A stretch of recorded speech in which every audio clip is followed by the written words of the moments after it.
I see. You're with stars. You can now play Wesker mode? I don't remember that from the GameCube. Oh, you seem to know me. Been fantasizing about me, have you?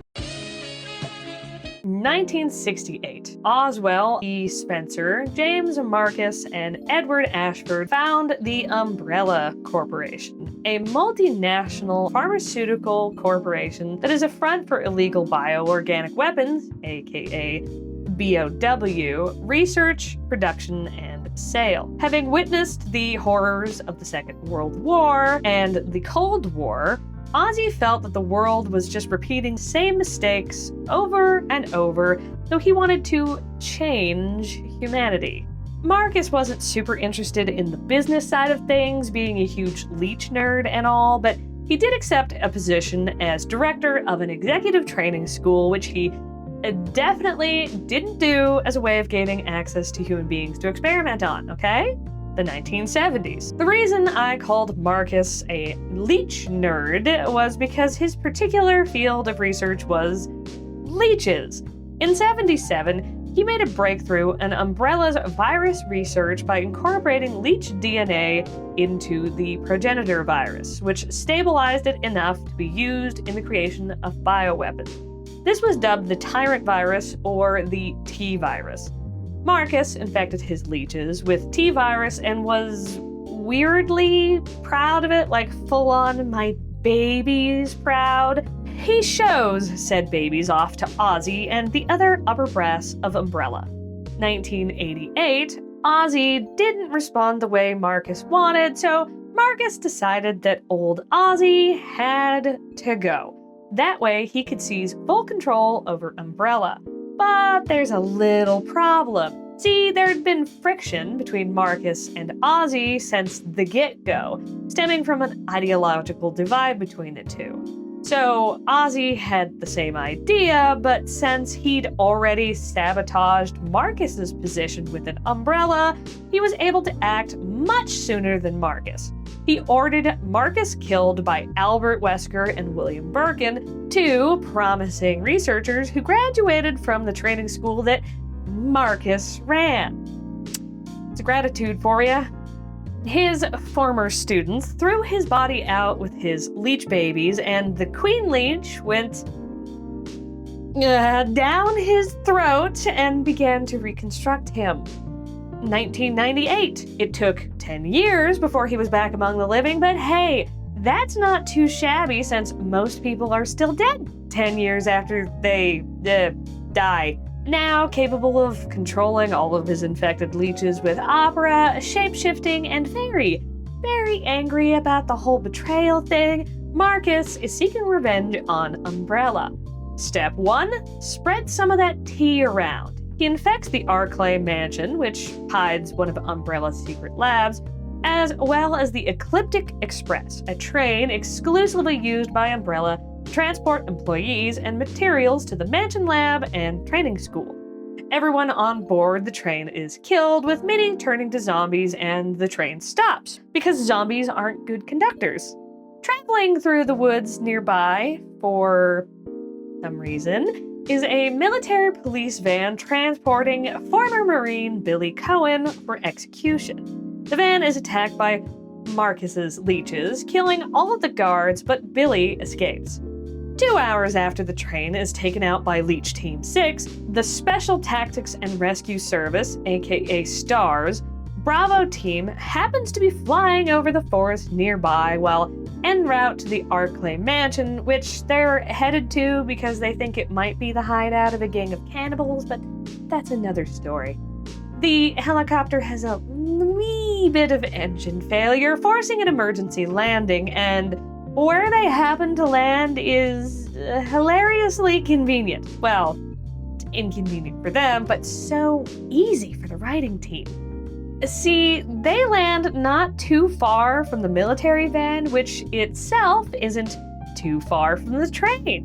Bravo team is Kevin, Edward, Richard, Rebecca, and team captain Enrico. Editing me didn't realize that I did not include or Kenneth? My bad. They leave Kevin, the pilot, behind, discovered the military van, and find the report about Billy. The mansion hideout filled with cannibals can wait. We have a bad boy loose in the woods. They split up, always a great idea, to look for him. The POV character is Rebecca, an 18-year-old medic for STAR's Bravo team who I can't imagine has been on mini missions? While scouting alone, rookie Rebecca finds the train and goes in by herself. And I don't even know what the people who made the Chronicle versions of this cutscene were thinking.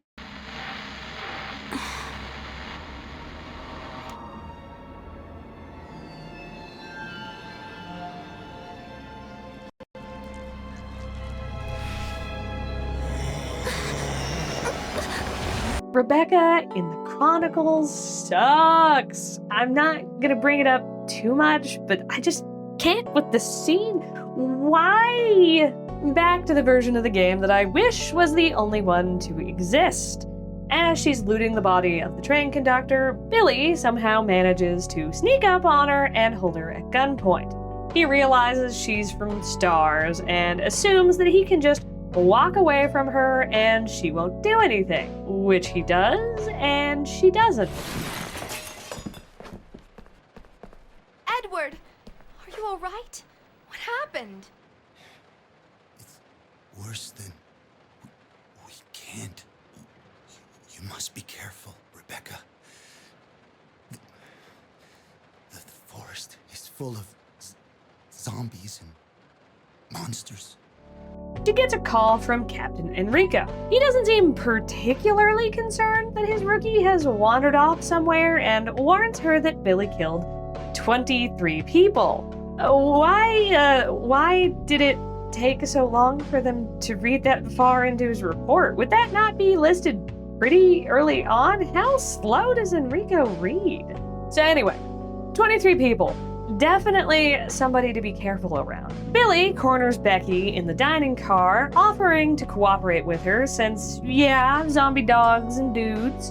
And how do you think Rebecca responds to being cornered by this man who killed so many people? That's right, she acts indignant about the suggestion that she worked with a criminal, even throwing out, "I can handle this on my own."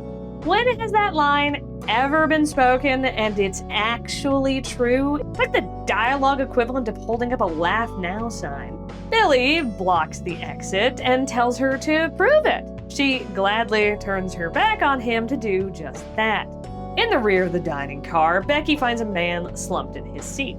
She decides that he is both alive and not a zombie, which seems statistically likely. Well, he is alive and he's not technically a zombie.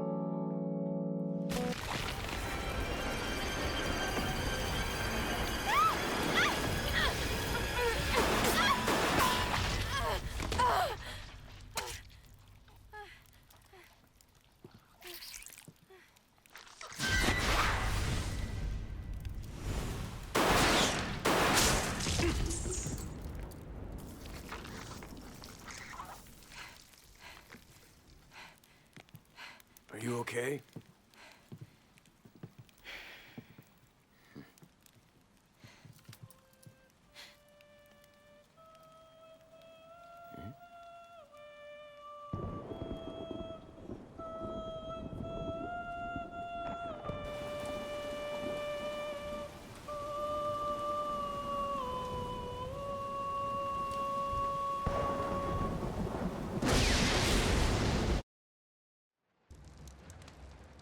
Who is that guy?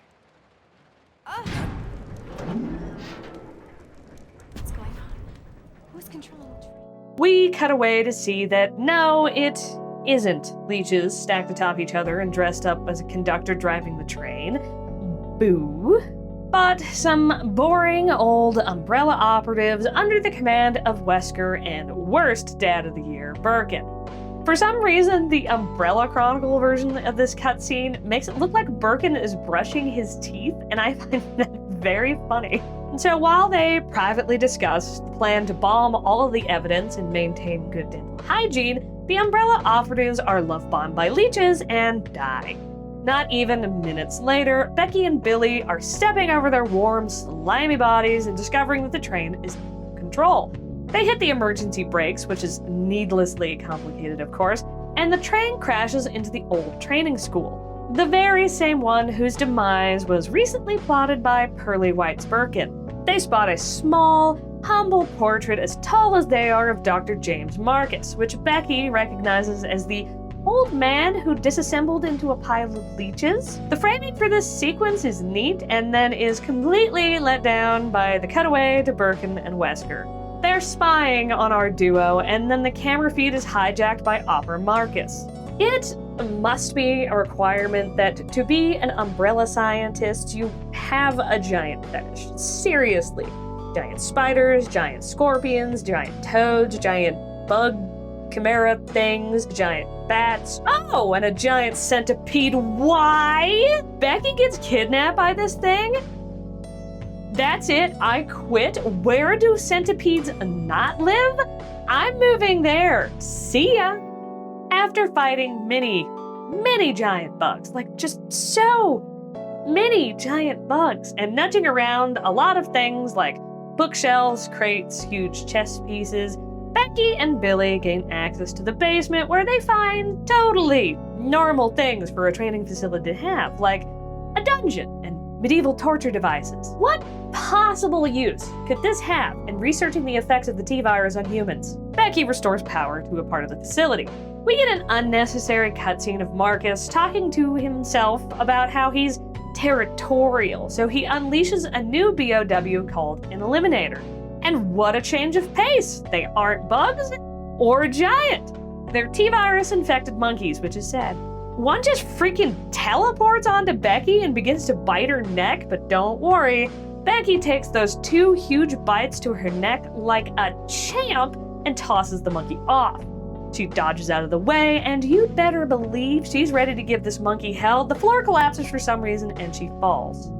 Cut away to Wesker and Birkin, who talk about how Umbrella is going to be in serious doo-doo when it's revealed that Ozzy had Marcus assassinated. Wesker doesn't care though, since he has his nifty plan to lure stars into the mansion to get combat data. Birkin Begins to explain his plan, and Wesker just does not look interested at all in what his friend is saying. It's hilarious. Back to the good guys. We see that Becky is fine, but struggling because she can't do a damn pull-up. But apparently, she can hold on with one arm so she can pull out her radio and incessantly call Billy for help without giving any details on what's happening. Billy figures it out and, of course, makes it just in time to save Becky, who gets a conveniently timed radio from old Captain Enrico, checking in to see if she's found Billy yet. And it's hilarious to me that this is the turning point for her after he saved her from a giant centipede. Did you kill 23 people? I'm not going to judge you.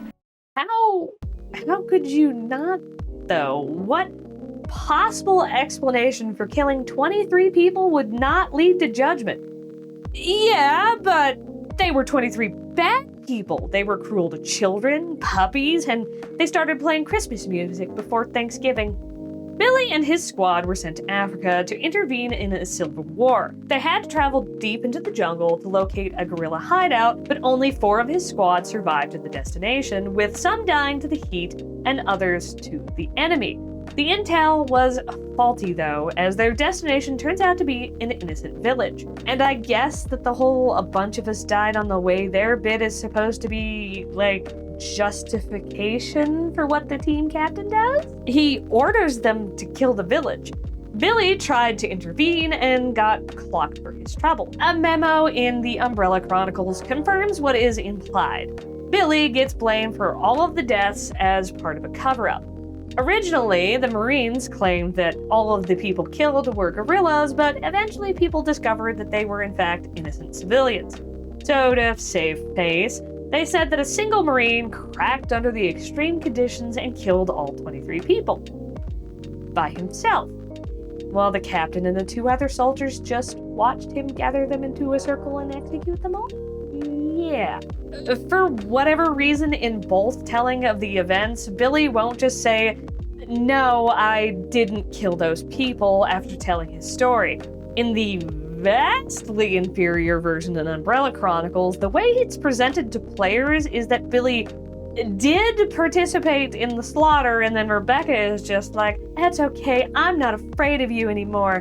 Because Becca in the Chronicles got slapped so hard with the anime treatment that calling her a shadow of her Resident Evil 0 version would be top contender for Understatement of the Year.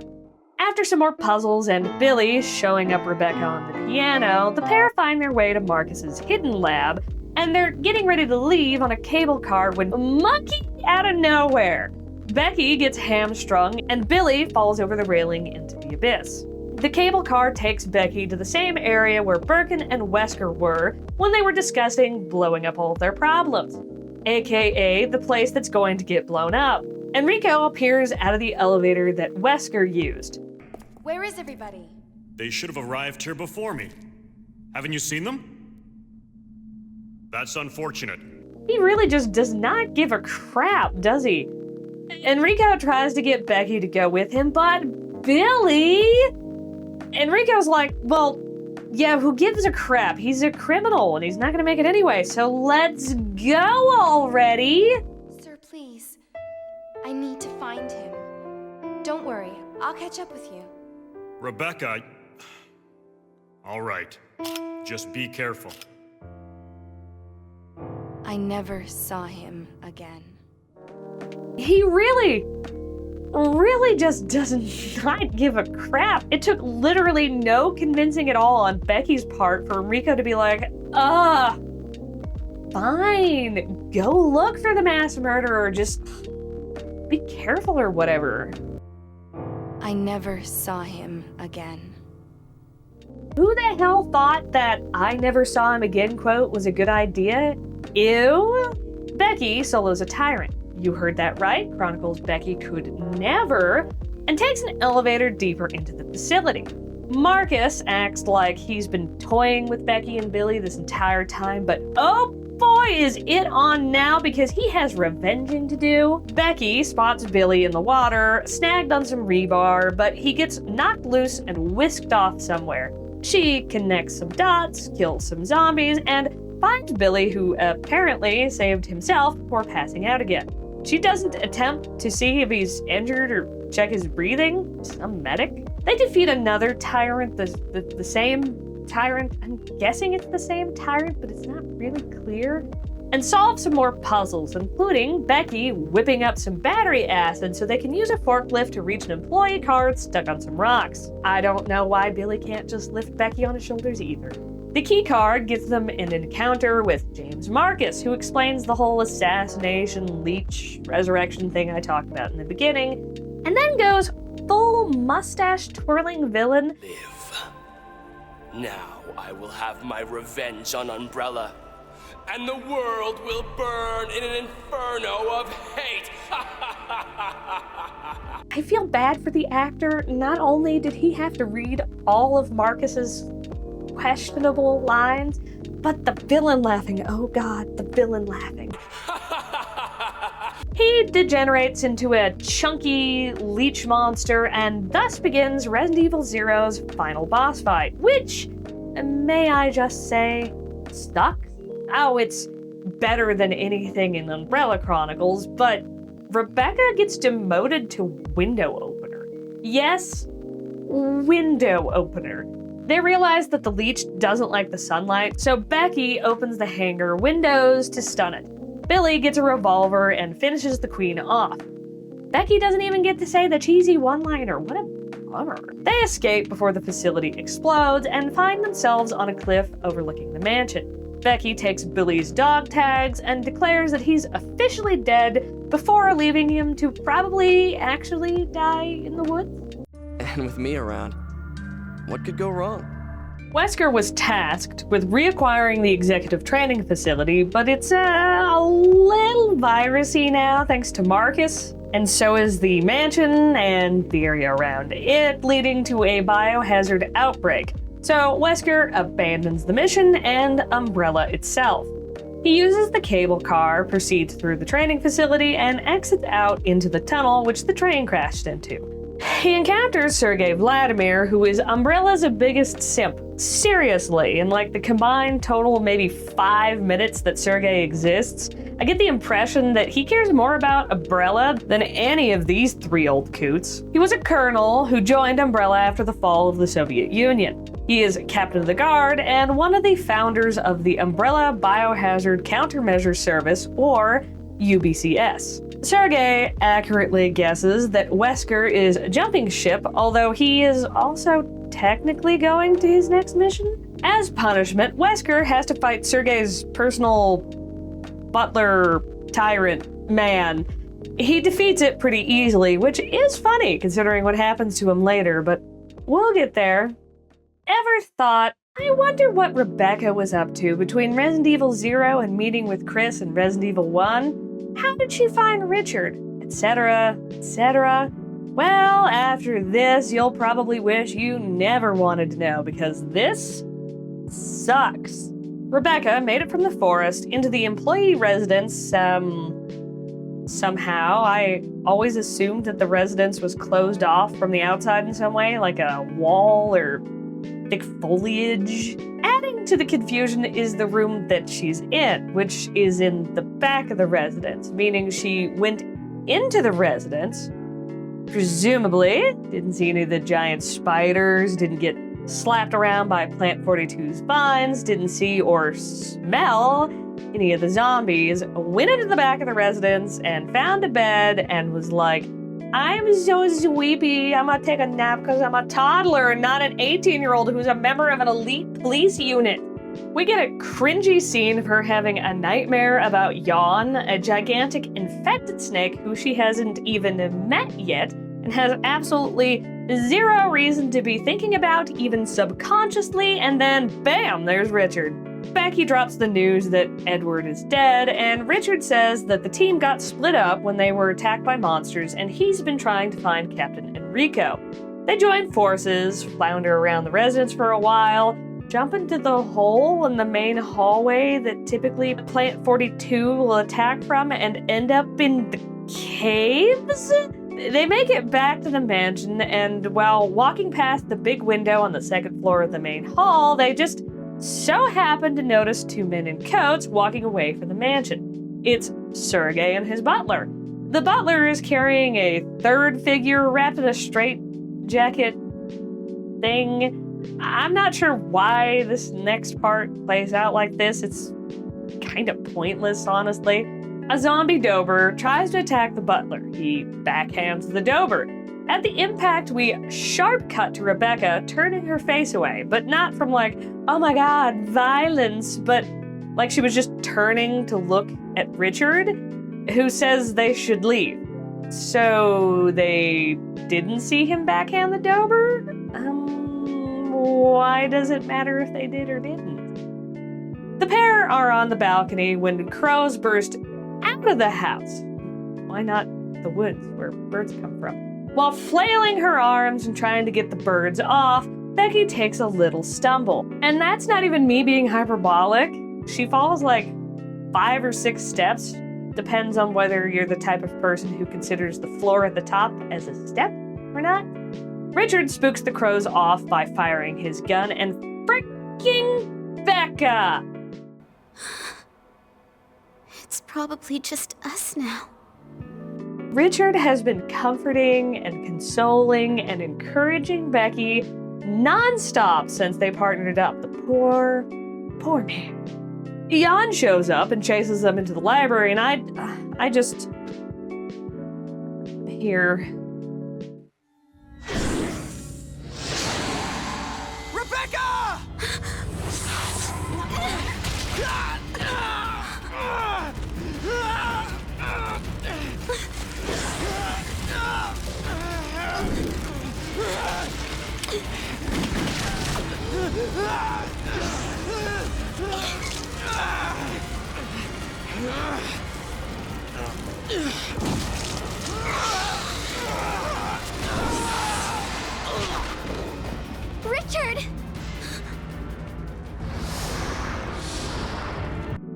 I can't with this game. Why does Becky go deer in the headlights when she was just fine in the cutscene earlier? Why does it take her so damn long for her to think, oh, I could just shoot its gigantic body instead of dragging its flailing head with my teammate dangling out of its mouth? Why does she only shoot twice? And then the devs have the balls, the cojones, to make it so Richard maneuvers the arm being guzzled by Jan, fires his pistol from the inside, saving himself. But wait, there's more. No.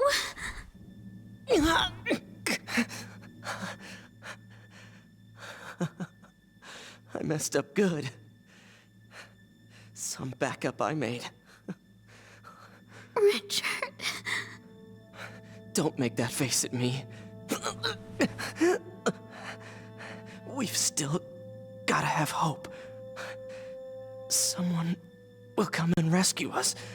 Richard, I love you. You're the most est of all Resident Evil characters. The coolest, the sweetest, the bravest, the realest. Well, actually, he's an optimist, but you know what I mean. Richard, my dude, you are going to bleed to death. Your medic ain't doing diddly to help you. She's just holding you like you've got a tummy ache and not fist-sized holes pissing out blood. I hated how hopeless I felt.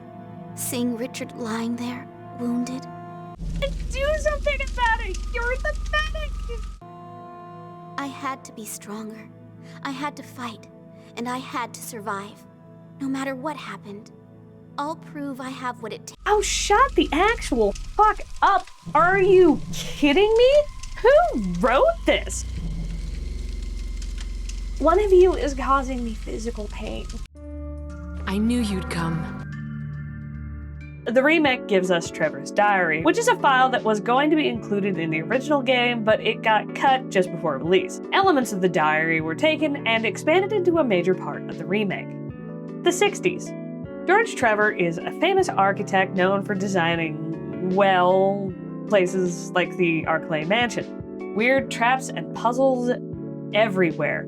He is hired by Ozzy to construct the mansion in the forest outside of Raccoon City, and by November of '67, the construction was complete. George's wife and daughter, Jessica and Lisa, are lured to the mansion and experimented on. The progenitor virus was administered to them both. Jessica was given virus type A and failed to fuse with it, so she was disposed of. Lisa was administered virus type B and did fuse with the virus, so she was kept alive. A document found later explains that the virus she was administered was a prototype parasite which incubated inside of her for 21 years, and then it suddenly mutated.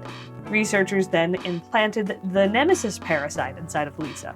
Her body rejected the parasite, but parts of its genome were spliced into Lisa's own. Further investigations revealed the Golgotha virus, aka the G virus, which Mr. Pearly-Whites himself becomes obsessed with studying. We will later see this is not the first time he participated in virusing up children. Lisa's mental faculties decline quickly. In her journal, she repeatedly references finding fake mothers, and from one of these fakes, she takes their face and attaches it to herself, so she can give it to her true mother when they reunite. At some point, after stealing one woman's face, but before she stole a second woman's face, Lisa did manage to find her mother's grave. We'll cover that later, though. George arrives 3 days after his family and quickly pieces together that he is going to be killed because he is the only other person who knows the secret of the mansion. For the next week, he scurries around the entire property and ends up in a hidden tunnel within the mansion, where he discovers a gravestone with his own name carved into it.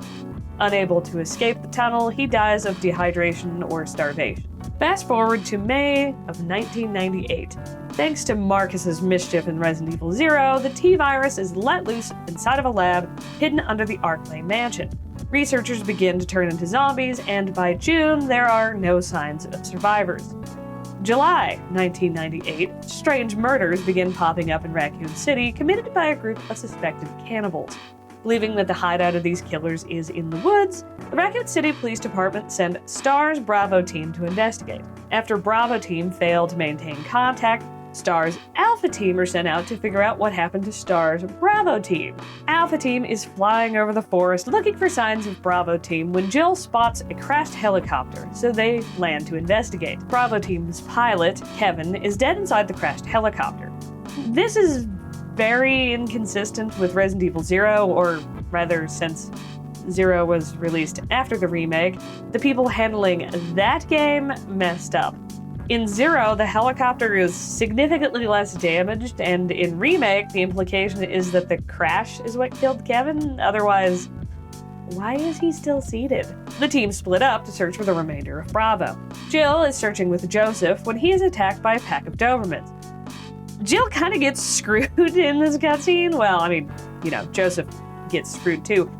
But still, she unloads her entire clip and doesn't hit a single one of the 4 dogs that are basically stationary, tugging on her teammate like a big piece of rawhide. Why is she even so stunned? She has no reason to believe the dogs are more than just rabid. I mean, they don't look great, but still. Chris comes to the rescue, they reunite with Wesker and Barry, and they all hoof it. Unfortunately for STAR's Alpha Team, Brad is also a member of STAR's Alpha Team. He totally ditches them and they retreat to the mansion instead. The story varies depending on whether you play as Chris or Jill. I played Jill for the original, so I figured I'd go with Chris this time. Not that Capcom has been any more loving towards Jill since. Nope, they just slapped Leon into another game. Chris, Jill, and Wesker all make it to the mansion. They realize that Barry is missing, and after hearing a gunshot, Chris splits off on his own to investigate, armed with only a knife. Yeah, somehow he dropped his gun while sprinting for the mansion.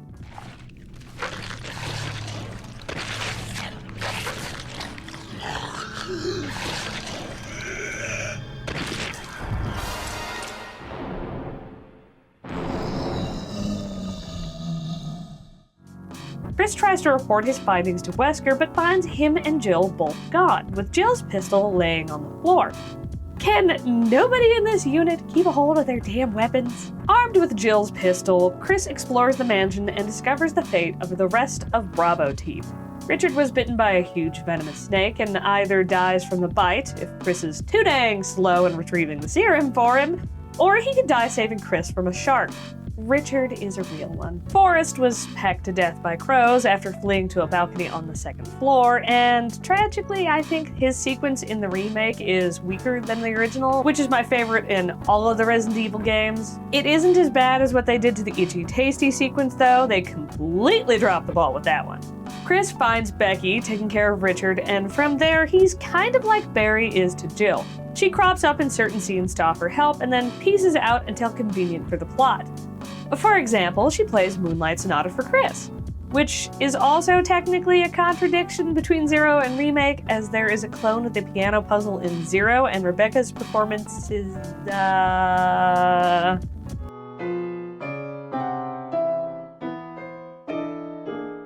While in Remake, she is significantly more competent from the get-go. Also, Chris, you have no right to make that face.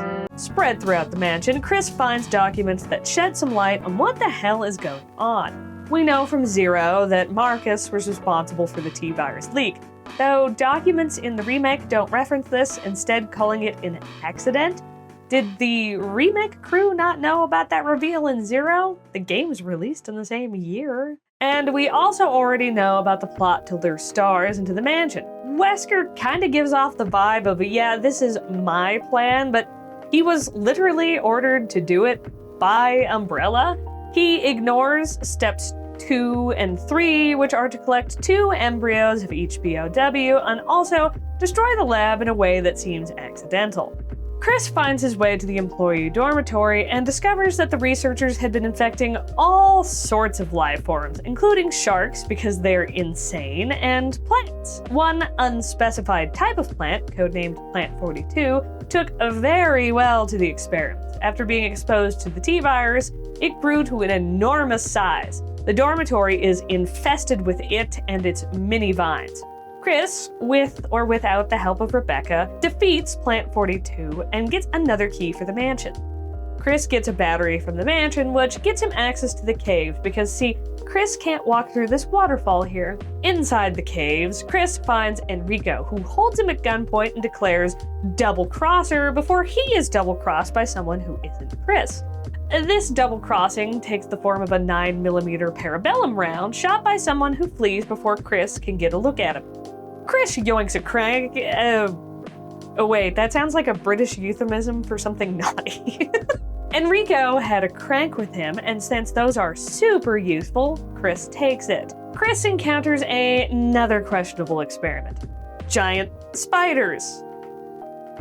Who approved giant spider? After dousing it with just a little bit of flamethrower, Chris is able to descend deeper into the caves and eventually finds a makeshift living space which belongs to Lisa. He finds a shrine with a jewelry box which has a stone object in it. That's some good treasure. Chris mixes it with a metal that he has to make it the second emblem needed to unlock the door, which is set in the rear of the staircase in the main hall. Yep, they finally did something with that strange little area. We all checked to see if that's where Wesker is hiding. Speaking of Wesker, here he is. I have no idea what the fuck this area is for. It's a stone platform with a fatal drop on either side and a coffin in the middle. Like, I get what it's for now, but what was it for when George was building it? What would have been in the coffin if his wife and daughter hadn't been caught? Lisa is trying to defend the coffin with her mother's body in it. Wesker provides covering fire while Chris pushes, yes, pushes, he hasn't got into his boulder punching phase yet, 4 large stones into the abyss. The coffin unlocks, Lisa takes her mother's skull and jumps off the side, never to be seen again. Wesker tells Chris to continue on while he investigates the completely empty fucking room. Chris drains a large fountain which reveals a secret elevator to the labs. And inside of a high-security prison cell, Chris finds Jill. Chris? Jill. Chris? Wesker's the... I know.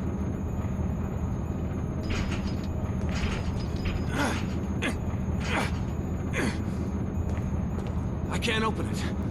Just wait, I'll be back. Okay. A document within the laboratory mentions a heliport, so Chris heads off to find a way to access it and for a way to open Jill's cell. Rebecca catches up with Chris and they take an elevator to another level of the lab, where they find Wesker poking away at a keyboard. Chris, you make me proud. But of course you are one of my men. Thanks. Wesker does not like it when you don't accept his compliments. Jeez. You killed them with your own dirty hands. You son of a bitch! No.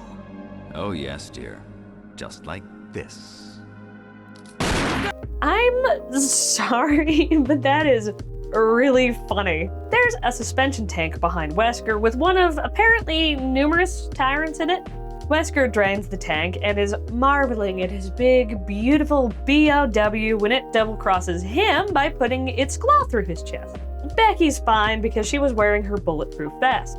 She says they should blow the whole place up because there's still a lot of BOW creeping around, and she just so happens to have stumbled upon a self-destruct sequence before catching up to Chris. So off she goes to arm it. The self-destruct announcement says that all doors are being unlocked. This doesn't include the 3-stage security door, but it does include the prison cell behind it, which is a huge bummer. Why unlock the cell but keep the security door locked? That's so cruel. A fun fact, the cutscene between whichever character you're playing and the one that you're saving plays out a little differently depending on whether you talk to the person in the cell before or after the self-destruct. Jill? Chris! You're okay. Chris, it's Wesker. I know. But first, let's get out of here. The group head for the heliport, taking down the tyrant one last time. Chris, Jill, and Rebecca all escape in Alpha Team's helicopter. The mansion explodes, destroying crucial evidence and all of the remaining BOW.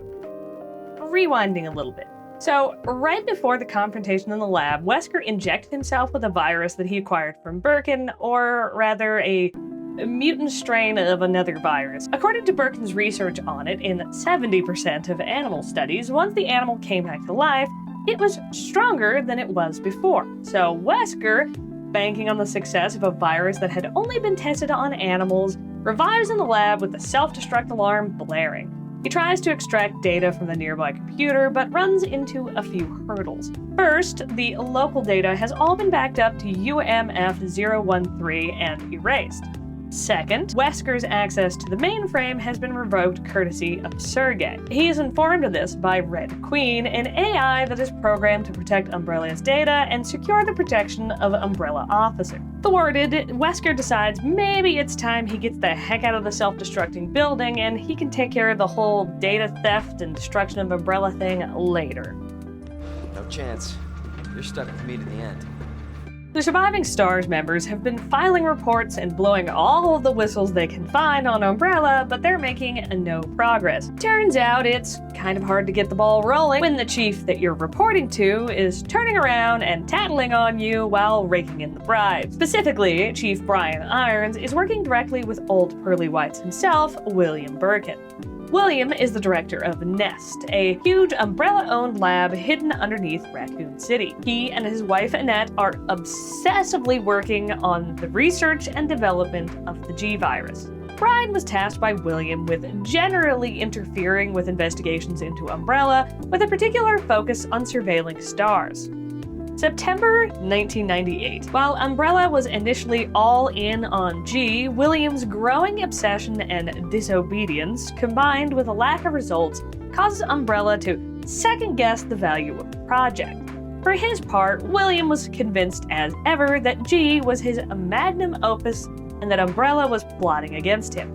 He began to make contact with the US military, possibly seeking to sell viruses and spill the tea on Umbrella in exchange for further funding and protection. Umbrella pulled the plug on the G-Virus project and cut funding, but William, Annette, and the rest of their research team kept on trucking, and by September, G was almost complete. This news got back to Umbrella, who demanded that William hand over everything he had on G. In response to his continued refusal to obey orders, they sent in Umbrella Security Service Alpha Team to apprehend William and secure the G-Virus. Headed by Hunk, the unicorn of Resident Evil. Why is he a unicorn? Because Keith Silverstein is the only VA credited for Hunk. Of all of the characters in the Resident Evil universe, the guy with less lines than a tweet, who always wears a gas mask which muffles his voice, is the only character to have a consistent voice actor. Go figure.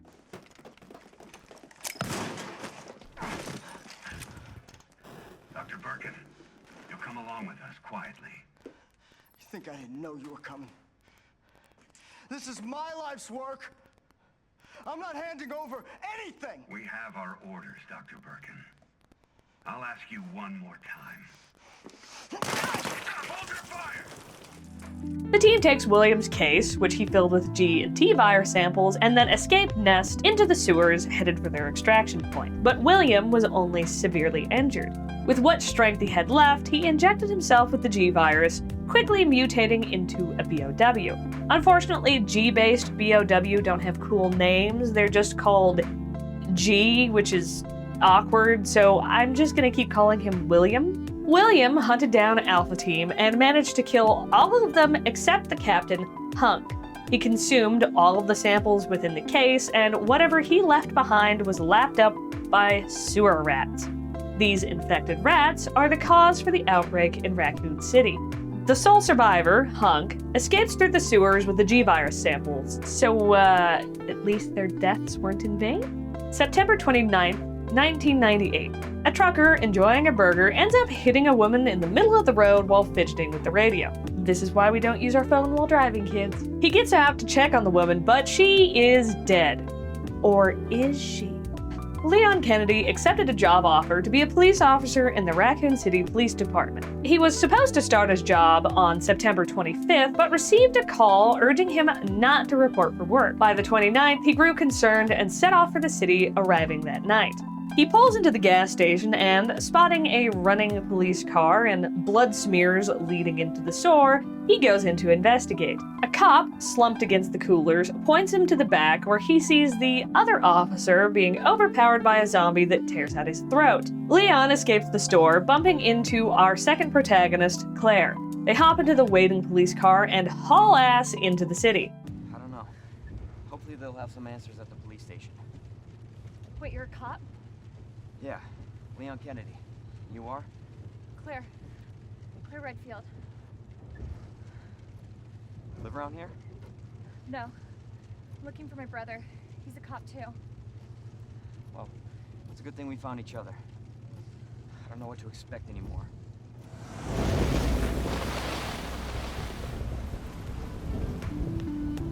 Stalled by a roadblock and surrounded by zombies, the duo are trying to decide what to do when they see a tanker headed straight for them. The poor trucker from the opening is back, bleeding heavily from the neck. He passes out and sideswipes Leon's car. This gets them away from the zombies, which is good, but the car exploding is less good. Separated by the wreckage, Leon calls for Claire to meet him at the police station. Leon safely makes it to the station, but even though a radio report said that all survivors should gather there, he can't see anybody. He checks the cameras and sees a cop in need of help in the east hallway. He hurries to provide backup, but arrives just too late to save him. The officer has a notebook showing a hidden escape route behind a statue in the main hall, so back there he goes. Lieutenant Marvin Branagh, the man who would have been his boss, saves Leon from some zombies.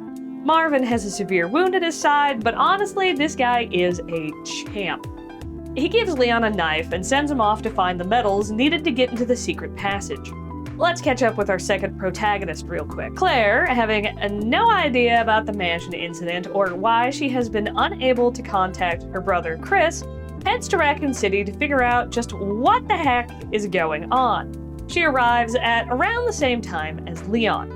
After the forceful split, Claire makes it to the graveyard that is present on the police station grounds. She spots Leon investigating a helicopter, which crashed into the station, and calls out to him. There's a gated chain link fence separating them, but before they can figure out what to do about that, zombies begin to swarm the area. The pair agree to split up again, and Claire eventually finds her way into the police station and heads to the Star's office.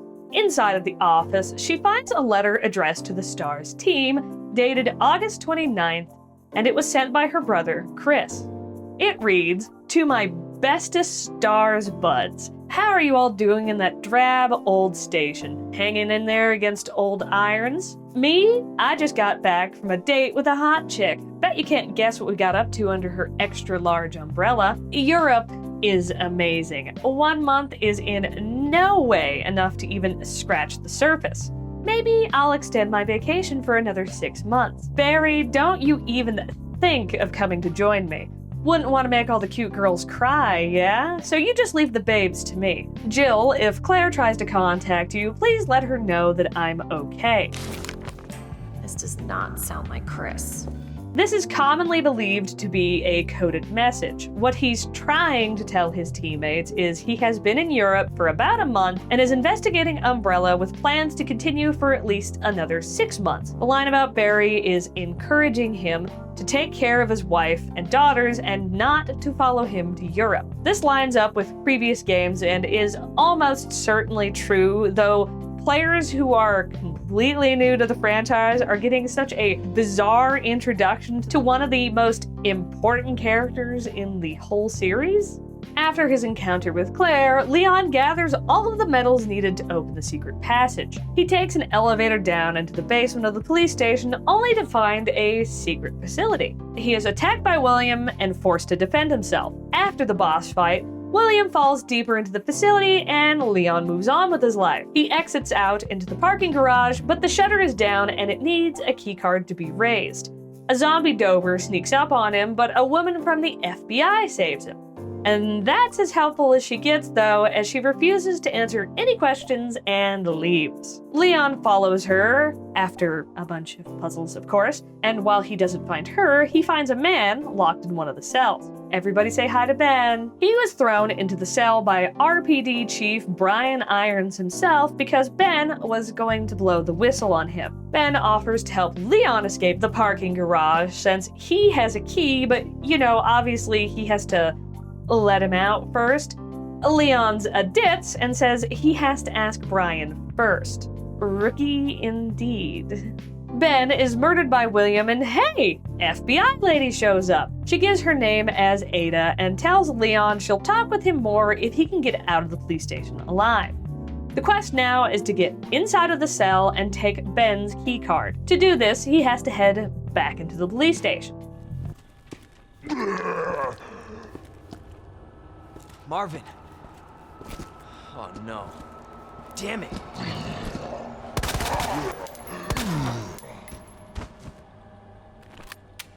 I'll stop this, Lieutenant. I promise. Remember the flamey copter that Leon was looking at when Claire caught up to him? He puts it out and now he just has to find a way to... Jesus Christ! Well, that was nice of him, but the way that he's menacingly walking at us is a bit concerning. This is T-00. You may have also heard him referred to as Mr. X, though this isn't an official title, and since T-00 is kind of a terrible name, I will be calling him by his nickname from the Darkside Chronicles, Trenchy. Trenchy is a tyrant-type BOW sent into Raccoon City by Umbrella, the operation itself being overseen by Sergei Vladimir. Since Trenchy is unkillable by our pansy civilian weaponry, Leon cheeses it. From this point on, he will patrol the police station and stalk Leon if he ever catches sight of him. He will also be alerted by loud noises such as, say, gunshots? Back to Claire. She follows in Leon's footsteps, escaping through the secret passage and arriving in the facility in the basement. She encounters a little girl named Sherry who is trying to find her mother. Claire agrees to help her and asks the girl about her parents. She tells Claire that her mother works on Umbrella and that she's working on some important new medicine.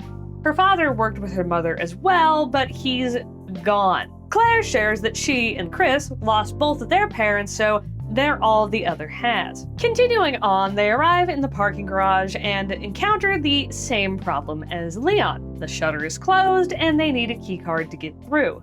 But no Ben nor FBI lady here. No, unfortunately, Claire and Sherry encounter Brian Irons.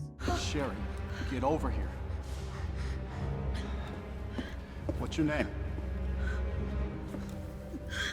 What's your fucking name? Claire! Sherry, you come with me now, or say goodbye to Claire. Okay, I'll go. You better be taking me to my mom. Absolutely. Don't listen to him, he's full of shit. Stop hurting her, please! Don't tell me how to do my job. Stop! Let me go! Let me go! Obviously, nobody taught you manners. We'll fix that. Oh, yes, we will. Let me go! It gets worse. Brian is in charge of the Umbrella-owned orphanage a few blocks from the police station. Whenever Umbrella wants a new test subject, they falsify adoption papers and take one of the poor kiddos from the orphanage. One child named Oliver escaped after being adopted and returned to the orphanage begging for help. Brian had Oliver and all of the children under his care murdered, covering up the incident by claiming the children were taken to a different orphanage while they were repairing the building. And make no mistake, Brian isn't the kind of monster who simply looks away and lets others do the dirty work. He isn't just a corrupt, pathetic, greedy thing. He is a sadist, taking orgasmic pleasure in butchering the animals that he taxidermizes. And by the events of Resident Evil 2, he has escalated to hunting and killing human beings. While trying to find a way to get through the parking garage, Claire receives a call from Brian, who wants to make a trade with Claire. She gets Sherry back, and he gets the pendant that Sherry dropped while he was abducting her. He tells her to meet with him in the orphanage nearby. Sherry, who Brian locked inside of one of the rooms in the orphanage, is able to escape the room, and she finds Brian in his private office where he, performs human taxidermy. He has a poor dead woman laid out on the table, but he is in a side room preparing, so Sherry tries to sneak the key to the front door away, but she is caught by Brian. Sherry splashes a vial of acid from the table in Brian's face, burning him severely. She's able to escape him for a while, but is eventually caught. However, before Brian can harm her, William attacks Brian and forces a parasite down his throat. Back to Leon. After some more puzzle solving in the station, Leon's able to get Ben's cell open. He listens to the tape recorder that Irons let him keep for some reason. The conversation on the recorder is between Ben and Annette. He is interviewing her about a scholarship set up by Umbrella Pharmaceuticals, but Ben is like, that shit is boring. People want to know about the G virus and that big sinkhole, which is rumored to lead to a secret underground lab that Annette works in. Annette is unamused and calls off the interview. Trenchy catches up to Leon in the parking garage, but Ada is able to save him by smashing a SWAT van into him. This does about as much as a gun, so she detonates a remote bomb that I guess she planted in the van? Weird thing for an FBI agent to have on hand, huh? The two use Ben's keycard to escape, and Leon hands over the recorder, but Ada doesn't give him any answers, only that she's looking for more info on the people responsible for the outbreak. Leon insists that she let him help her with her investigation, so long as it means that he's helping the people of Raccoon City. So Ada agrees and gives him the rundown about Umbrella being a front for illegal BOW research and development. She weirdly insists that Umbrella doesn't sell the BOWs, just the virus to make them, which they do sell the BOWs. Ada says a researcher named Annette is responsible for unleashing the virus on the city, so she's trying to track her down.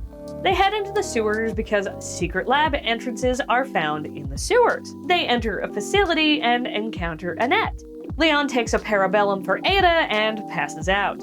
I want to make fun of him for passing out from a single gunshot to the arm, but at the same time, he has taken quite a beating. He's been tossed around by explosions, fallen victim to building code violations, and was literally pummeled through the floor by William.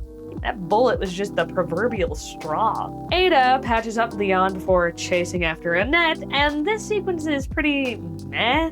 She eventually catches up to her, but is caught in a trap and knocked into a disposal room. Some debris, which cannot be clean, puncture her leg and she passes out.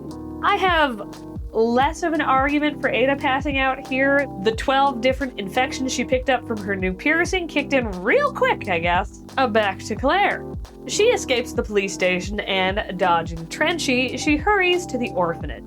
Oh god, what the hell is wrong with that giraffe? Oh, why would you put that on the front gate? Thankfully, Trenchy is also repulsed by the disgusting giraffe because he doesn't just smash through the gate in pursuit of Claire. She hurries inside of the orphanage where she witnesses Brian's last moments before the parasite bursts out of his chest and wriggles off somewhere. Claire descends a ladder through a trapdoor in Brian's office and finds Sherry.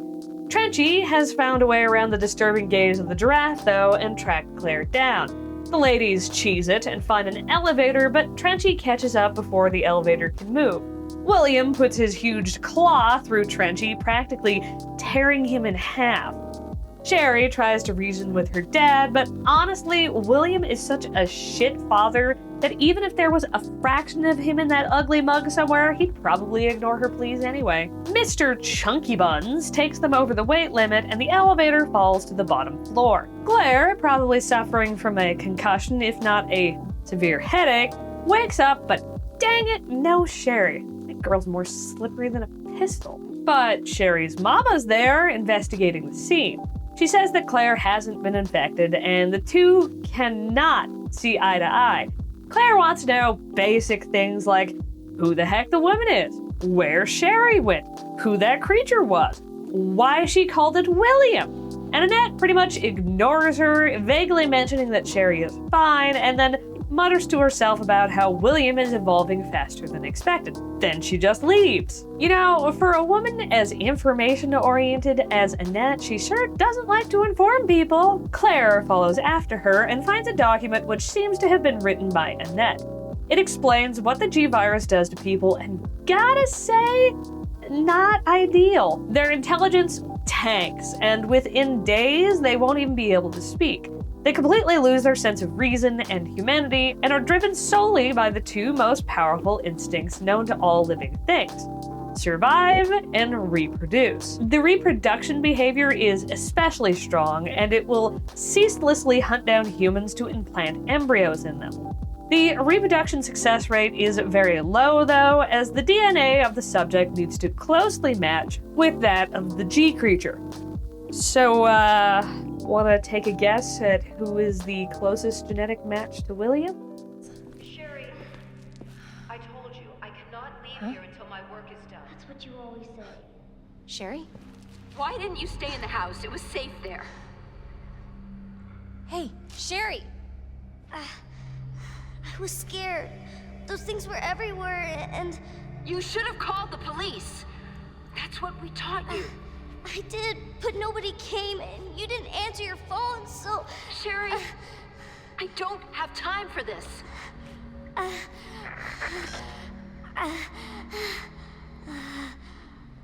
Oh no. Sherry! Sherry, I'm coming!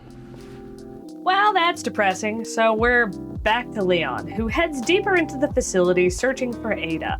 He finds her in the waste disposal room, pulls the metal out, and they head for the umbrella lab below them, known as Nest. They take a cable car to get there.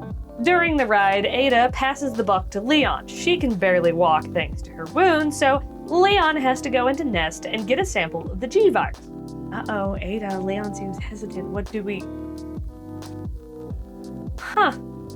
Think we're being manipulated, guys? After much puzzling, Leon acquires a G-Virus sample, but even as severely mutated as he is, William is still running defense for the G-Virus and attacks Leon as he tries to leave.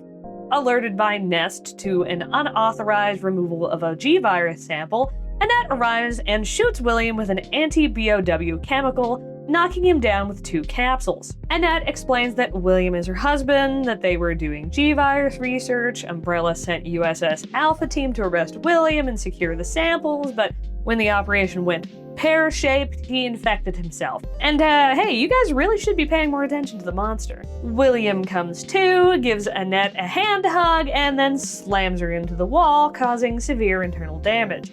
Leon defeats the even more mutated domestic abuser, and Annette asks Leon to destroy the G-Virus sample that he took. Leon's like, nah, this is evidence for the FBI, and Annette tells him that Ada isn't an FBI agent, she's a mercenary. Leon, of course, doesn't want to believe it, but Annette has a good point. If Leon is wrong about Ada, then the G-Virus is just going to end up in the wrong hands, and he's seen how much damage that it can do. Annette passes out, and Nest warns that the self-destruct sequence has been activated. Leon finds Ada already at the central elevator within Nest. I'm taking you in. Hand over the sample, Leon. I don't want to hurt you.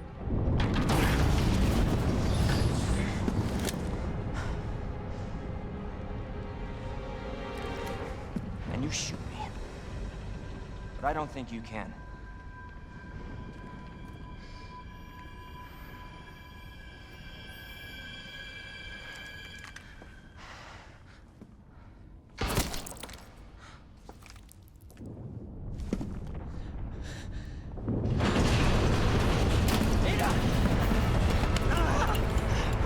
It's not worth it.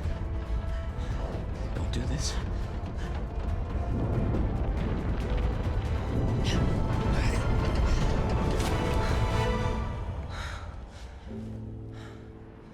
Take care of yourself, Leon.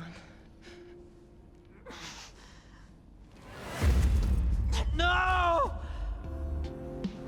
Leon rides the central elevator down, only to discover that Trenchy is a consummate professional. He not only chased Leon into Nest, but even as the building is coming down all around them and only minutes from completely self-destructing, he is still in hot pursuit. Trenchy corners Leon in a cargo lift as he's riding it down to the train platform, forcing Leon to fight him.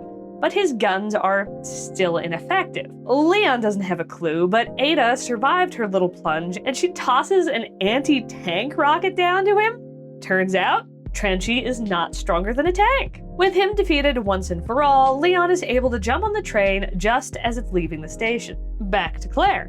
Annette mentioned that Sherry could be saved if she was taken to her lab within Nest, but she kept insisting that she just does not have time to deal with it. So Claire says, fuck it, then I'll do it, and takes the cable car to Nest. Claire discovers that the pendant, which Brian wanted, is a key to a cabinet within Nest.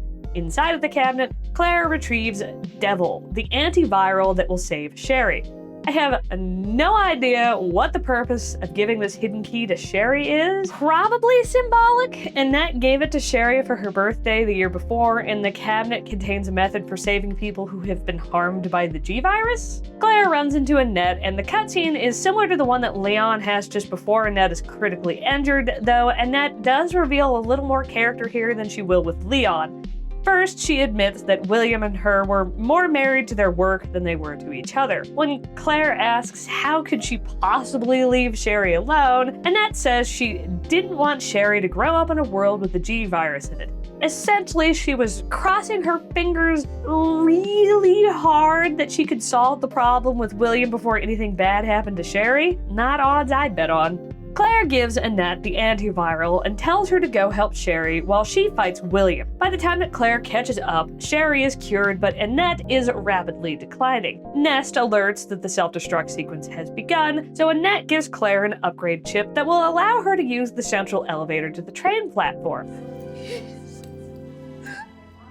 Save my daughter. No! Sherry? Sherry, just say goodbye to your mom. Mom, please say goodbye. Please, Sherry. Listen. She loved you, okay? You really gotta get going. Come on.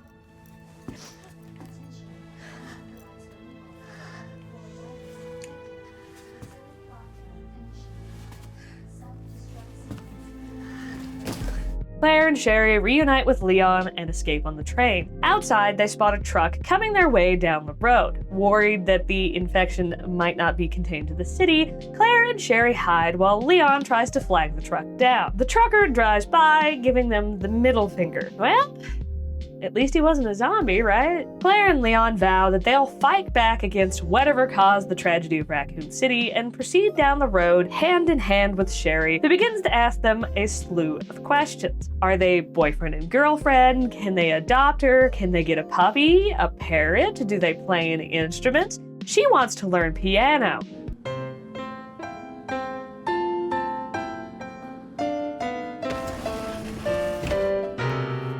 She's not like that.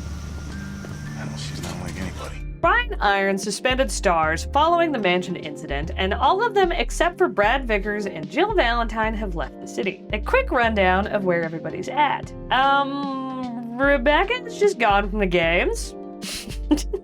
Sorry, Rebecca fans, but I mean, after Umbrella Chronicles, I can't imagine there are that many of you left. Barry is in the original Resident Evil 3, but is absent in the remake, so we default to what is described in the Umbrella Chronicles and is hinted at in Chris's letter in Remake 2. Barry attended to his family's safety first and relocated them to Canada with plans to reunite with his STARS colleagues and join the fight once he is sure they are safe. Chris, per Remake 2, left for Europe very soon after the suspension. His letter is dated August 29th and the mansion incident was July 24th. It seems that his plan was to begin looking into the European side of Umbrella, since they were being actively prevented from looking into the USA branch. And Brad got the glow-up of the century in the remake. Two completely different characters. My headcanon is that he bonked his head while landing the helicopter and became a good fucking teammate? Brad kept his head down when the suspensions came in, hoping not to lose his job. I know, great follow-up to saying he's a better teammate. And based on him still being in the city and his reference of the boys when he sends Jill a pizza, which was his method of smuggling a letter into her to check on her, it seems to have worked.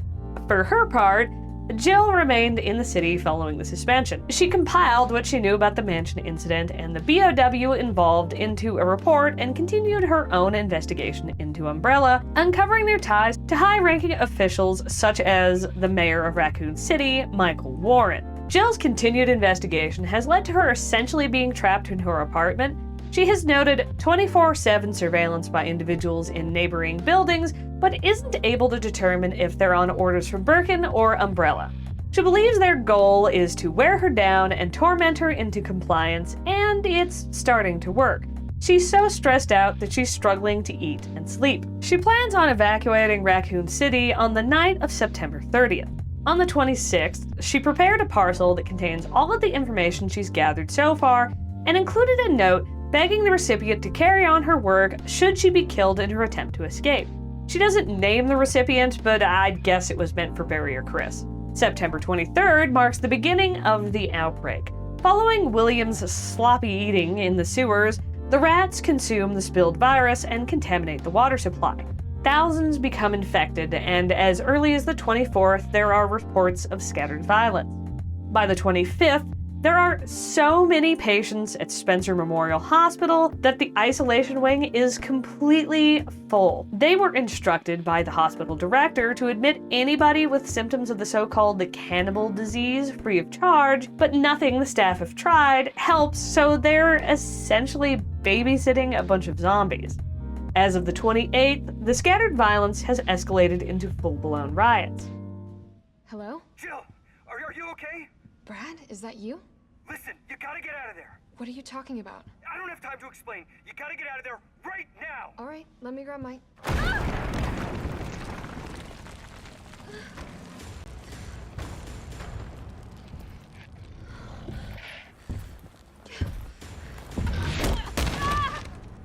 This handsome fellow is the Pursuer, also known as Nemesis. He is a tyrant-type BOW that was created by Umbrella in the European branch by combining a Nemesis parasite with a tyrant base. The parasite controls the tyrant, providing superior intelligence compared to the basic tyrant, which allows it to follow orders and operate weaponry. The parasite also provides its host with incredible regenerative powers, and it is noted that even when dealt enough damage to stop it, its regeneration will mutate and evolve it into a new and more durable form. Nemesis was shipped from Europe and then delivered into Raccoon City via helicopter, and as Brad accurately guessed, its mission is to wipe out stars. Jill flees her apartment, though not without taking a few knocks from Nemesis. She runs into Brad outside, who says that whatever the heck Nemesis is, he's, and these are his words, got a hard-on for the only two STARS members left in town. Him and Jill. The streets are loaded with zombies, so they make their way into a bar nearby. Door behind you, go!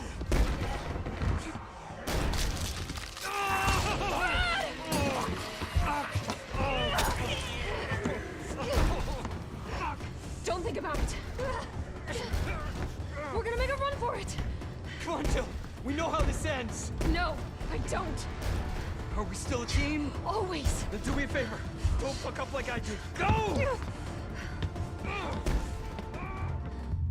See? Better teammates! Nemesis catches up to Jill as she tries to hitch a ride on a rescue chopper, but a very well-armed Carlos Oliveira incapacitates Nemesis and helps Jill into the subway. He tells Jill that he and other members of Umbrella's Biohazard Countermeasure Service have converted one of the trains into a shelter, and they're gathering the civilians there. Jill is, less than amused by the reveal that her rescuer is a member of Umbrella, telling him flat out that you guys are the one who caused all of this. Yeah, it's one of those situations where lack of specificity is biting her in the butt. Carlos has no clue what the heck she's talking about, but drops the conversation and tells her she's free to follow him to the shelter. Inside of the train, she meets Mikhail, the captain of Carlos's squad. He recognizes Jill as a member of STARS. Her name is something Valentine. It's Jill. Nice to meet you, Jill. Mikhail says that the city is completely cut off, so their plan is to get the train operational and save what survivors they can. He asks Jill for help, and she agrees for the sake of the civilians. While going about getting the train operational again, Jill encounters Murphy, another UBCS soldier who was wounded, but before Jill can administer first aid, he is shot and killed by fellow UBCS soldier Nikolai. He coldly states that Murphy was infected and mocks that the reason that so many STARS members are dead is because they're all soft, bleeding heart. Murphy does surprisingly get a touch of backstory. According to the training log on his body, Murphy was serving a life sentence in prison for killing 20 gangbangers, which he did in revenge for them killing his brother Jimmy. After receiving an offer to join UBCS, he dedicated himself to getting back in shape and practicing his aim. He speaks highly of the other people in his unit, but calls out Nikolai specifically for using him as a shield during a mock battle just to score more points. That checks out. Jill finishes all of the preparations for the train and returns to the subway, where Carlos says that they need about half an hour to complete maintenance. Nemesis catches up to her, and Jill decides to lure him away to buy UBCS time to save the survivors. This leads to the first actual fight Jill has with her pursuer, as all of the other encounters can simply be run away from. Are we shocked to learn that Nemesis didn't die in that boss fight? No, we are not. Carlos helps him escape once again, and she makes it back to the subway. Carlos and another UBCS member, Tyrell, have been given orders to go back topside and find a man named Nathaniel Bard, who developed a vaccine for the T-virus. Jill, Mikhail, and Nikolai board the train, and not long after it has departed, Nemesis attacks them. Nikolai escapes into another car, locking the door behind him, and Nemesis pulls Mikhail in close, but tactical error. Mikhail detonates an explosive, blasting them both and causing the car they're on to disconnect from the rest of the train. Carlos and Tyrell make it to the police department, and just outside the front door, they see Brad and Marvin. Marvin pleads with Brad, who, having a small bit of consciousness left, says sorry. Marvin hesitates at this, and Brad lunges for him, taking a bite out of his side, the source of the injury that leads to his death in Remake 2. Nathaniel was supposed to be hiding in the STARS office, which he isn't, but he is pacing around on a video call. He tells Carlos that Umbrella's killed off every other researcher, so he's the last hope to create the vaccine. And at the moment, he's holed up in his office at Spencer Memorial Hospital. Jill wakes up from the train derailment to discover she's the only survivor, which she reports to Carlos. She is interrupted by an even more mutated, now dog-like Nemesis. She survives this encounter, but is struck by a spine that Nemesis launches at her and is infected by the T-virus. Nikolai, who also survived the derailment, watches on as she convulses and passes out. September 29th, 9 p.m. Jill has been passed out for half a day. Carlos manages to find her and brings her to Spencer Memorial Hospital, vowing to cure her. And this is neat and all. I mean, Carlos basically found a needle in a haystack because he had no idea where she was at, but also, why didn't any of the zombies try to eat her? I mean, did they smell the T-virus on her and they're like, ew, she's spoiled. Don't want that. Dr. Bard, are you in there? I'm here to rescue you. Open the door. No voice match found. Voice match? What kind of sci-fi bullshit is this? Inside of Nathaniel's office, Mr. Bard is predictably dead, but he left a video message on his computer which spills the tea about the virus and that Umbrella had developed a vaccine as well. Nathaniel and his team created a large amount of the vaccine, which is stored underground, but Umbrella wants to destroy all of it, along with evidence of the virus in general. Carlos is like, oh, that's what she meant. And she trusted me anyway. Dang. Nathaniel kept some of the vaccine in his office as well, so Carlos yoinks it and administers it to Jill. October 1st. Jill wakes up to an emergency broadcast declaring that a missile strike is only hours away. Tyrell informs her that Carlos headed for the underground lab where Nathaniel stockpiled the vaccine, so she hurries after him. Tyrell catches up with Jill later and tells her that they can stop the missile strike if they can hand over proof of the vaccine before the launch. Things are looking up. Nemesis ambushes them and kills Tyrell. Jill is able to escape into the lab and close a heavy bulwark behind her, which holds Nemesis off just long enough for her to mix up a batch of the vaccine. As she flees from Nemesis, Nikolai gets his grubby hands on the vaccine. He tells Jill he's just out for money, so hey, if she'll just fight Nemesis, he'll record the combat data and sell that, and maybe he'll give her the vaccine back. Jill defeats Nemesis 2 more times and catches up to Nikolai on the roof of the hospital before he can board his helicopter. Jill and Carlos get the best of Nikolai, shooting him in the shoulder. He offers to spill the beans on who his employer is if they can get him out of the city, but they're not exactly willing to let go of the fact that he just doomed the entire city with his little stunt. So they board the helicopter, leaving Nikolai behind. And yeah, that's all the really plot-relevant information in Resident Evil 3. If you're thinking, why isn't that just a DLC for Resident Evil 2 instead of a fully priced standalone title? I would like to know the answer to that too. Not to throw shade on like the actors or the animation or the graphics. There's a lot of really good things about this game, but man, they did you dirty, Jill. Welcome, Claire. 1968. Edward Ashford, one of the co-founders of Umbrella, dies. His son Alexander was in the midst of a secret project codenamed Veronica, and FYI, from here on I will be calling Alexander Fry. That'll make sense in a minute, maybe. The goal of the project was to create a worthy heir to the Ashford name, which had been on the decline. Fry is not talented in virology like Edward, and he feared that Spencer would oust the Ashfords from Umbrella following his father's death. 1971. Fry is a wee bit obsessed with his great-great-great-grandmother, Veronica, who was the most influential Ashford, but he doesn't want to just honor Veronica.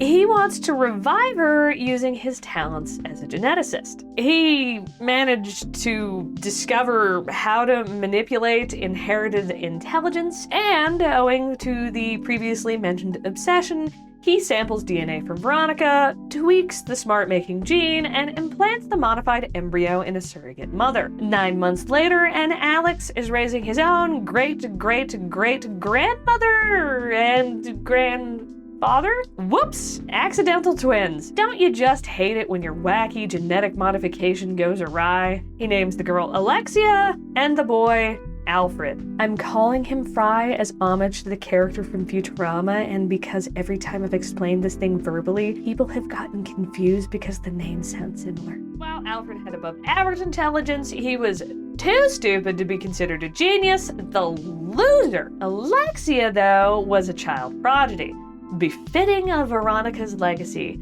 By age 10, she graduated university and joined Granddaddy's company as head researcher. Can you imagine how absolutely ego-demolishing that would be? She discovers an ancient virus within the genes of a queen ant, which she develops into T. Veronica by merging with the progenitor virus. 1983, Fry and the twins live in an Umbrella-owned base in the Antarctic. Recognizing his daughter is obsessed with T. Veronica, Fry creates a linear launcher and hopes that it can be used to defeat her in the event that she turns herself into a BOW. The twins enter Fry's secret lab and discover that they're clones. This causes them to both hate their father, and before the year's end, Alexia injects her father with the T. Veronica virus, but the experiment ends in failure. Fry becomes the BOW known as Nosferatu, which is a boss that you have to defeat in the game to progress. The twins restrain him and leave him in the underground prison cell, where he remains until Claire and Steve arrive 15 years later. Yeesh! Alexia concludes that by controlling the Veronica virus with temperature, the body can adapt to it slowly. She calculates that by entering cryostasis for 15 years, her body will have time to properly merge with the virus. She injects herself with it and enters the cryostasis that same year. 1993. Alfred, now the head of the Ashford family, graduates from a suitably hoity university and takes a job with Umbrella. He is eventually given governance over Rockford Island, which is a military training facility owned by Umbrella. Hunk, the captain of STAR's Alpha team, which retrieved the G-Virus sample during Resident Evil 2, was trained at this facility and looks back upon it fondly, the weirdo. Rockford is also a prison, and Umbrella definitely doesn't use prisoners as guinea pigs, and everybody lives in perfectly acceptable living conditions and aren't ever horrifically tortured for the amusement of Alfred and his friends. December 27th, 1998.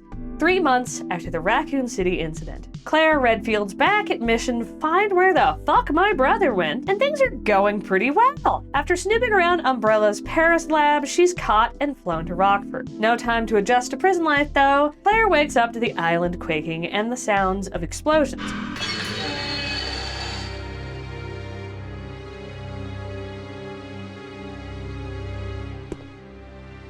Go on. Get out of here. This place is finished. Claire leaves the prison block without saying thanks, jeez, and is shot at by a red-haired boy. After realizing that she isn't a zombie, he introduces himself as Steve, another prisoner. He reveals there's an airport somewhere on the island which he plans to use for his escape, because this 17-year-old dweeb knows how to fly a plane, apparently. When Claire tries to go with him, he says she'll only slow him down and he runs off. And I bet Claire's thinking to herself, fat chance, I survived Raccoon City while toting around a 10-year-old. The pair meet again when she finds him researching on a computer. He says that Umbrella has put Chris under surveillance, prompting Claire to message Leon, asking him to inform Chris that he's being monitored. And this is a big plot hole that gets filled in a weird way in Darkside Chronicles.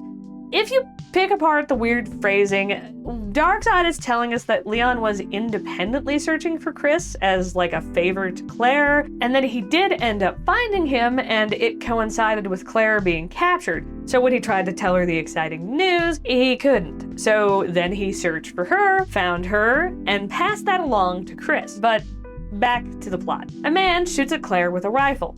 It's Alfred. How many guys is Claire going to meet that shoot at her first? Unfortunately, Alfred isn't as friendly as Steve. He thinks Claire intentionally let herself be captured so she could lead people to the base. Have it your way, then. You're just a rat in a cage anyway. I'll be sure to keep you entertained before I dispose of you.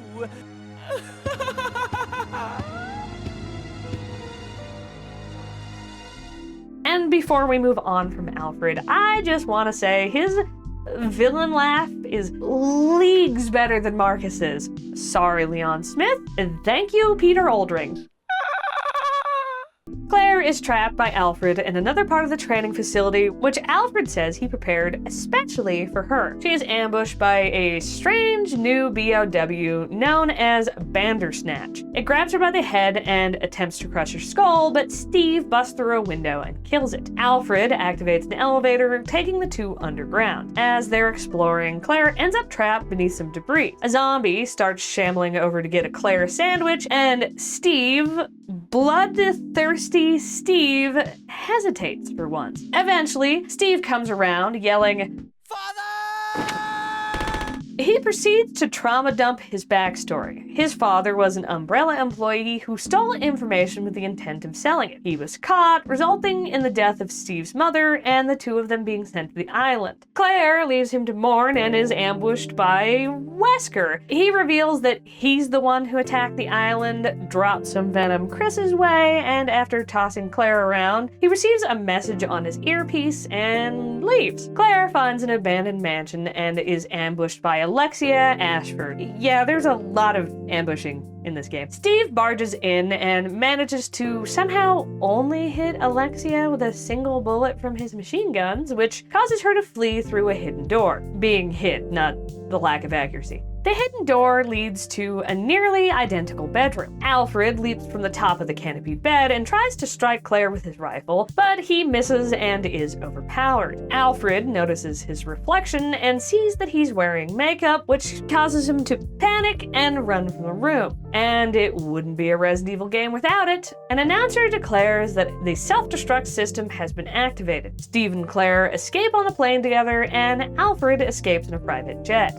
Their plane is hijacked by Alfred and forced to fly to the Umbrella-owned facility in Antarctica. Since their hijacked plane crashed, they use a drill vehicle thing to break through the wall of the facility, but not before getting into a battle with Alfred and wounding him. Alfred shambles his way to the cryo room where Alexia has been in stasis for the past 15 years. And what great timing old Alfie has! His sister's cryo sleep just so happens to end today. And right this minute, he gets to witness his sister waking up just before bleeding out. Guided by Alexia, a huge tentacle not only tips over the snow truck that Claire and Steve are escaping in, it also picks it up and flails it around like an angry toddler. We then cut back to Rockford Island. Chris infiltrates the base through a seaside cave and encounters Rodrigo, the man who let Claire out of her cell.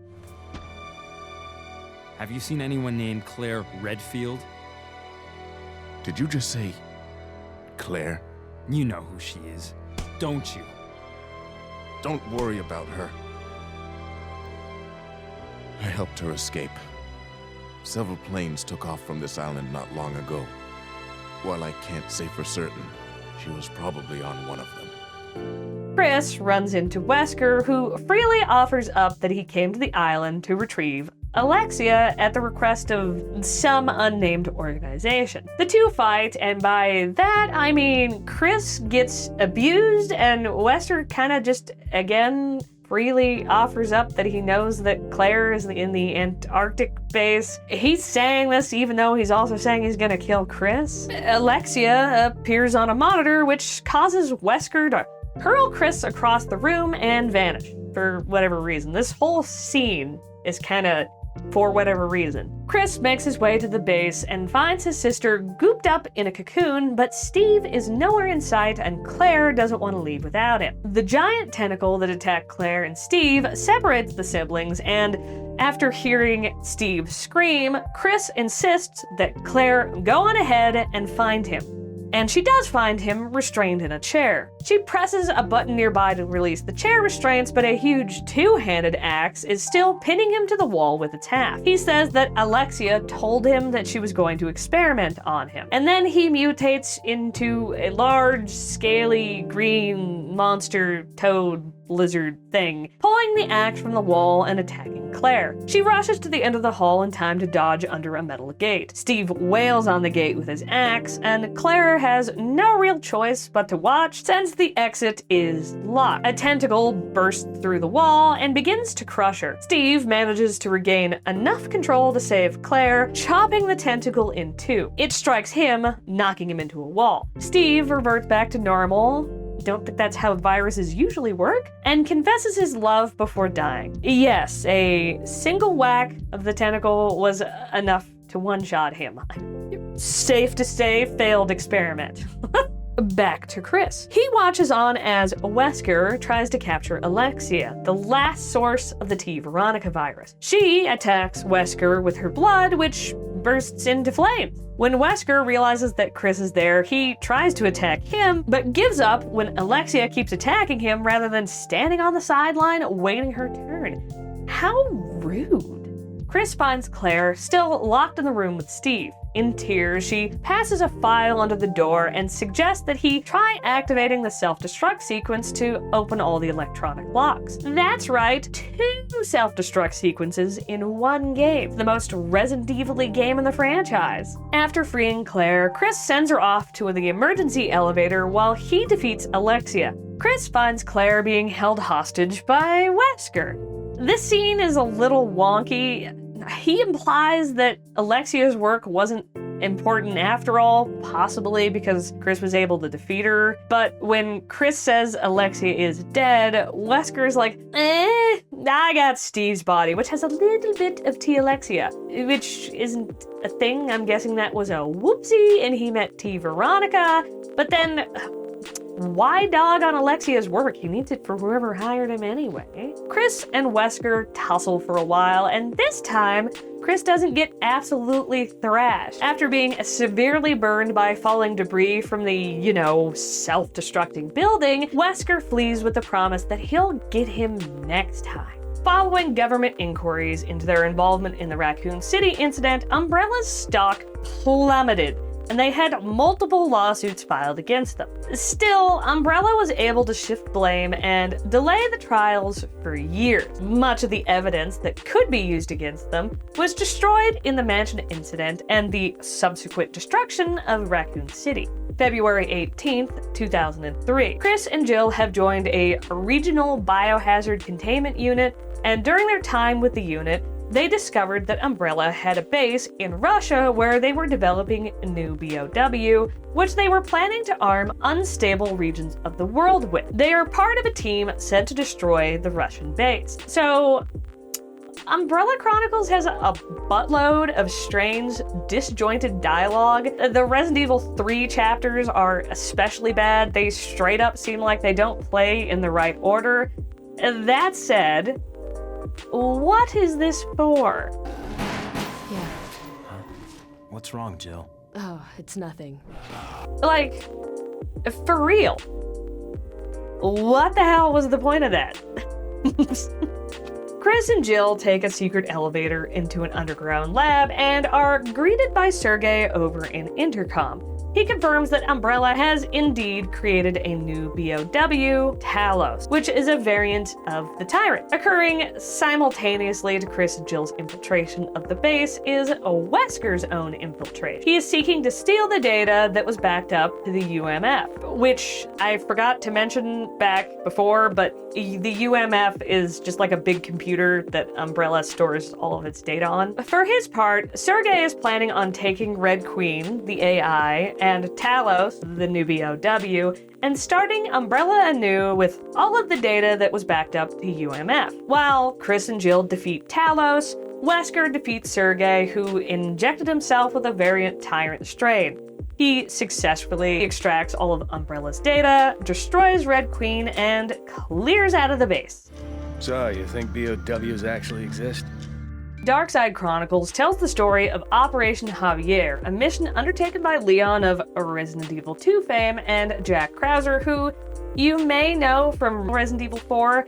If not, well, all you really need to know is he's a big man baby, and Darkside does not fix that. Javier Hidalgo started peddling drugs when he was a teenager. He quickly climbed the shaky criminal syndicate ladder by being particularly ruthless and vicious, murdering his enemies and competition. He ends up the leader of the Sacred Snakes, a crime syndicate which mostly deals in drugs, but also human trafficking. Fun. Now armed with more money and power, he was able to bribe and intimidate law enforcement, letting him do his crimely things largely unchecked. At some unspecified time, he marries a woman named Hilda, and in 1986, Javier and Hilda have a daughter they name Manuela. Sometime before 1991, Hilda contracted an incurable and fatal disease that is indigenous to the Amparo region of South America.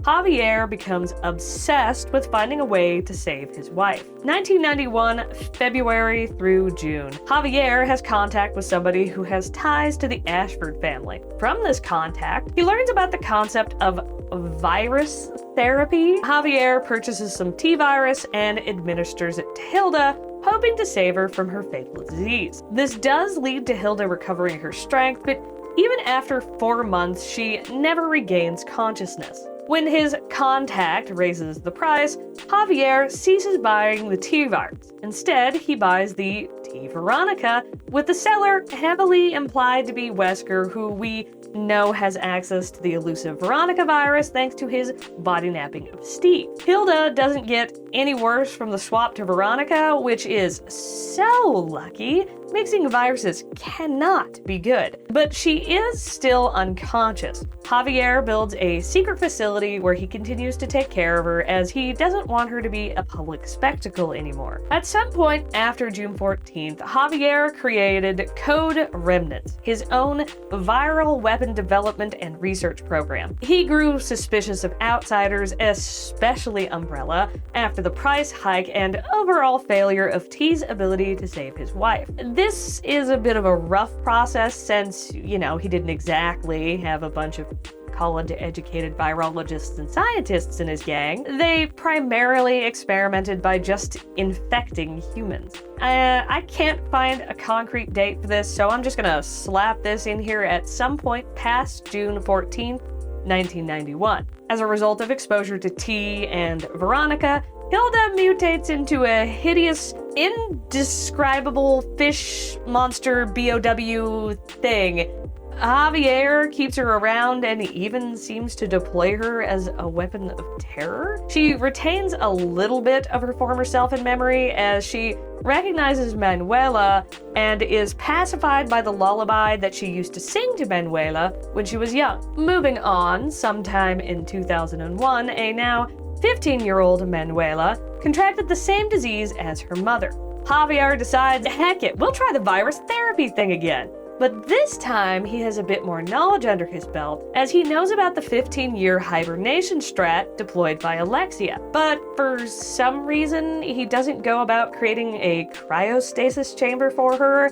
Instead, he goes for the much, much dumber plan of kidnapping local teenage girls and transplanting their organs into Manuela. Not explicitly sure how he learned that helped, but learned he did. The reason that Alexia used cryostasis is that it essentially kept Veronica in check.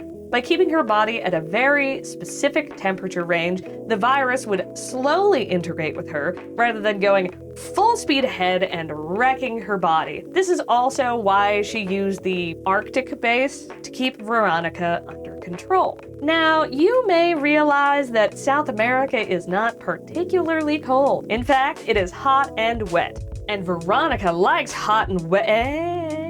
This has consequences. At first, Javier probably thought they were more like advantages. He somehow ended up creating the Veronica plant, which is a plant that produces Veronica. Sick, right? No need to buy Veronica from Wesker and he can create his own BOW using it. Operation costs slashed. But the aforementioned hot wetness of Amparo allows the Veronica plant to not only thrive, but begin to completely overrun the local ecosystem. Not unlike Plant 42, but destined to be much, much worse. This results in what is called the V-complex, a network of Veronica-infected plants. It is able to produce these sub-organisms which can fly and spew out spores, infecting vegetation even farther than the V-complex root system has reached. The file for the Veronica plant suggests that it could infect more than 60% of the Amazon's vegetation in 48 hours. I probably don't have to tell you that the Amazon is, kind of big. Breaking the chronology a little, I think now is the best time to talk about how Leon came to be a secret agent. You may think, well, that's easy. He survived Raccoon City and he wanted to fight back against bioterrorism. You'd be wrong, and I 100% don't blame you. The only way to discover what really happened via the games is if you beat the original Resident Evil 3 on hard mode on the same save file 4 consecutive times. That gets you this image. Or by playing Darkside Chronicles and completing Memory of the Lost City, which nets a cutscene version of that image. Okay, so enough stalling. what really happened. Marrying details from the remakes of Resident Evil 2 and 4 along with the Darkside Chronicles. After escaping Raccoon City with Claire and walking hand in hand with Sherry, Leon tells Claire to leave Sherry with him and set off to find her brother. Shortly after, Leon and Sherry are rescued by US government agents. This doesn't go as smoothly as one might hope. This part is a little weird, and since they're going forward with this story arc in the remake games, I hope they explain it better. Based on the Darkside Chronicle cutscene and the epilogue image from the original Resident Evil 3, Leon is coerced into joining a secret government program using Sherry as leverage. The US government makes vague threats about Sherry's safety, despite also valuing her for the G-virus antibodies that she's carrying. So not only does it feel out of the blue, it's also super flimsy. So yeah, there you go. We'll touch on Sherry's part in a later section. For now, let's get back to Operation Javier. Sometime after the 21st of August, 2002, the environmental damage caused by Javier, which is probably mostly from the Veronica plant, draws unwanted attention to the area, including from the US government.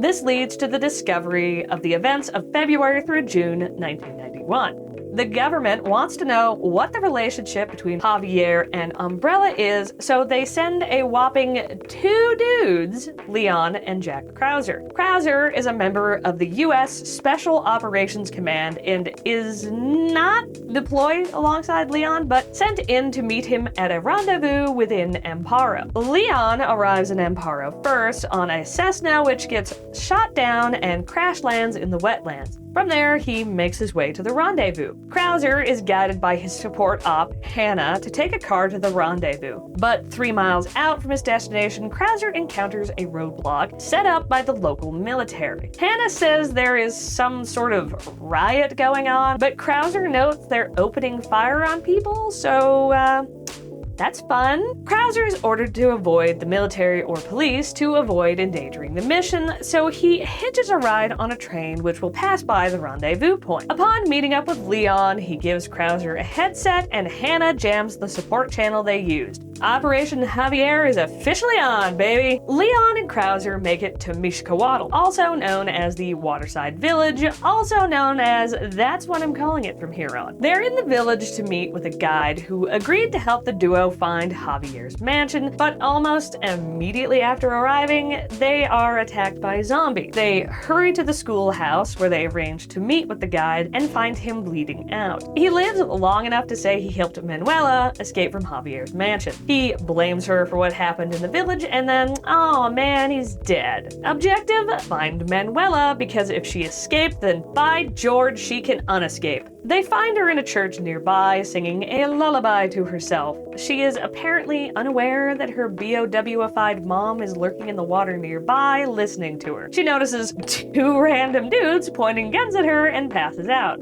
Fair. This agitates Hilda, though, who they fight off before rescuing Manuela. After she wakes up, she agrees to guide them. This leads them to a dam constructed by Javier as a way of powering his secret facility. They encounter Javier, who villain-splains that he is going to keep Manuela as a glorified prisoner for 15 years so he can treat her with the Veronica virus. Leon is deeply confused by how Manuela is completely normal-looking outside of a portion of her arm, which she keeps covered, being mutated, and how she retains her mind and her personality. The Veronica virus is fast-acting and known to destroy the brains of individuals who aren't compatible with it. We will not be getting closure on this. Leon does say this cringe shit about it, though. Was it something genetic? Or was she sustained by this land that's so rich with life?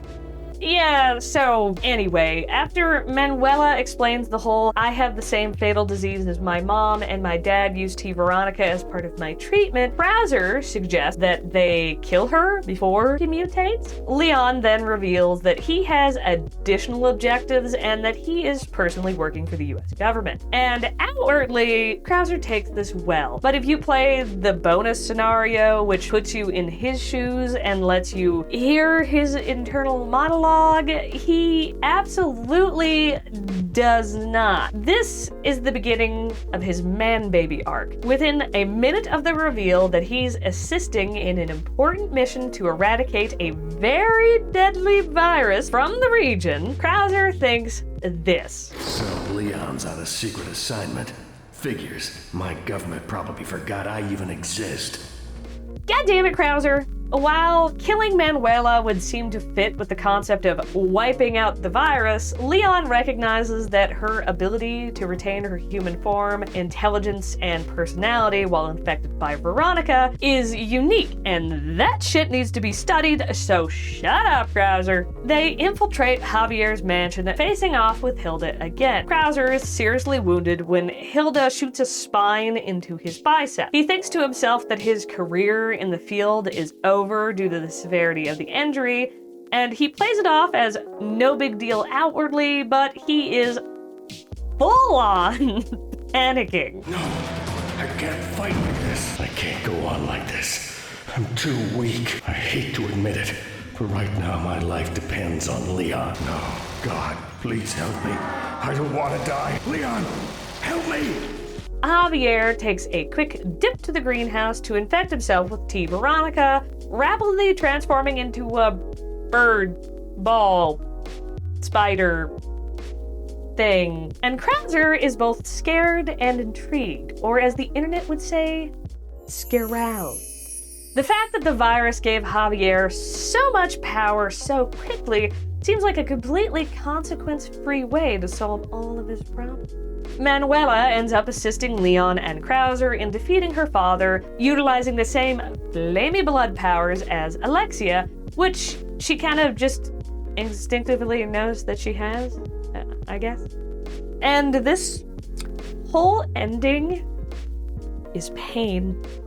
This moment marks my rebirth, for the darkness within me has awoken. Calm down, My Chemical Romance.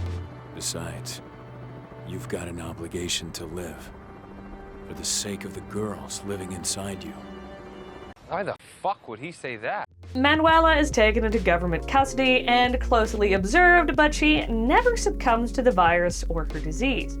Pretty sure this is never touched on again, but yeah, there's just a fully virused up girl waiting in the sidelines for a plot to come her way. Gun rhymes with fun for a reason, stranger.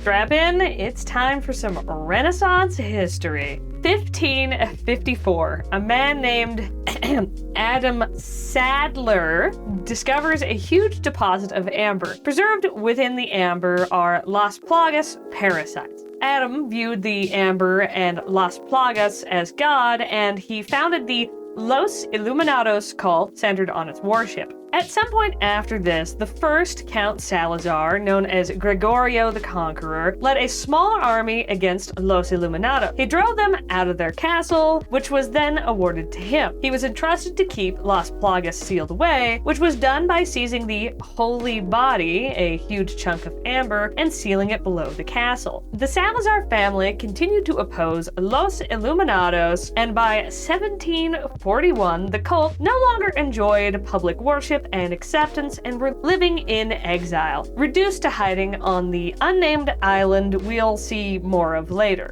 Fast forward a few hundred years to who knows when. Sometime in the 20th century, Los Illuminados is regaining their hold on the region thanks to Ramon, the 8th Count Salazar. Ramon was sickly in his youth, and his mother, Catalina, requested that Los Illuminados cure him, which was achieved by implanting him with Las Plagas. This opened the door to Ramon being influenced by the current leader of the cult, Osmond Sadler, and he soon became a fervent member. Now we need to marry what we learned about Operation Javier from Darkside Chronicles with a handful of new details that were given in Remake 4, 2002. First, Jack Krauser is given a little more depth. Instead of being essentially a gun for hire as he is portrayed in Darkside Chronicles, Remake Krauser is said to be a jerkbag, but one with something of a code of honor. Operation Javier also went down a little differently. The goal was still to target drug cartels in South America, but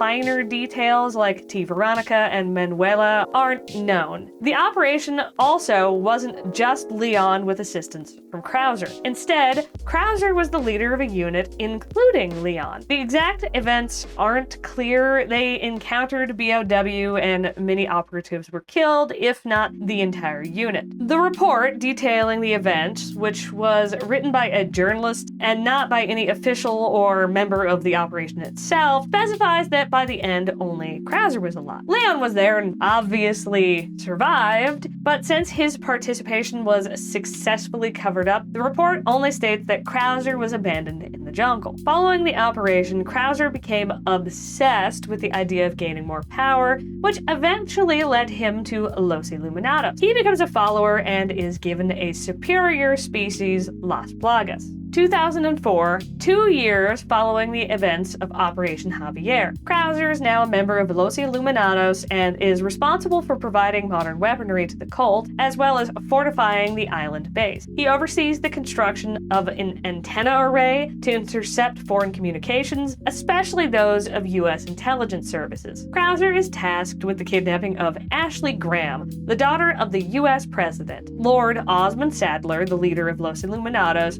wants to spread the cult influence into the US by influencing her and, once she is under their control, returning her to her father. Luis Serra, a former Umbrella researcher working for Los Illuminados, discovers a piece of amber in the storeroom which he decides to study because it looks funny. It turns out it is funny in more ways than shape. He dubs this amber just the amber, which is not helpful, my dude. So I'm going to call it Luis's Amber and Luis's Plagas, probably kind of interchangeably. Luis's Amber has a Las Plagas in it, which shares similarities with the dominant species Las Plagas that only Sadler is known to have. He researches it in private, noting that even though the Plagas inside is still asleep, it has control over lesser Plagas. He shares his findings with head researcher Annabelle, who has Luis's Amber stored in a protective case after it is involved in a deadly lab accident. He plans on developing Luis's Amber into a means of countering Sadler, as he believes that the Plagas inside could meet, if not completely surpass, Sadler's own Plagas. However, before Luis can further his research, his Amber is confiscated. Annabelle, who is sympathetic to Luis, is in charge of continuing Luis's research. She makes a bit more progress, including the discovery that Luis's Amber has the ability to strengthen lesser Plagas, but then she and her team are forcefully implanted with Las Plagas. While all of this was going down, Luis came into contact with Ada, who was working as a liaison for Wesker. The deal was that Ada would extract Luis from the clutches of Los Illuminados, where he would give possession of Luis's Amber to Ada's employer, but would continue to research it. Following the events of Resident Evil 2 and Operation Javier, the golden retriever boy of Remake 2 has become hardened and jaded. He's been sent to Spain to rescue Ashley Graham. 2 policemen are sent along with him. One is a chatty fellow who gossips about local trouble, saying that many people have gone missing in the area recently.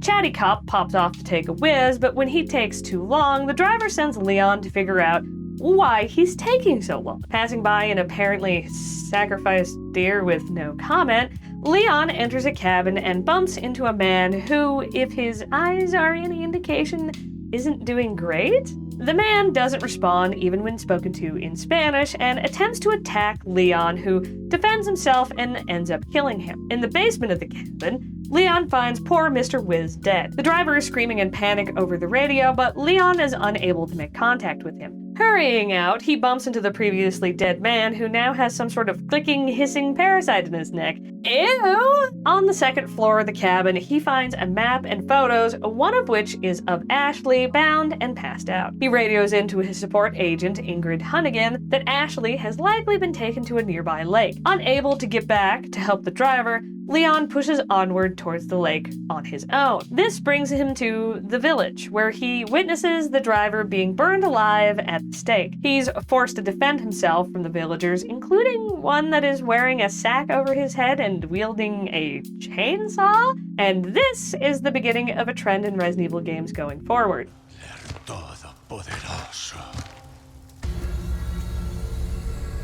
Where's everyone going? Bingo? Meanwhile, Ada's in the plot, unfortunately, so let's pop over and see what she's up to. Luis managed to secure his amber, but was captured by Los Illuminados and is being held in a grimy dungeon. He flamenco dances in between shots of people being brutally tortured and killed. Classy. Luis is next up for execution, but Ada, disguised as one of the white robe supplicant things, kills the other cultists and lets Luis free.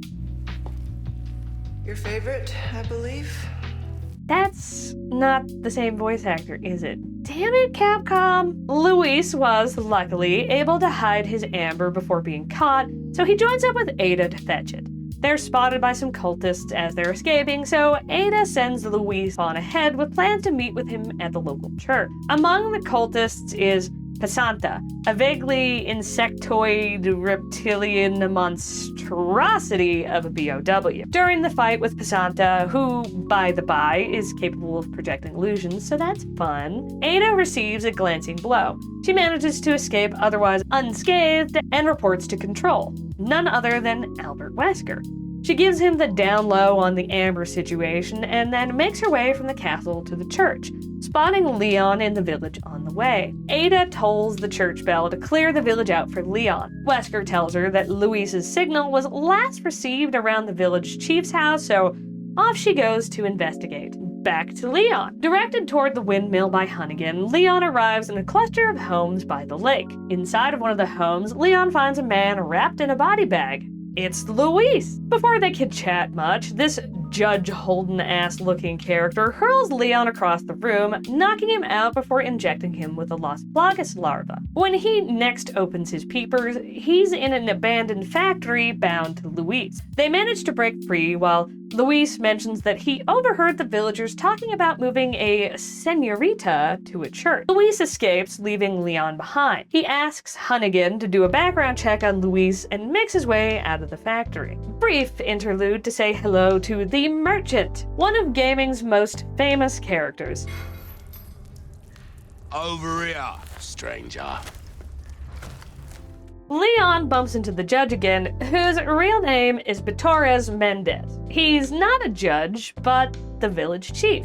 The encounter goes about as well as it did the first time. Mendez can see that the infection has taken hold thanks to those gross black tendrils in Leon's eyes. Before anything can happen, Ada shoots Mendez in the side of the head. It does diddly squat damage-wise, but I love the look on his face. Mendez lets Leon go, grabs his hat, and leaves, with neither the wiser that the intruder was Ada herself. We'll catch up with her in a minute. Armed with the insignia key, he heads back to the village, passing through the town hall to the churchyard beyond. Of course, the church itself is also locked, which begins a lengthy side quest to retrieve that key from the lake. At the lake, he witnesses the villagers dumping a policeman's body into the water, which is then promptly eaten by a huge lake monster. After defeating Delego, Leon coughs up blood and passes out. He has a vision of Sadler telling him that he's going to share in their holy blessings come daybreak. Back to Ada. After Leon leaves the chief's house, Ada finds a note indicating that they'll be keeping prisoners in the abandoned factory. The chief and the villagers chase her as she escapes, but she shakes them off and makes it safely to the factory. Luis and Leon are already gone, of course, but Luis left behind the pack of cigarettes that Ada gave him in the opening, with his radio frequency scrawled on the back. She radios him and sets up another meeting at the big house past the village. The villagers have caught up to Ada, and while trying to fight her way out, wouldn't you know it, crippling migraine out of nowhere, and she's down for the count. Wesker saves her and brings her to the house of the village chief. You know, I can't tell if that's a big brain they'll never check here again, or just like really, really dumb move. Wesker takes a sample of Ada's blood. Not entirely sure why, but I'm guessing he realized she was infected and her living was just a quaint bonus. And yes, Ada is infected. If you're wondering when the heck that happened, it's a lot more subtle than Leon's infection. It happens when she receives the glancing blow in the first fight. You can actually see the cut until the end of the chapter when her turtleneck dress thing regenerates itself. Leon wakes up 3 hours later with the sun setting. Puzzle, puzzle, puzzle, and Leon has the church key. As he returns to the village to use it, he is forced to fight El Gigantes. Like the chainsaw villager from earlier, this is another trend in Resident Evil games going forward. And because we don't suck, we saved a doggo from a bear trap earlier, and he's back to help out, causing distractions and even luring the big lug into ramming a hill, which causes some of the rock to collapse on him.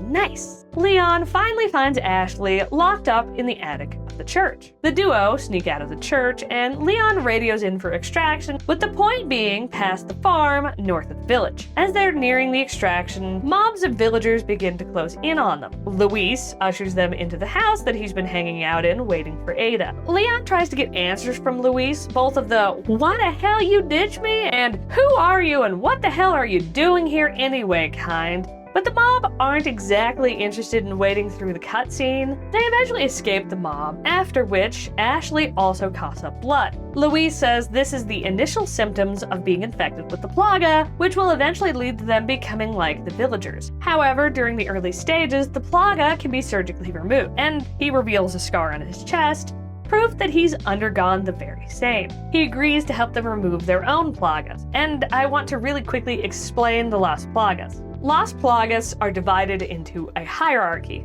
The lowest Las Plagas is subordinate and is what is inside the majority of the infected. Subordinate plagas cause brain damage, which is a pretty big giveaway when it comes to determining what level of plaga that somebody has. Then there is superior plaga, an engineered subordinate plaga that does not cause brain damage. And finally, dominant plaga. Sadler is the only known carrier of a dominant plaga according to Luis. However, the plaga within Luis's amber appears to be a second, naturally occurring dominant plaga. It also apparently has a unique property, the ability to enhance lesser plaga. The dominant plaga has a symbiotic relationship with its host, allowing them to retain all of their cognitive functions while giving them access to the hive mind through which they can control all lesser plagas. Ada meets up with Luis after he separates from Leon and Ashley, and once again they're off to get the amber.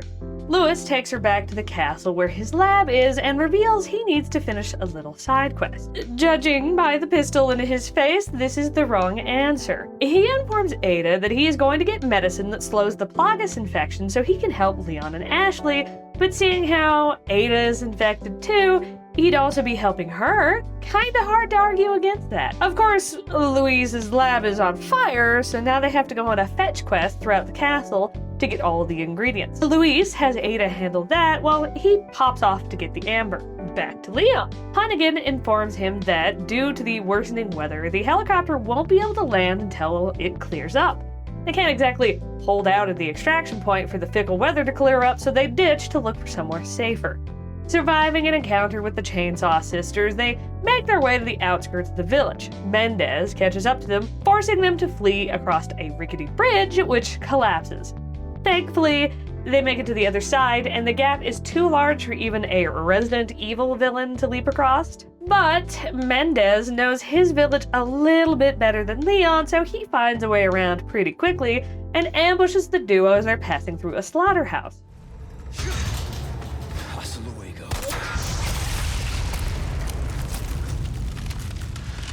God, I thank you for your gift. Well, that explosion made it about 100 times worse. Mendez is now a freaky spinal centipede-looking thing. After the fight with Mendez, Ashley helps Leon escape the burning building and they make their way into a castle, the bridge closing behind them and locking them inside. As they head into the castle proper, they encounter Ramon Salazar, who requests that Leon hand Ashley over.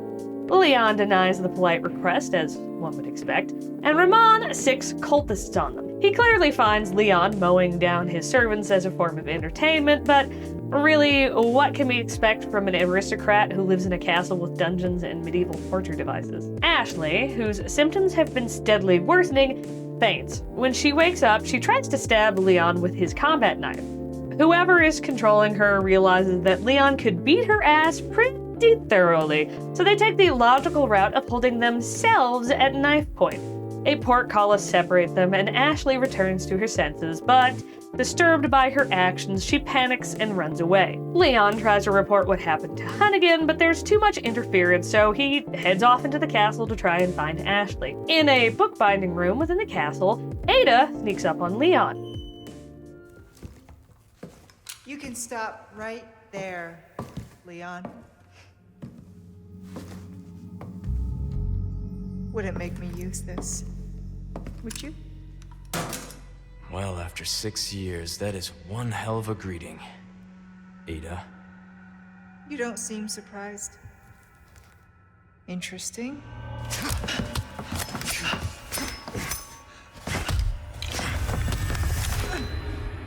Try using knives next time. Better for close encounters. Not a bad move. Very smooth. So who are you working for this time? Oh, Leon.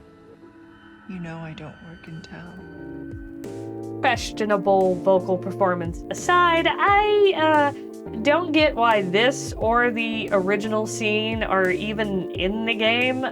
Nothing important happens here. I guess it's just a way for Leon to know that Ada's around? Continuing through the castle, Leon defeats another El Gigante, but with two differences. No doggo to help, and this one is covered in a lot of armor. He hits it with a cannon, knocking it off the ramparts over the cliff, and heads across the bridge into another section of the castle where he finds Ashley. She's having a bad day. Sudden mind control will do that to ya. Leon comforts and encourages her, suggesting that next time she give him a little bit of heads up before she tries to knife him. And the duo is back together. Luis calls Leon and tells him that he needs help and to meet him in the ballroom. Split up by a trap, Ashley finds the key to rescue Leon, but is captured by one of Ramon's weird bodyguards. Thanks to a tip-off given by Ada, Leon chases them down to the throne room, but pinned down by the red-robed bodyguard, Leon can only watch as Ashley is forced to drink some dark liquid, which causes her to retch and intensifies her Las Plagas infection. Ramon orders Leon to be tossed into the well in the center of the room, which, thankfully for Leon, has a chain which he uses to catch himself. As he's escaping, he bumps into Luis, who is decidedly not in the ballroom. He gives Leon the promised medicine, which really clears up his inky veins, so that's good. But the medicine will wear off quickly, so that's bad. Another El Gigantes fight, but this time featuring two of them, a lava pit and dynamite, and then a minecart shooting gallery segment.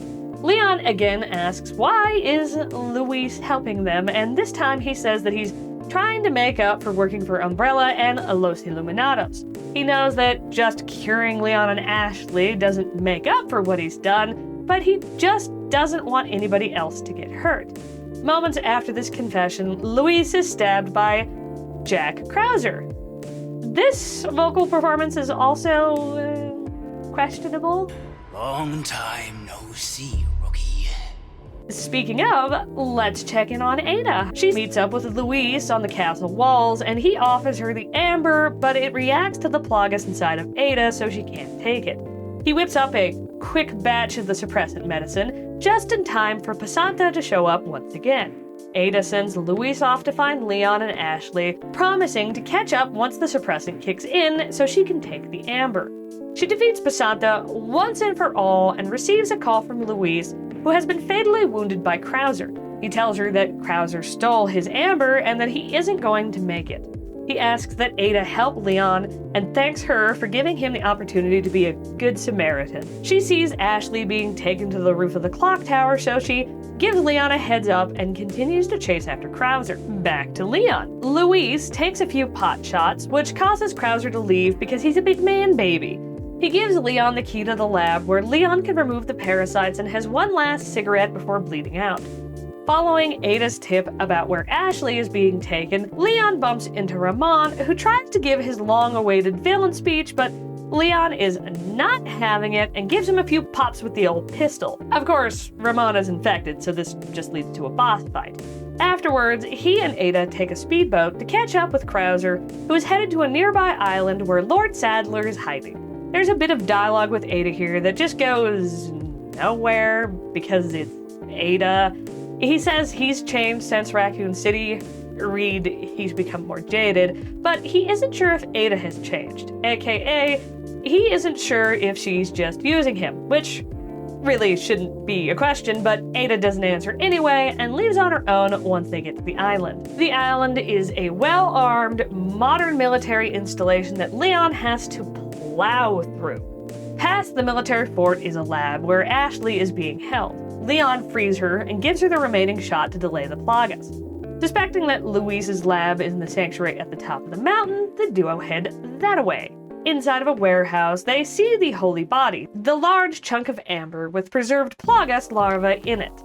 Lord Osmond Sadler himself shows up, mind controls Ashley again, and thank God Leon forgot to reload. Ashley manages to control herself enough to kill a few of the supplicants, I guess. But when she points at Leon and pulls, whoops, no bullets. Sadler wanders off with Ashley. We could just not keep a hold of baby Eagle. Gee. Now that Krauser isn't busy doing his job kidnapping innocent college girls for cults, he has plenty of time on his hands. He's used that time to set up a battlefield for him and Leon to play around in, because he's a big man baby. Krauser insists his goal is, in fact, not revenge on the government for all of the poor men in his unit.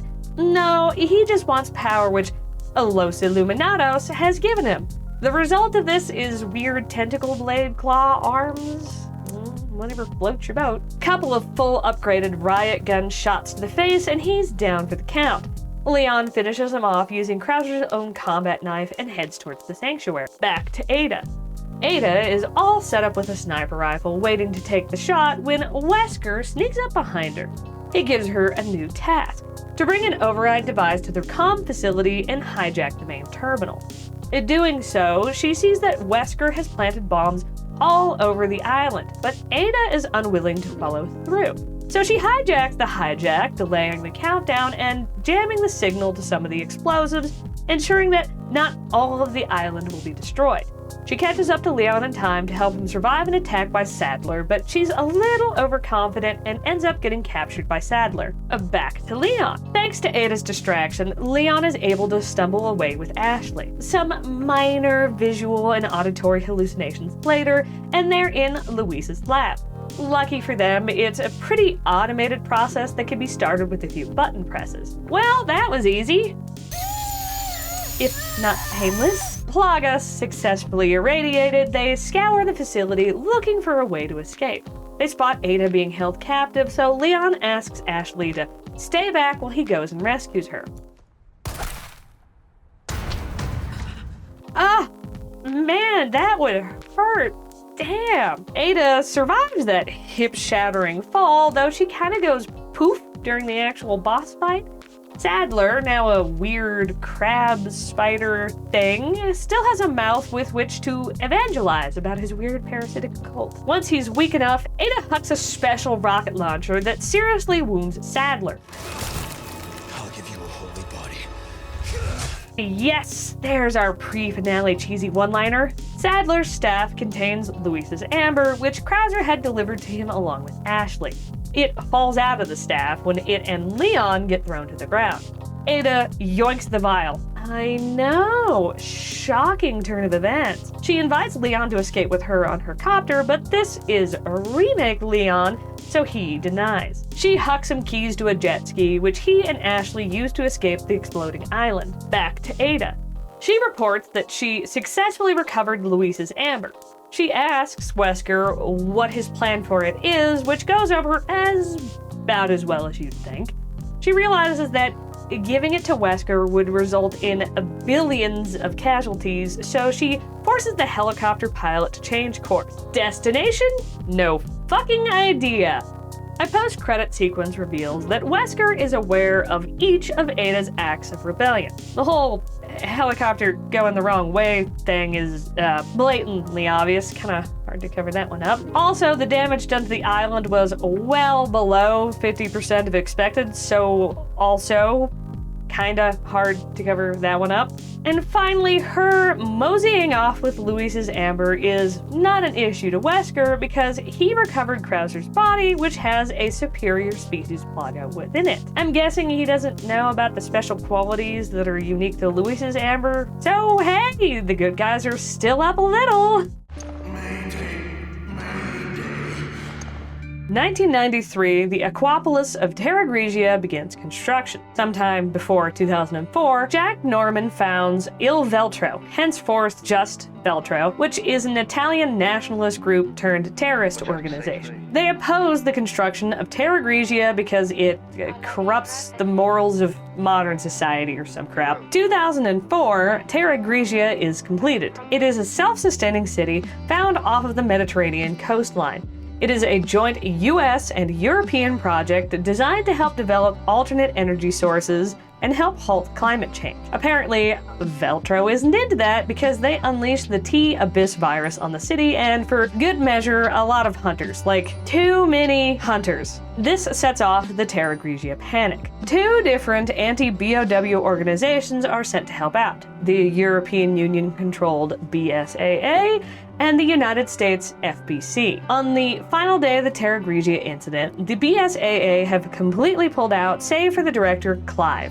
The only FBC still in the city are Morgan, who is the commissioner, and 3 agents named Parker, Jessica, and Conono Raymond, and a few other nameless mooks. The plan is to use Terra Grigia's solar energy matrix, the Regia Solis, to nuke the city. Clive tells Lansdale he thinks it's a mistake. Doing something so extreme will just cause more Veltros to pop up. But Lansdale seems perfectly happy about that since the BSAA and FBC need people like Veltro to exist.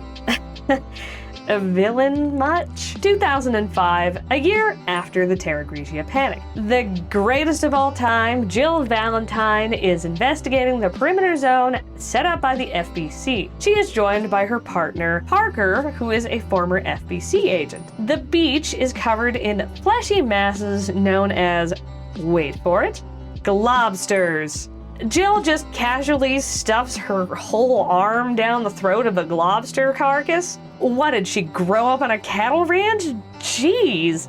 Inside of the thing is an intact vial of some unknown substance because why not? They hand the vial over to Clive, the BSAA director, who is personally supervising and damn well better have been paying attention when Jill stuffed her arm into that blob. I think that deserves a promotion. Say to another mainline title? No? Right after, Clive gets a call reporting Chris and his partner Jessica missing. He assigns Jill and Parker, who were Chris and Jessica's partners respectively, the mission of tracking down and rescuing them. What's that? Jill and Parker have too much skin in the game since they both have personal history with the missing people, possibly endangering the mission? Poppycock. In Clive's book, that's called extra motivation. Fast forward 3 hours to Jill making the worst decision ever, riding a small boat to a huge boat drifting in the middle of the Mediterranean during a heavy rainstorm. And no, the boat being Chris's last known location before he went poof means nothing. Thankfully for him though, Jill's his partner, not moi. The ship, the Queen Zenobia, has been abandoned for a while, and it was probably super voluntary and not at all because something got loose on the ship. Don't look at all the dead bodies and the super fleshy pustules all over the ground. That's normal on ships. It doesn't take long for them to meet the ship's newest inhabitants, ooze. Whatever you're picturing, you are wrong. They look like the Regenerator from Resident Evil 4, but with more teeth, some spiky bits for extra hugging power, and a lamprey for a tongue, because why not? Parker pulls a berry and decides to split up with Jill. She'll continue on while he sees what he can find by examining the ooze's body. A hop, skip, and a jump from the room where they fought the ooze, Jill finds a door with a peephole, peep flap. Taking a gander inside, she finds a shirtless Chris tied to a chair. She calls out to him, but he doesn't move. The door is locked, but hey, no problem for our master of unlocking, right? Can you get him out? No, it's a tough lock. I need the key. Oh. Jill stumbles upon a woman being murdered by a pair of ooze, and she doesn't say anything, not even an "oh no" or a little gasp. She's not carrying a wallet or anything to identify her, so Jill yoinks a key and pieces out. The key opens the door to the room Chris is in. Jill grabs Chris's shoulder to try and shake him awake, only for his head to pop off. It's a dummy meant to lure our two dummies into a trap. The room fills with gas, incapacitating Jill and Parker. Flash forward 45 minutes to Chris and Jessica, who are hiking in mountains in Europe. Given that the location they're headed to is Valkoianmäki, I'm gonna take a stab and say mountains in Finland. They're following a lead about there being a Veltro hideout somewhere in these mountains. They watch an airplane crash not too far ahead and find evidence that the airplane was carrying BOW with lobster bodies found in a few of the containers. Cutting through the mines nearby, Chris gets a boo-boo on his leg, and because this was released post-Resident Evil 4, he has to go pound town on the BOW rescue shelter's good boys with nothing but his pistol. All while Jessica talks about her ass. Me and my sweet ass are on the way. Girl, I am skyrocketing up PETA's Most Wanted. Could you do something? Can you stand? Gee, thanks. Jessica takes this opportunity to awkwardly ask if he trusts her as much as he trusts Jill. I guess, in theory, the best time to ask about it would be right after you helped him to not get munched on like a giant roided pepperoni stick, but really? Chris tells her, no need to compare, I trust you both. And that trust is built through actions and not words. I imagine saving him from being a pepperoni ranks pretty decently on the chart, but this is obviously not what Jessica wanted to hear. That's so like you, Chris. It's always about the job, isn't it? Jill must be a breath of fresh Mount Fuji air at the crack of dawn for Parker if Jessica's like this all the time. Chris wisely lets the remark go, and at the end of the mine, they find an airstrip with Veltro's crest. They regain contact with HQ, and Clive says he made a whoopsie and sent Jill and Parker out into the Mediterranean Sea on faulty info. So now Chris and Jessica are being sent to find Jill and Parker, who were sent to find Chris and Jessica. And now we're back to Jill, who wakes up on a bed. She seems to be in perfectly good health. Where are you? I don't know. A room, I think. No shit. Well, maybe she hit her head a little hard on the way down. She contacts Parker, who is locked in a room somewhere else on the ship. Both of them have been stripped of their weapons and they can't contact HQ. Jill escapes the room with the power of screwdriver, reunites with Parker, Joint kicks a door down, and the pair of kangaroos get their stuff back. Plan rescue Chris is out the window. Now it's to get to the bridge to see if they can use the ship's comms, but when they arrive, they find that not only is the ship's communication system down, but the navigation is too. So they are adrift at sea. Nothing to panic about. There's an explosion outside. The tugboat has decided that being a tugboat sucks, and it's gonna try out being wreckage instead. Jill is grabbed from behind as they hurry off to try and convince the boat not to make the career switch? I don't know. But Mr. Grabby miscalculated. It's the rookie Raymond from the Terra Grigia incident. Parker asks why the FPC is on the ship, but Raymond refuses to answer, saying that Jill and Parker don't even know why they're on the ship or who they're fighting. He leaves and they just let him. Attempt number 3 at finding a working communication system. This one's for emergencies though, so it'll definitely work. And this part is one of my favorite sequences in Resident Evil. The music subtly fades away as you ride down to the promenade deck. With the sounds of the elevator, you probably don't even notice it the first time around. You step off the elevator and immediately you hear a slow, pained, distorted voice repeating a distress call.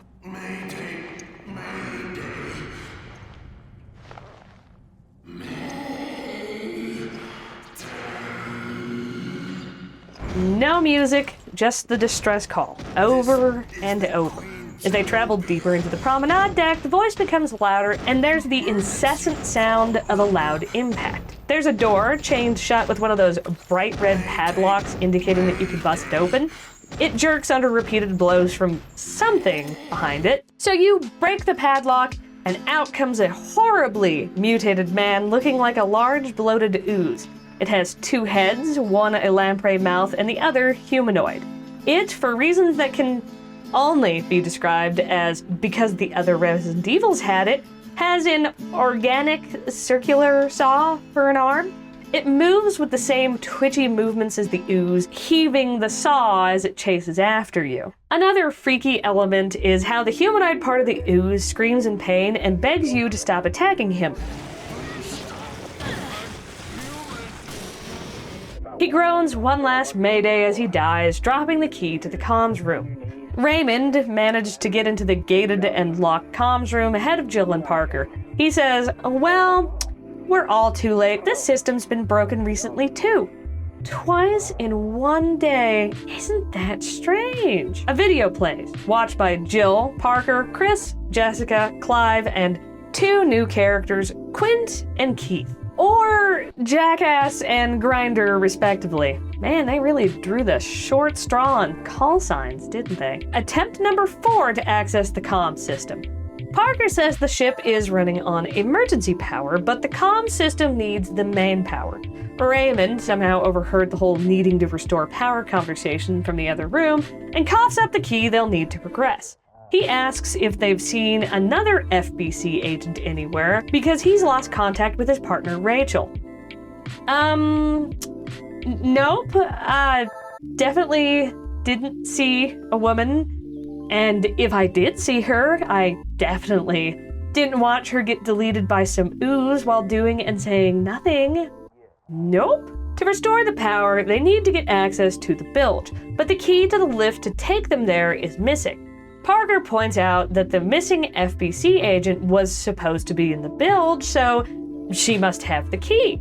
Jill makes the connection that the decidedly non-civilian looking woman she watched die was probably Rachel, and well, the body's gone. Always a good sign, and oh, look at that, she left a diary behind for us. The diary tells us that Rachel found the UAV used to disperse the virus on Terra Grigia within the ship's foredeck, confirming that this was a base of operations for the attack on Terra Grigia. From there, the diary borrows heavily from the famous Itchy Scratchy Diary of Resident Evil 1. She writes about being attacked by an ooze, losing her eye, and suffering a splitting headache. Her ability to think and write fails rapidly. She closes off with, "My right arm split into 2. Blood all over my body. Can see my bones. Need doctor bad." I'm sorry. I'm sorry. Rest in peace, Rachel, but... Predictably, Rachel appears on the other side of the glass. She mutters, "Found you," and then runs back up the stairs? Thus begins a prolonged cat and mouse boss fight. Hey, do you guys think it's a problem that her body didn't decompose like the other ooze? No? Alright then, cool. Off to the bilge with Jill and Parker while we flip over to Valkoyan Maki Airport for an interest break. I'm going to lump the 2 Quint and Keith chapters together in the interest of not getting whiplash. The 2 continue Chris and Jessica's abandoned investigation. Quint is revealed to be a big creep, having tried following Jessica home.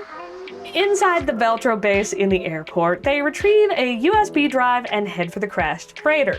After a too long wave clear segment with invisible hunters, they jam the USB drive into the still working terminal of the crashed plane. This gets them the coordinates of the ship, but also leaves them with a pretty big question because, as Keith puts it, "You're saying Veltro ran from their own hideout, and now they're looking for their own ship?"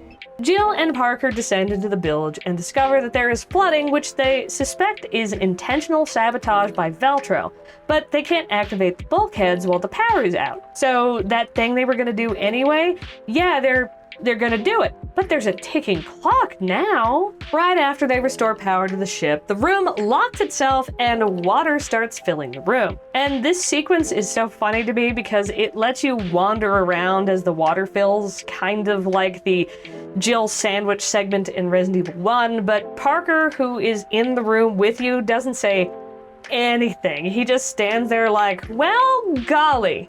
this sucks. Normally, we'd make a dramatic cutaway to the second Quint and Keith mission, but we already covered that, so instead, we're joining up with Chris and Jessica. Thanks to the information retrieved by Quint, they arrive on the ship, and holy moly, how are you cold, Jessica? Anyhow, Stalkerman advises they look for Jill and Parker in the bilge, as they're most likely trying to restore power. Spot on. Nobody home. Where'd you go, Jill?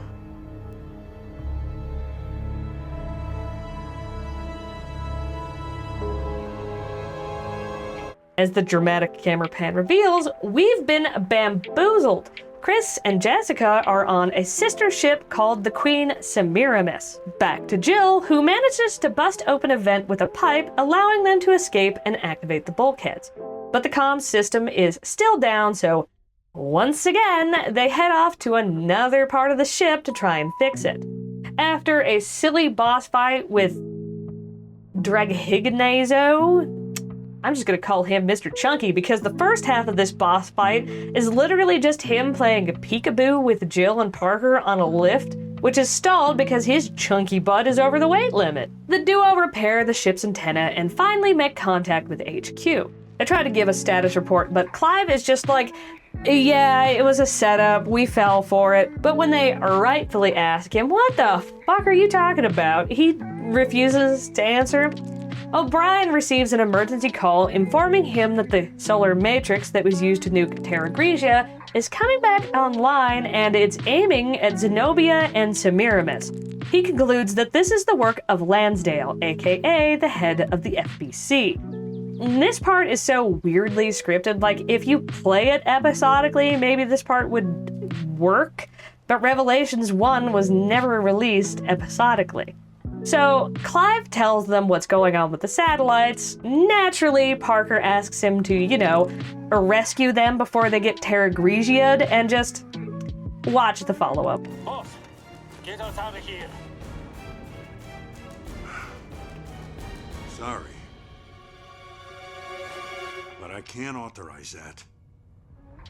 And just so you know, there is nothing between this following clip other than the traditional end of chapter score wrap-up and opportunity to save. You're out of time, I'm afraid. A rescue just isn't possible. Why is it scripted like that? Like I said, maybe it'd be better if it was an episodic game, or if there were a chapter between where you play like Chris or Jessica or Quint or Keith, but there isn't even a cutscene injected in there to drag out the tension. It just has him say he can't authorize it with dramatic music, all for him to follow up with the reasonable explanation of rescue won't make it in time. Chris is traveling by sea. He won't reach you in time. Chris, he's all right? No time to explain. I'll do what I can to stop the attack. O'Brien out. Just say yes, it's less words. Quint advises them to use the UAV drone aboard Zenobia, which we know exists because of Rachel's dowry, though I don't know why Quint knows it's on the ship. Speaking of Rachel, she appears as a nuisance enemy because taking dangerous enemies and making them annoying is what Revelations is all about, baby. They wave clear some hunters, which are on the ship for some reason, and deploy the UAV, which scatters some glitter and confuses the satellite targeting system, preventing the laser from nuking Zenobia. Oh, remember Clive's whole "I'll try to stop the attack" thing?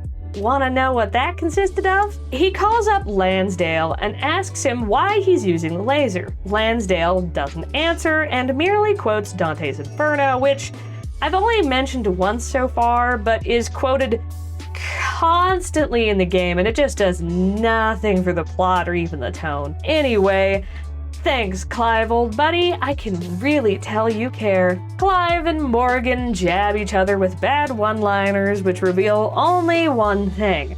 Morgan's excuse is that he's trying to contain it.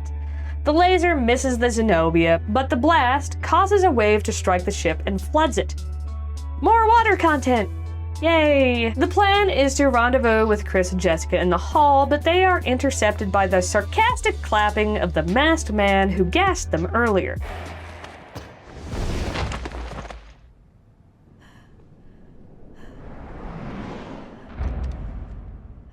Jessica, why did you fire? To protect our people. Isn't that our job? The ship teasing that awkwardly follows the murder of Raymond is so ridiculous that it's evolved into ship harassing. Jessica stumbles into Chris with all the subtlety of Austin Powers. Oh, I tripped. Oh. Parker suggests partner swapping. Jessica complains to Parker that Chris never got any of the many blatant hints that she dropped, and Parker, watching Chris and Jill go, suggests that maybe he's already taken. Using a key plundered from the Semiramis, Jill and Chris enter Zenobia's lab, where they must be washed clean of the devilish ocean waters before proceeding. A new monster decides to attack Jill while she's separate from Chris.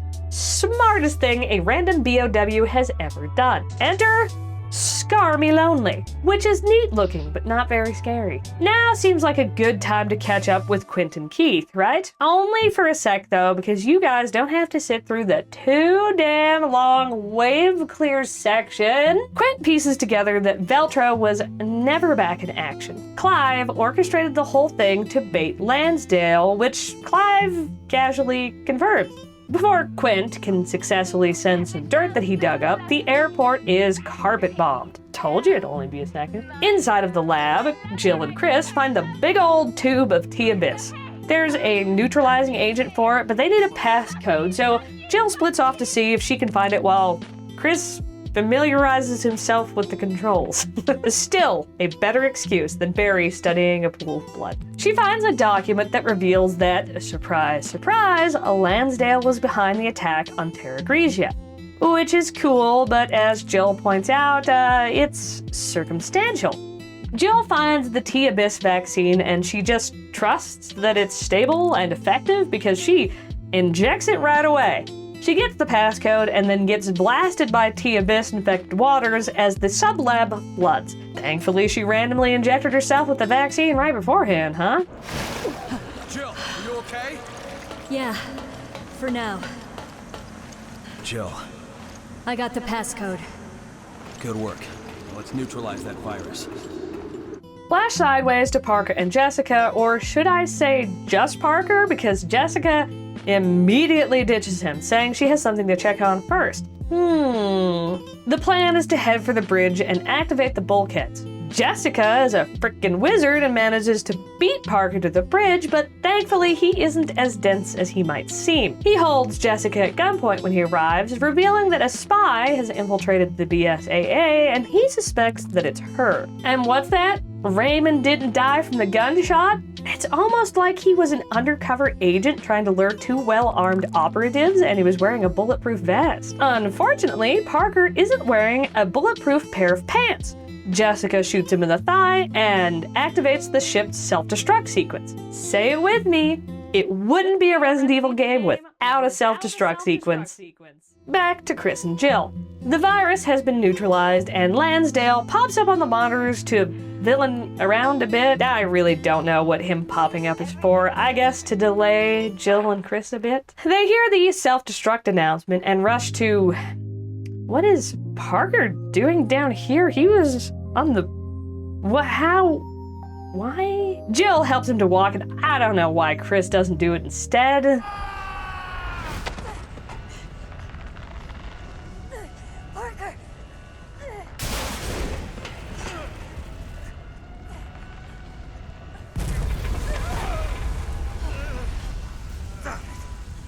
Just not my night.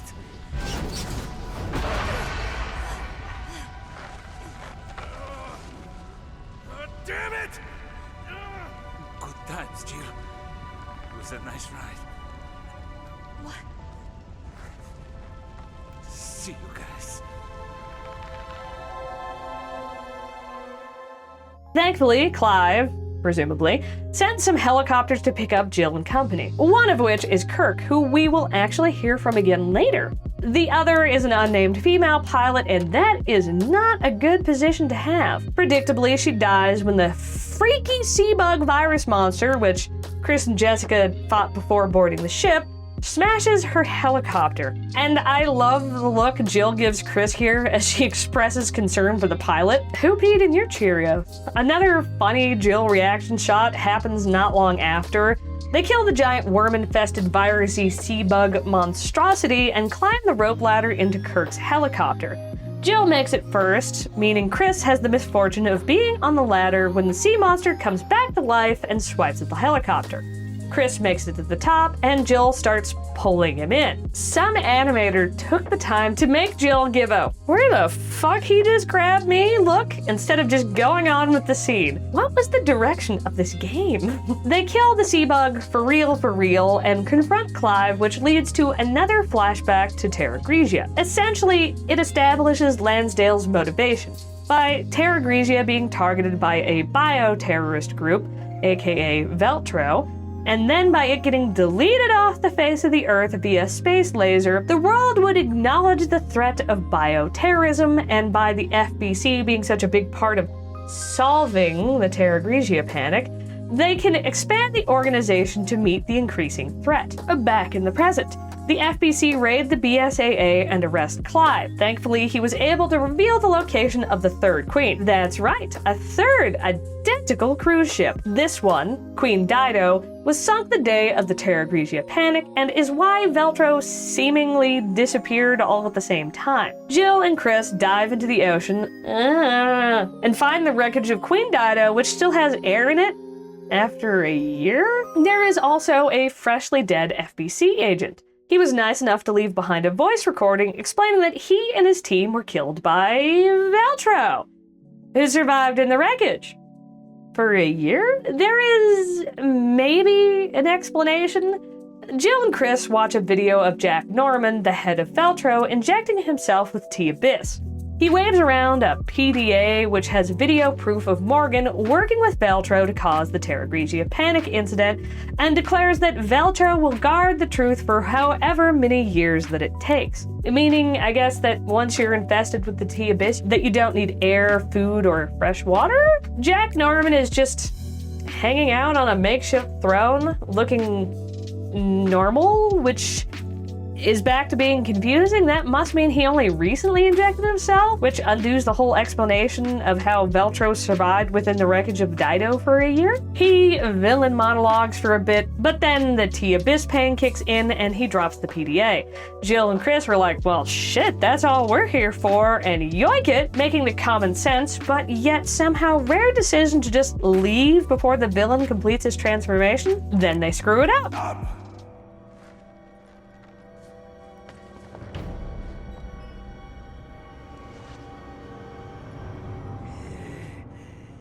Morgan, behold the terror which you have unleashed.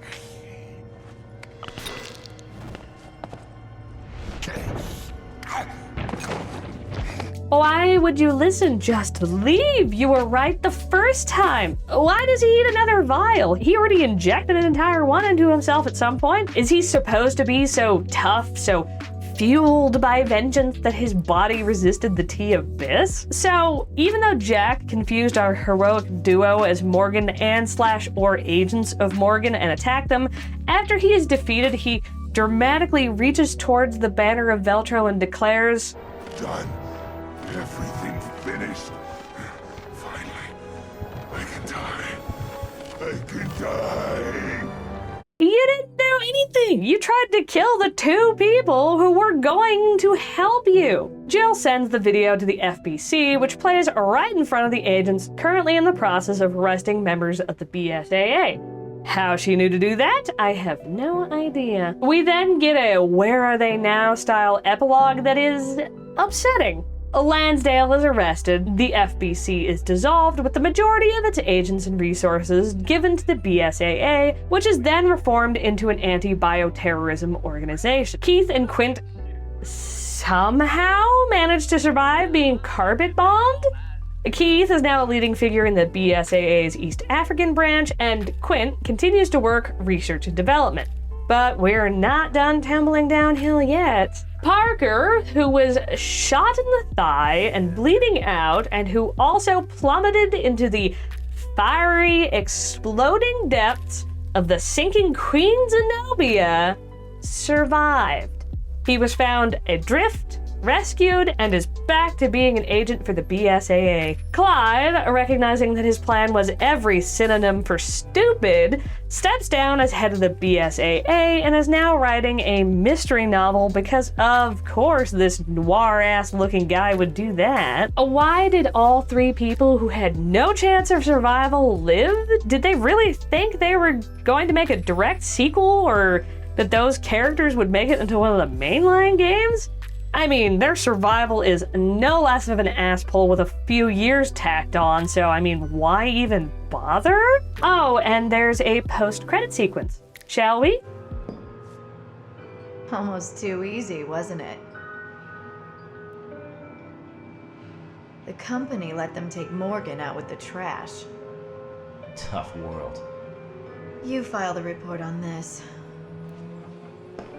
The twist wasn't twisty enough, so they twisted it again. Jessica and Raymond were working together the entire time to secure a sample of the T-Abyss virus.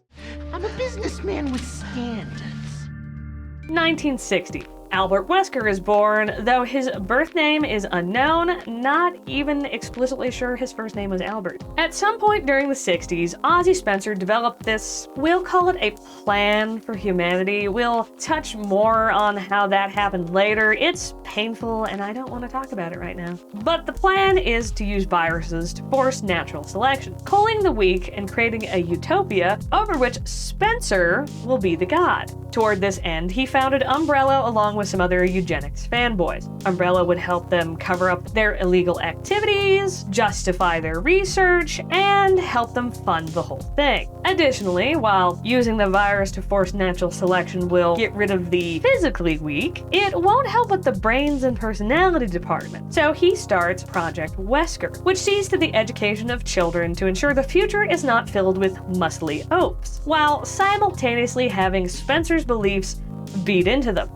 Probably metaphorically. Probably. The children of the project were adopted and or bought and or kidnapped from all around the globe, so long as their parentage was deemed awesome enough. Also, they were all given the surname Wesker in homage to the project leader. Eventually, 13 children were deemed worthy of progressing to stage 2 of the project, being infected with the progenitor virus. The exact method of administration varied. Some were tricked, some were forced. Wesker was offered the virus by Pearly White's Birkin and administered it to himself.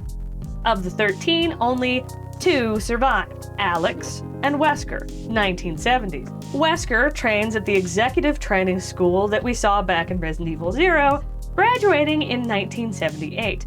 Following his graduation, he takes a role as senior researcher at the Arclay lab.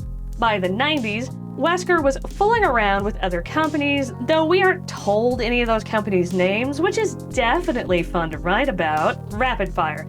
In 96, STARS is founded and Wesker is assigned as captain. In 98, the events of Resident Evil 0, 1, Umbrella Chronicles, and Code Veronica all take place. He also peddles T. Veronica to Javier. 2002, he observes the events of Operation Javier. 2003, the cringe levels of Umbrella Chronicles in the Russian base happen. 2004, Wesker uses Ada to try and get Luis's Amber and ends up with Krauser's body close enough. Now, lightning round's over, Resident Evil 5 time. After toppling Umbrella in the Umbrella Chronicles, BOWs and the associated research end up in the hands of various terrorist organizations who have been targeting vulnerable countries. Thanks to the injection of manpower from the events of Revelations, the BSAA is now a global anti-bioterrorism organization. In 2006, the European branch of BSAA has a lead on the location of old Spencer himself. Chris and Jill take on the mission to apprehend him, hoping to find some juicy deets on where Wesker is hiding. Jill gets to deploy her famous, though underutilized, lockpicking skills to bust into the Spencer estate. It looks a lot like the Arclay mansion, which makes sense.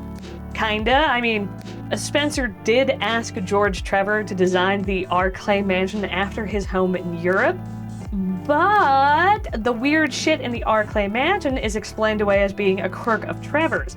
So why is Spencer's home in Europe so freaking weird, huh, writers? And this isn't really plot relevant, but I can't not bring up the Itchy Tasty reference. Well, copy-paste, more like.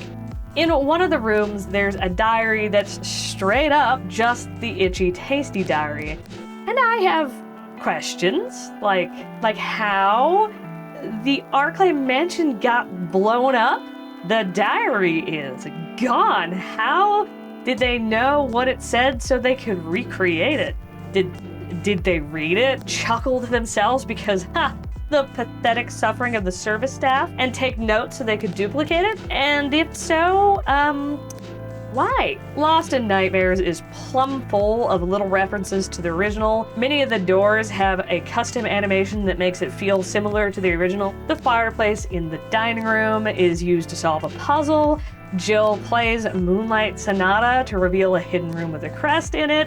Good to see she's had time to keep up on her piano skills. I'm honestly surprised they didn't work in a lighter somewhere for Chris to use. There's a password-locked computer that wants 3 passcodes. That all? You don't want like a retina scan, maybe a fingerprint? So the duo go down nostalgia lane and gather all 3.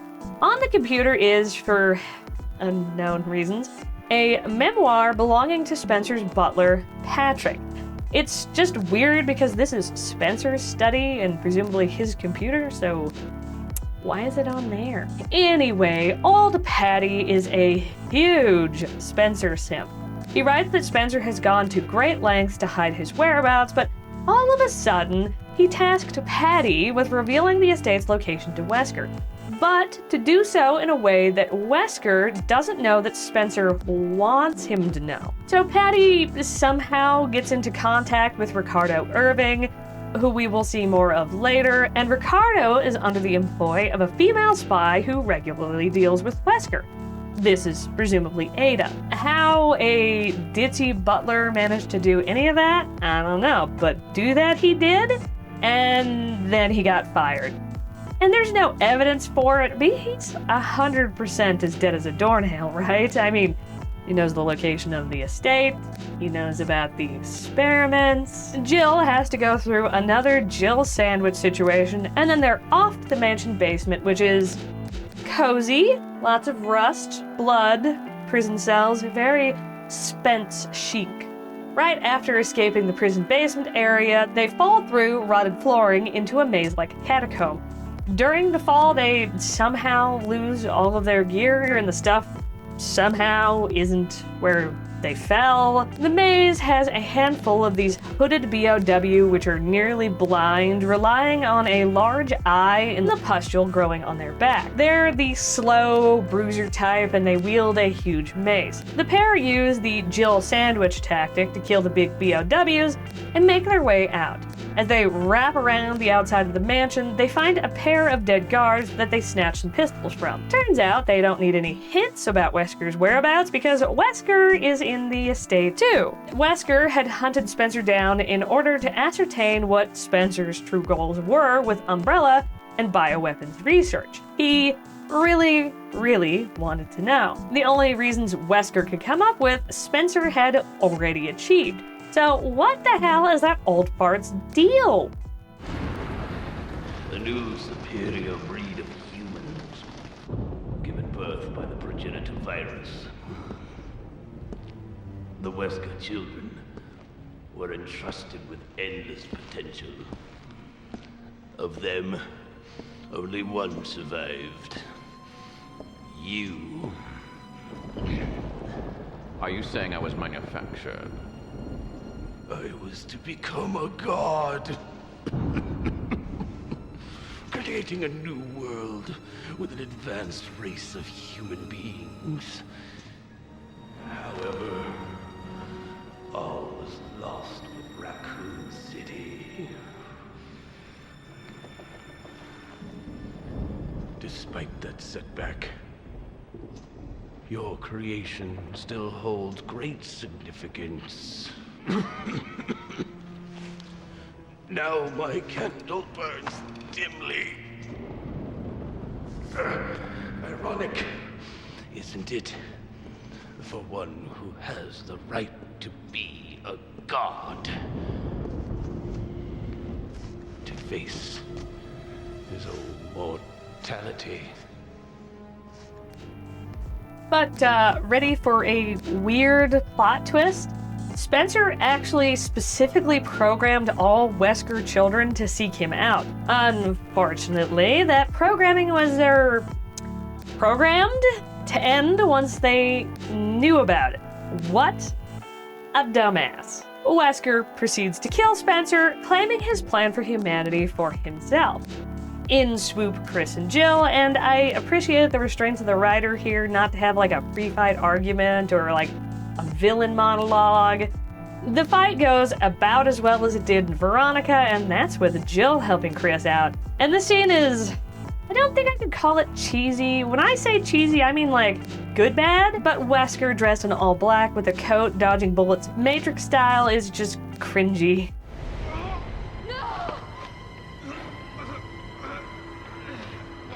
Let's finish this.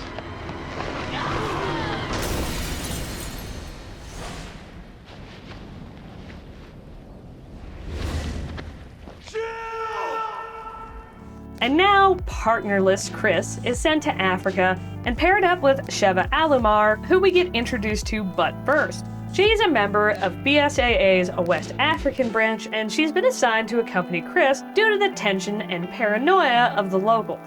A soldier gets handsy with her, don't know why, and she bribes them to let them through. They rendezvous with their contact in a butcher shop. Their mission is to head to Kijuju to intercept a black market weapons deal and capture a man named Ricardo Irving. Well, actually they're backup for Alpha Team, which has already infiltrated the area. That doesn't seem like a very impressive use of a main character. I wonder if Alpha Team is gonna make it out all right. Come in! Alpha Team! Dechant, do you copy? Dechant! They find Alpha Team slaughtered. A single survivor tells them that it was all a setup, hands them a drive with data on the deal, and leaves the plot. With Irving gone and no one to back them up, the mission is to now get the data to HQ. Chris and Sheva encounter the creature that took out Alpha Team, the first Ouroboros virus test subject. His infection can actually be seen in the opening credits. They send the data off to HQ and request an evac because this town is whack. The villagers are acting like the Ganado in the Kennedy report and shit. But HQ says, nah man, you have to catch Irving. We'll send Delta Team to help you out. Don't worry. Go get him, tigers. You guys remember Kirk, the pilot from Revelations that doesn't get squished by the giant sea bug and, according to Jill at least, knows how to treat a lady? Know how to treat a girl, Kirk. Well, ladies, join me in a moment of silence. The duo meet up with Delta Team, captained by Sheva's mentor, Josh Stone. Delta scoured the data retrieved from Alpha Team, which reveals that Irving moved the weapons deal to the mine. Josh gives Chris a PDA with the info on it, and as if guided by the hands of fate, he immediately opens up a photo of Jill. She's more blonde than the last time we saw her, but also significantly less dead. I call that a win. Chris decides to not tell Sheva that he recognizes the woman for some reason, and the pair head to the mines. They ambush Irving, and the leisure suit Larry looking ass fella gets rescued by the masked lady that watched the poor fella mutate in the opening scene. Irving left behind some documents which point toward an oil field in the marshland, so off we— oh my god, what the fuck is that? Irving was trying to sell that before the BSAA mucked it up for him twice. He isn't hard to beat, but he sure isn't pleasant to look at or listen to. The pair defeat another of Irving's merchandise BOW, the RE5 version of El Gigante. Also not hard. Boring though. Most of Delta Team was wiped out by the big boy, though Josh is not found among the dead. Sheva, you don't have to do this. You can still back out. What about you? I've got a personal stake in this. A personal stake? Chris, look around. We should both get the hell out of here. I'm not here just for the mission. What are you talking about? A while back, I received some intel that my old partner was still alive. At first, I didn't know what to think. But when I saw the data file from Delta Team, I knew for sure. Jill is still alive. That woman in the data file? Are you even sure it's the same person? We were partners. I'm sure. Fanboat! Chris explains the whole library fight with Wesker, and Sheva reveals that her parents died due to an accident caused by Umbrella and that it was covered up. Hey, Josh is still alive. Chris and Sheva finally catch up to Irving, who injects himself with Ouroboros and mutates into a tentacly sea monster thing. Well, actually, I guess part of him mutates into that. Some of his body, including his annoying face, is left intact. After defeating him, they try to interrogate the dying Irving about the Ouroboros project. When Irving realizes he's talking to the Chris, he actually does something useful and points them to a cave. Josh stays behind and says he'll try to get them back up from HQ. The pair pass through a ruin hidden within the cave. We cut away to see Excella Gione, the head of Tricell's African branch, administering a shot to none other than Wesker. She tries to seduce him, hoping to earn a place at his side in his new world, but I don't think Wesker's the sharing type. The masked lady reports that Chris and Sheva are closing in. Excella verbally needles Wesker, seems like a great idea, and then leaves with Masked Lady. Back to Chris and Sheva, who descend the ruins and find an underground garden filled with red flower. This underground garden and the ruins are part of the ancient Nidipaya kingdom. The kingdom chose their leaders by feeding them one of the highly toxic flowers known as the Stairway to the Sun.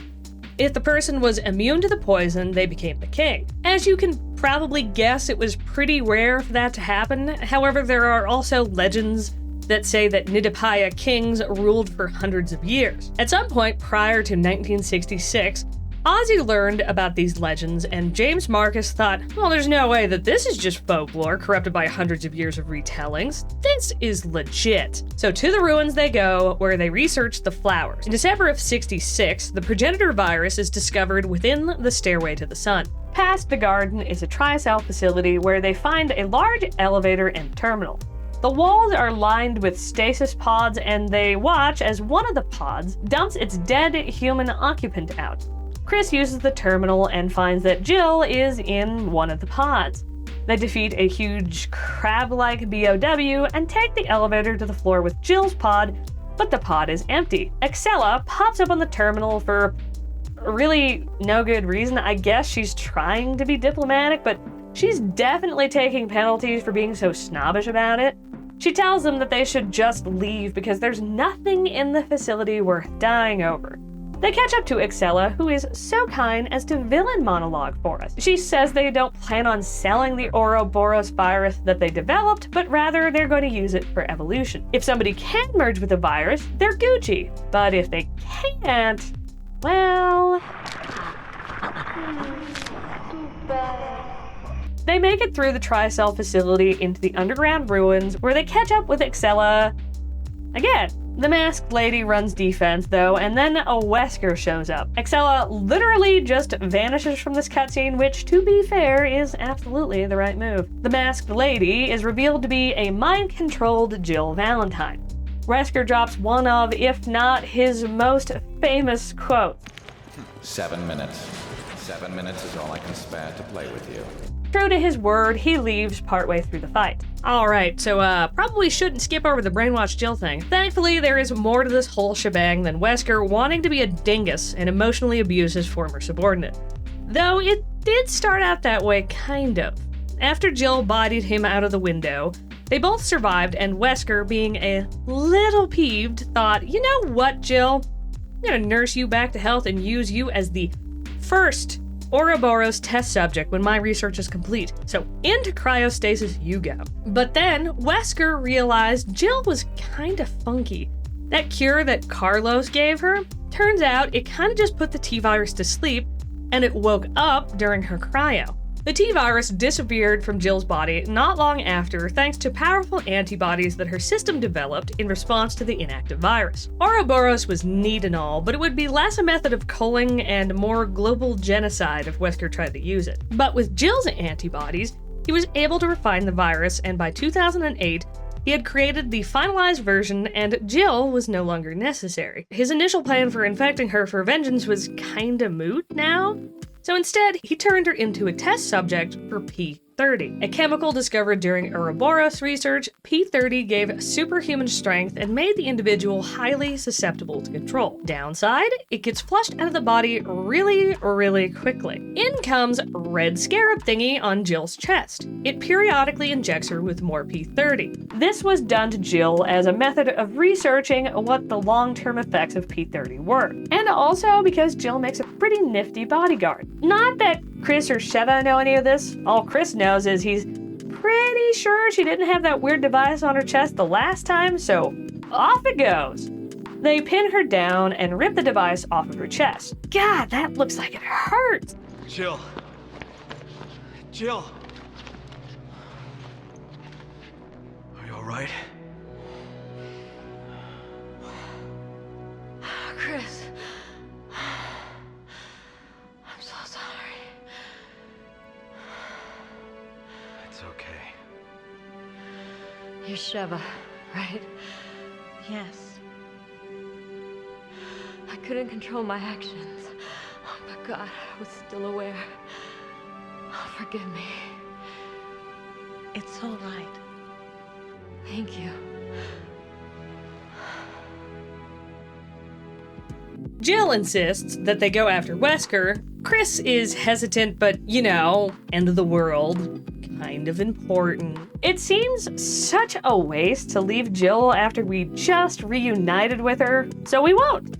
Much like Lost in Nightmares, there isn't much here story-wise in Desperate Escape, but here we go. Jill passes out after the elevator closes, and she is woken up by Josh, who says he has secured a helicopter, and he's going after Sheva, so Jill tags along. As they're mowing their way through hordes of infected soldiers, Jill's like, oh snap, I just remembered something plot relevant. We gotta go to the communications tower. Luckily, the helicopter pilot, Doug, is waiting for them past the communications tower, so no splitting up this time. Also lucky, Josh remembers the frequency of Chris's PDA, even though he has never called it. Wesker's superhuman strength, it comes from a virus. But the virus is unstable. In order to maintain a balance, he must inject himself regularly with a serum. So if he cut the supply of serum, he loses his strength. Affirmative. But he just took a dose, so it's gonna be a while before he needs another one. Oh, damn. Listen, Excella said that the amount administered has to be precise. So if he injects too much, it should act like a poison. Message delivered. They head to the heliport to meet up with Doug. Obviously, the soldiers aren't interested in just waving off the two people that have been massacring them. Self-preservation is for pansy bags and people not infected. Doug is killed by a rocket launcher while covering Jill and Josh as they get into the helicopter. And this is 100% just because he wasn't in the helicopter in the original end cutscene. Poor guy. At least Jill snipes the killer on the way out. Back to Chris and Sheva. The pair follow the bad guys onto a ship and catch up with Excella. Again. For about as long as they usually do. Excella tries to escape with 2 cases filled with Wesker's shots, but drops one of them after it takes a bullet for her. They catch up to Excella. What are we up to, like 5 times? And she's been injected with the Ouroboros virus and turns into a huge tentacle monster thing. There are some parts of Resident Evil 5 you just cannot describe with a straight face. This is one of them. They chase Wesker down to a boss fight where they have to turn out the lights and wear him down with rockets until they can get in close enough to inject him with another dose of serum. One thing leads to another, and they're in a volcano. And Wesker is shirtless now. I would be in so much trouble if I didn't include this next part. Plot irrelevant though it be. Sheva and Chris are separated by lava because, yeah, volcano, they're known to have that. Wesker is closing in on Sheva, so Chris is desperately trying to find a way to help her and, well, here.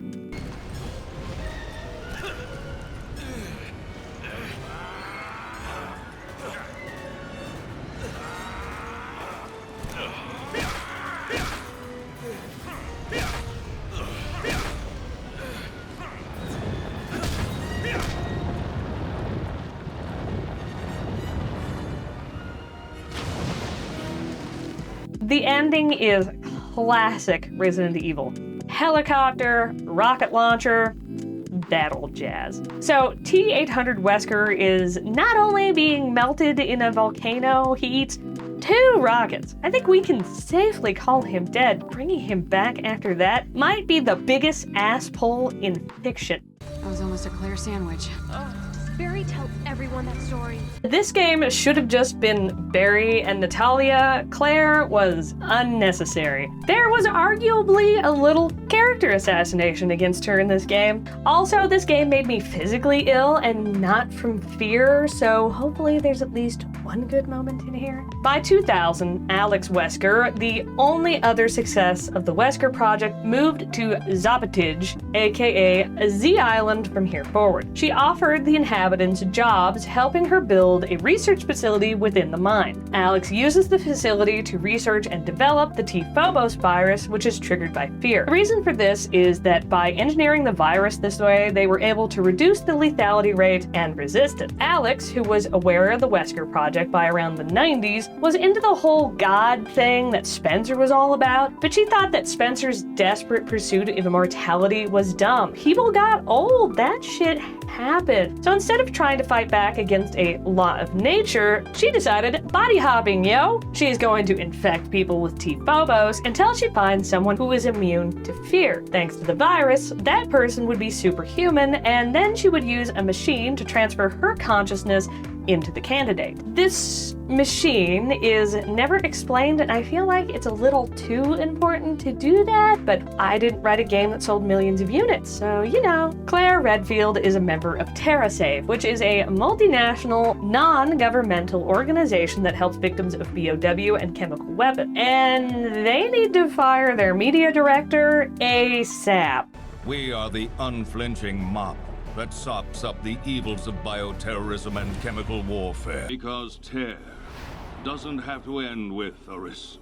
What virus destroys hearing so I never have to hear that again? Moira Burton, Barry Burton's daughter, is joining TerraSave to piss off Daddy. Her plotline is all about this unresolved issue she has with Barry, which is super flimsy and does not have the space that it needs in a split plot game like this one. I'm gonna put a pin into that subplot and we'll tackle it later. TerraSave's having a little group meeting, but the meeting is rudely interrupted by a bunch of armed intruders who kidnap everybody there, taking them to Z Island. Fast forward, and Claire must be having Rockford Island flashbacks because she wakes up in a dank prison cell. No Rodrigo this time, though. She's equipped with a bracelet that changes color from green to red. This device measures fear, with green being chill, orange being anxious, flashing red meaning fear, and solid red indicating infection. That's right, Claire is infected with T-Phobos. All the other Resident Evil protagonists were doing it, we just need to get Chris somehow. The wristband also acts as a radio, through which Alex can spout nonsense and Kefka quote. Yeah, I should probably mention that Alex is obsessed with Kefka. Just like the Divine Comedy in Revelations 1, it's pretty pointless. Claire has a gun, but Moira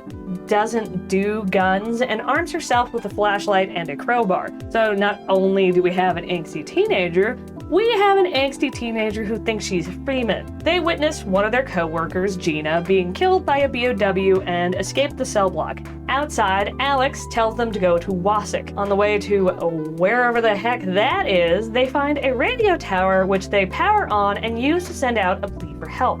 And I am not gonna screw with the back and forth. It really isn't all that important after they play their twist card, which is that Barry responds to this SOS and arrives on the island 6 months after Moira sends it. This is the twist at the end of the first episode, so we'll just wrap up Claire, do the in-between episode, and then we'll hit up Barry. The night following the SOS, Claire and Moira arrive in Wasek, a bar within a small seaside village on the island. They are soon joined by Gabe and Pedro, 2 more TerraSafe members. They were with Neil, but he split off from the group. Now, I want to stress that Claire and Moira arrived in Wasik first, okay? Gabe and Pedro just got here. Gabe says he has something to show Claire, and he leads them through Wasik to a gate in the back, and behind that gate is a helicopter. So obviously Gabe is a filthy mole. Needs a new battery, some fuel. Oh, and we're gonna find exactly what we need in this shit dump. From my experience, yes. Help me look. Where are you going? We need to whack the mole? While they were getting the shopping list for the helicopter, Pedro found a big drill which they used to complete their fetch quest. Handing the goodies over to Moley Gabe, a siren goes off in the village which attracts a BOW to their location. Gabe stays behind to repair the copter while the ladies and Pedro go to the bar to turn off the siren. We're all gonna die! I don't know what to do! Step one, fucking chill out. Now, you may remember that T-Phobos is activated by fear. Everybody say goodbye to Pedro. He transforms into the Revelations 2 version of Chainsaw Man, but with like a drill. Should've listened to the teen. In the middle of the battle with Pedro and the BOW, Neil appears and helps the girls escape, but they're forced to leave Gabe behind with the copter. They only get a short distance before they split up from Neil and, oh, hey, look, random little girl. And this is where character assassination #1 of Claire takes place. They catch up with the little girl who's named Natalia and... Here, let me just show you. What's your name? Where are you from? Did that lady put you here? Where are you? Whoa, down, Claire. Let me talk to her. You must be so scared. I know I am. My name's Moira. See? We're like sisters. Everything's okay now. What's your friend's name?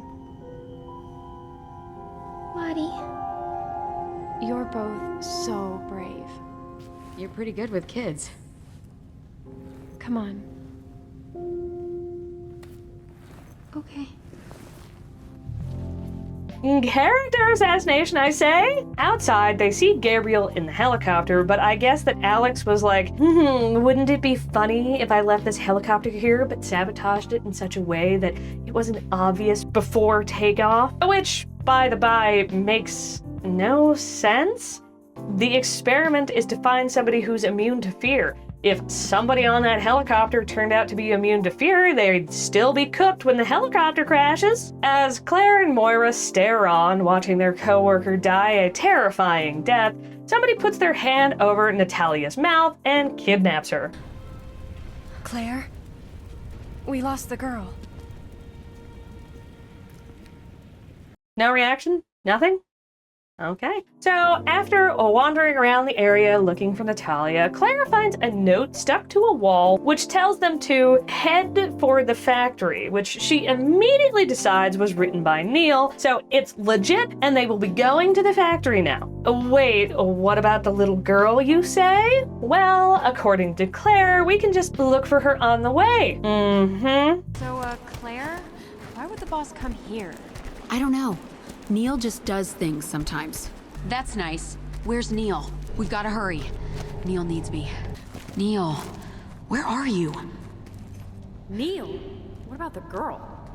Still no sign of your boyfriend. He's not my boyfriend. I noticed something when Neil was with us.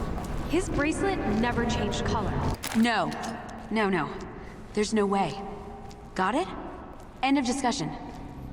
It's like the writers were like, you know how Leon is obsessed with Ada for like no reason? Let's do that with Claire. A character assassination? So, Claire and Moira are trying to get to a huge tower in the center of the island because before Pedro got virused up, he was able to determine that the transmissions were coming from somewhere high up. As they're headed towards it, they stumble into Yevgeny, one of the last inhabitants of the island. They try to tell him about all the craziness going on, but he is not interested. He tells them to just leave and opens the way for them to go. They make it to the tower and watch Neil meet with Alex. Okay, so, Neil was in Terra Grigia, and he saved Natalia and gave her that teddy bear that she was carrying when we first met her. Neil was into Lansdale's plan, which was to incite bioterrorism to bolster the power of the FBC, or in Neil's case, justify reviving the FBC. He was specifically concerned with Ouroboros, and he made an arrangement with Alex to get a sample of it from her. Alex had run through all of the islanders with her whack experiments, So Neil agreed to hand over members of TerraSave, which are more desensitized to fear given their career, which also highlights how stupid Alex is. She burned through an island of random civilians before thinking, you know, your average Joe and Jody are probably not immune to fear. Natalia was included in the experiment because following Terra Grigia, she had been living in TerraSave facilities. They talked to her about Terra Grigia, and Neil figured that based on how she responded in her interviews, that she had overcome the emotion of fear. So Neil swiped her from Moira and Claire and handed her over to Alex. And Alex keeps up her end of the bargain by injecting Neil with the Ouroboros virus. Claire?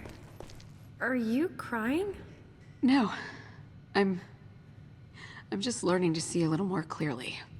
Writers, we do not have enough context to feel what you want us to feel. This is just hokey. Claire and Moira fight the now mutated Neil, who knocks Claire to the ground and begins to crush her. She loses her grip on her pistol, and this is the determining scene for whether you get the good ending or the bad ending. To get the good ending, Moira has to crawl over to the pistol and use it to kill Neil. After Neil's defeat, they ride the elevator up to the top of the tower where they find Alex behind protective glass in her lab. She gives some vague lines, says that death is her escape, and then escapes. Wink, wink. So before Claire and Moira got there, Alex went through with her plan to transfer her mind into Natalia. Or copy of her mind, I guess, since she's clearly still, around. Alex had calculated that the transfer would take 6 months, so Natalia was put into a stasis that would end once those 6 months were up.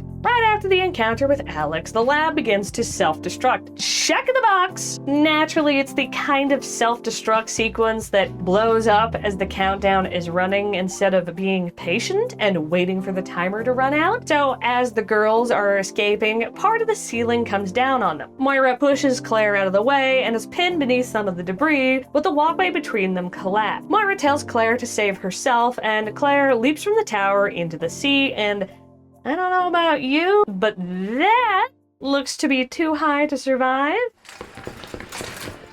What happened to Moira? Was Moira with you? Mary. Oh, God. I'm so sorry. I tried to save her. I should have. They gloss over who found Claire and rescued her, but she's alive, so that's good. 6 months pass, and Barry arrives on Z Island, hoping to find out what happened to Moira. He immediately bumps into Natalia, and there's a bonus episode that explains how this happened. Basically, Natalia wakes up after the 6 months, which, yes, is perfectly timed to Barry arriving, and she can't find her teddy bear, Lottie. So then a dark version of herself, she's called Dark Natalia, but she's the manifestation of Alex within Natalia, so I'm gonna call her Alex. So Alex gives Natalia a postcard. Dear Natalia, why did you leave me behind? Don't you love me anymore? I didn't leave her behind. I would never. Then you'd better tell her. She sounds like a bear on the edge. Bear on the edge. A ton of stealth missions and verbal abuse at the hands of Alex, who is trying to wear Natalia down mentally so she can take over, and Natalia finds herself on the pier when Barry arrives. Yeah, Barry tries to get Natalia to just stay with the boat, but boats suck. So Natalia refuses and goes with him. Natalia has this ability to see the BOWs through walls because reasons, T-Phobos, I guess, but Moira and Claire had no additional powers from being infected, so Barry and Natalia make it to the radio tower that Moira used to send out the SOS. When Natalia learns that his daughter's name is Moira, she says, Moira's dead, sorry, which... yes, this is the first episode. This is supposed to be our big cliffhanger. Revelations 2 was actually released episodically, but in world, this is kind of dumb because Moira's been trapped on the island for 6 months. She's probably dead. Claire said, I'm sorry, she's in In what other way could Claire end that sentence? I'm sorry, she's annoying. Nah, she's still alive. I just couldn't take it anymore. I leapt into the sea. Barry refusing to accept that she's dead is fine, but the reaction just feels so disproportionate. Natalia manifests a sweater. I actually have no idea. She tells Barry that when she was with Claire and Moira, they were trying to get to the tower in the center of the island, so Barry decides let's look for her there. That is Wesker. Alex Wesker. 2 Weskers? You gotta be shitting me. The look on her face. I couldn't find any answers to this, but I guess Alex injected herself with T-Phobos. She has a bracelet on, though I would have assumed that was just so she could use it as a communicator, but she says that when she pulled the trigger in that infinitely tiny, teeny moment before death, she felt the fear of dying and becoming nothing. And in that same super teeny moment, T-Phobos activated and infected her, saving her life, but causing her to mutate horribly. She wants to kill Natalia because she thinks she/the clone of herself is false, and there can only be one Alec. Barry and Natalia escape, planning to circle back and fight her later when they aren't surrounded by BOW. Natalia's ankle is hurt while they're escaping, so Barry gives her a piggyback ride, and he begins to reminisce about raising his daughters. And now seems like a good enough time to go over the whole issue between Barry and Moira. When Moira and Polly were little and playing in the house, Moira got a hold of one of Barry's guns because he forgot to lock them up. And you can probably see where this is going. Moira ended up shooting Polly, and she lived, thankfully, but Barry and Moira drifted apart as a result of this accident. And I don't know, maybe there's just something wrong with me, but the way they present it just does not seem to fit with the overall reaction. The way Moira behaves in-game makes me think that Barry did something like terrible, like he blamed her, insulted her, screamed at her, but not really. He isn't really yelling. He doesn't say anything harsh or out of bounds. He never specifically blames her. I feel like they didn't want Barry to look too bad, so they didn't fully commit, but it ends up just making Moira feel meh? Unless this moment with Natalia was him realizing his own part in the tragedy. Is that why it's called Revelations 2? They continue on through the sewers and find Yevgeny passed away on his cot. Moira's phone is on the table, so Barry pulls out the SD card and slaps it into his phone. Moira left a voice message apologizing to Barry and saying she loves him and her family. This makes Barry even more determined to find and kill Alex. They manage to find Alex in the lab she built within the mine. She injects herself with Ouroboros and tries to crush Natalia to death, but bam! Moira out of nowhere. There is a bonus episode that explains this too. I'm not going to go into exhaustive detail, but Yevgeny rescued her from the debris of the self-destructing lab. Yeah, I don't know how she survived it either. After that, she lived with him. He taught her how to hunt and survive, and her relationship with Yevgeny, who is at first very blunt and cold, helps Moira change her views on her own father and her relationship with him. One day, while scavenging together, they find a list of islanders who had been taken by Alex as test subjects. One of the names was Irina, the same name as Yevgeny's missing daughter. They follow Irina's trail and come across a letter she left for him. After that, Yevgeny, whose health has been steadily worsening, shuts Moira out of his hideout. With nowhere else to go, she heads off to confront Alex, and now we're here. And yes, it's also perfectly timed. Moira shoots Alex, forcing her to drop Natalia, and they all flee the mine. They manage to make it out of the mine, but they're cornered on a seaside cliff. Then bam! Claire out of nowhere. Convenient timing is really the linchpin of this game. She uses an RPG to finish off Alex, check the box, and they head home on a helicopter, check the box. The Burtons have adopted Natalia, but uh-oh, the little stinker is reading Franz Kafka, the author that Alex was obsessed with. Albert Wesker was a colossal imbecile. Resident Evil 6. It's like 4 different writing teams had ideas and somebody just said, hell, let's do them all. The files, specifically a select few files in Revelations 2, are arguably the best part of Revelations 2, excluding Barry, of course. First, most tragically and most obnoxiously, we have the email from Jill to Barry. Why did I use so many adverbs? Because these 290 words are the last that players have heard from Jill in the game. Like, from a real-world perspective, after she got used as a plot device in Resident Evil 5, we did get to play her part-time in Revelations, and the next time she was playable wouldn't be for another 8 years if you're willing to include the Resident Evil 3 remake. 290 words for Jill Valentine. She's not only one of Resident Evil's most iconic characters and a hugely important figure, so they tell us anyway, but also one of gaming's most iconic characters, period. 290 words. Anyway, in the email, Jill says she heard from Chris that Barry took her death particularly hard, and she expresses sorrow over that. She then checks in to see how he's been getting along with the wife and kids, specifically how he's been getting along with his daughter Moira, and advising him not to be too overbearing with her.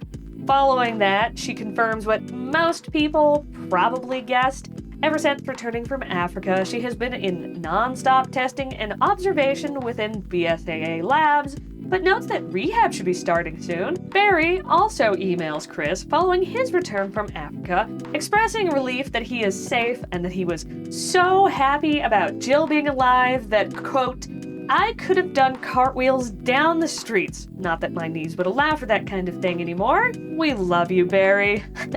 He also threatens to beat Chris's ass if he heads back to the gym too soon. There is also an email between Claire and Piers, who we will be meeting in a little bit, and it is also funny. So, at some point, Claire met with Chris's BSAA team, which he thanks her for in the email. But it seems like there was a little bit of awkwardness, and Piers is fighting for his life, trying to make sense of it and explain it to her. According to him, everyone knew that Claire was Chris's sister, but for some godforsaken reason, they thought that Claire would be, quote, more along the lines of his build. So then she shows up and they think she's hot, but then they're like, oh shit, wait, that's the captain's sister. Uh-oh. And then they just don't know what to do. Piers apologizes on their behalf and says that he hopes they can keep in contact, even if it's only through email, and tries to get her to share pictures of Chris when he was younger because he heard that he looked a lot different back then. Oh, if only he knew. June 29th, 2013. Chris Redfield, it turns out, is not a fun nor particularly happy drunk. Fill her up. You've had enough. Listen, sweetheart. You're here to pour drinks and look pretty. So how about you shut your mouth? I'll bet you get the hell out of my bar.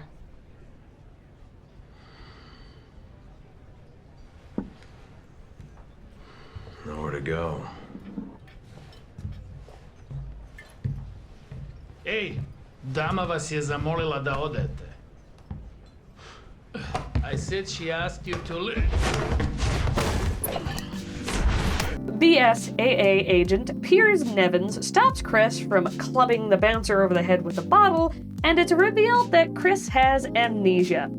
Yeah, can we get a moratorium on amnesia as a plot device? Thanks. As one would expect from somebody with amnesia, Chris doesn't remember his name or anything BOW, but he still feels this inexplicable guilt. Thus, the booze. For the past 5 or so months, he's been trolling around this unnamed city in Edonia, paying his way through bodyguard work. Piers tries to cure Chris's amnesia by showing him the aftermath of bioterrorism attacks and yelling at him about 4 dead men who died under Chris's command, and how if he doesn't remember, then they all died for nothing. Is this the prescribed method to handle this situation, but hey, it works. So off Chris goes to China, where a bioterror outbreak has outbroken. June 30th, 2013. The BOWs in this case are a bit more difficult than your run-of-the-mill zombie. These BOWs are created by the chrysalid virus, or the C virus, and are called Huavo. Unlike a dumb as doornail zombies, Huavo have human-level intelligence and can use guns. They also rapidly mutate in response to physical trauma, typically developing some sort of animal or insect-like mutation. For example, disgusting-ass grasshopper. They also take hostages, which is why the BSAA are here. Some UN staff are being held captive, so they need to rescue them while doing as much damage as possible to the BOW. Chris is operating on muscle memory at this point, but unfortunately he lost the muscle memory for not being a jerkbag. Can the chatter. I saved your ass. You want to return the favor? They finally make it to the building with the hostages, and one of these poor bastards gets kidnapped by a freaky fucking roach, spider, bug, Huavo, mutant thing, and I made this joke before, but I quit. How could you not after that?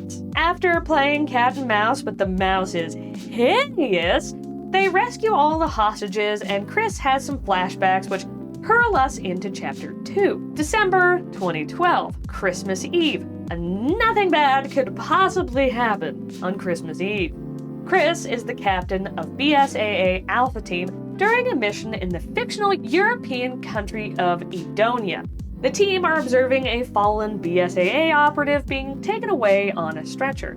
The dead fella was running recon on his own and paid the price. And the game wastes no time telling you how Chris is supposed to be, telling his team that not a single one of them is expendable and that nobody gets left behind on his watch. Meet Ogre Man, the El Gigante of Resident Evil 6.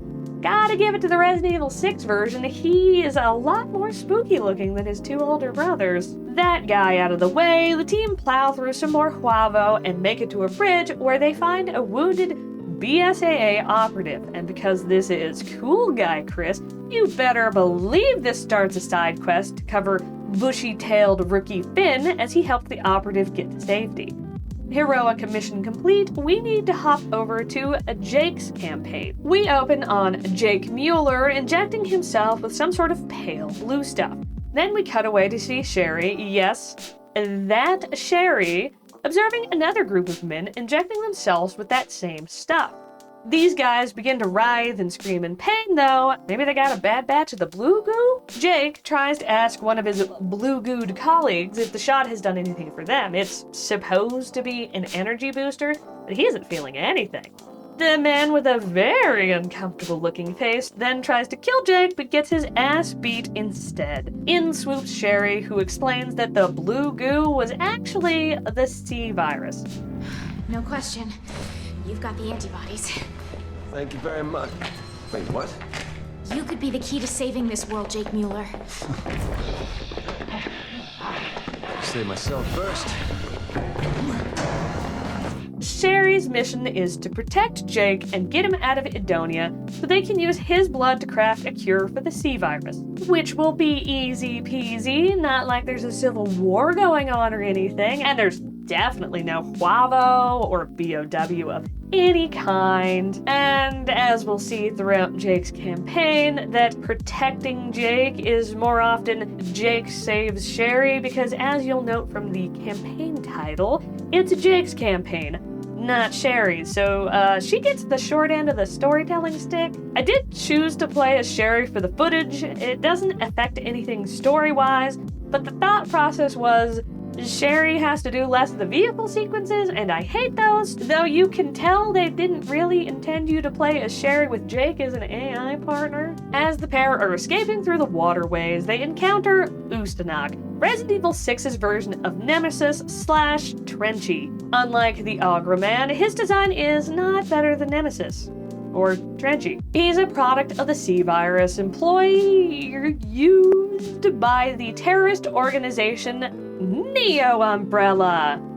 He's after Jake, but and I hate to judge a book by its cover, but he doesn't look like a scientist, so I'm gonna have to go with a big old no on that one, buddy. Ustinok defeated, the pair make it back to the surface where they encounter Chris and his BSAA team.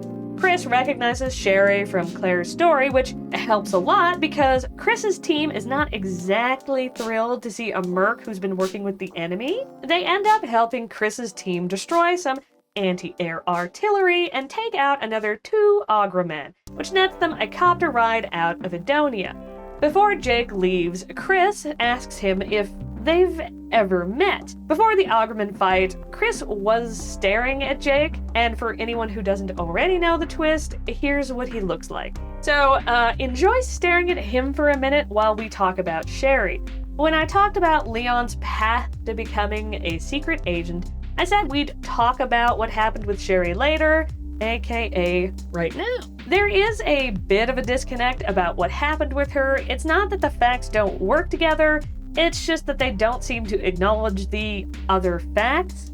So we know that Sherry was used as leverage to make Leon join the secret military program, and that they were interested in the G-Virus antibodies. But there are also concerns that Wesker would target Sherry since he wanted a sample of the G-Virus. Derek Simmons, who we will also meet later, became Sherry's legal guardian, though Claire was effectively her mother. She visited as often as she could following the events of Veronica, supporting her through the trauma of daily tests and experiments. Quick aside, there are these important lore bits that are addendums to the files that you can see in Resident Evil 6, but you can only view these addendums on re.net, and since I limited this video to the game lore only, I will not be including that info, but I will say, bad move, Capcom, there's no reason to cut out text like this. So after Wesker died in 09 in the old Kano, they didn't need to keep Sherry on lockdown anymore. They offered to let her leave their care if she agreed to work for them. Fueled not only by her personal experience with the BOWs in Raccoon City, but also wanting to live up to Claire and Leon, who she idolizes, she accepts. She works under the direct supervision of her legal guardian, Derek. With the game taking place in 2013, she has been an agent at best for like 4 years, though that would require that she learned everything she needed before getting the offer, so... Hopping back over to Chris. Piers is upset by the decision to just let Jake go free since, you know, he's on the enemy side, but Chris says they need to focus on the BSAA's goal, to combat bioterrorism. Jake's looking surprisingly normal, so he's Gucci as far as that goes. Chris and his team break into the enemy base, and inside they bump into Ada Wong, who says she's been held hostage. She tells them that Neo Umbrella is working with the Edonian Liberation Army, or ELA. They're supplying them with the C-Virus that creates the Huavo. Evidently, Ada Wong was not included in reports or stories from Leon or Claire, which is funny because they know each other and it would seem like it would pop up at least like once. Chris and his team take her under their protection, but yeah, this doesn't really pay off. As they're leaving the city hall, every member of Alpha Team, except for Chris and Piers, are trapped into a room. Ada hucks a crazy-ass needle ball filled with C-Virus shots into the room, infecting Alpha Team. Bushy-tailed rookie Finn morphs into a... Napad? Well, that's a bit of a letdown of a name. He proceeds to beat the crap out of Chris, hucks him, and Chris hits his head, which causes the amnesia. Back to Jake. Shortly after they met, Jake told Sherry he wanted $50 million for his blood. During the copter ride, Sherry is actually able to get that approved, and I agree with Jake. That was easy. He puts the cart a little before the horse, though, ripping his ELA badge off, and then wouldn't you know it, the copter's under attack. The big lug punches through the sides of the copter and grenades the poor pilot. So Sherry and Jake leap over to the next copter. You know, nothing extraordinary. They defeat Ustinok, but not without serious damage to their new helicopter. Luck is really on their side, though, because as they're flying out of the copter, a parachute decides to join them. But then luck decides to give them the middle finger, and their parachute is almost immediately ripped up by the helicopter rotor as it launches past them. It did a good enough job though, because Jake and Sherry are still alive. Jake's doing great, honestly. Not a scratch in sight. Sherry is, not so lucky.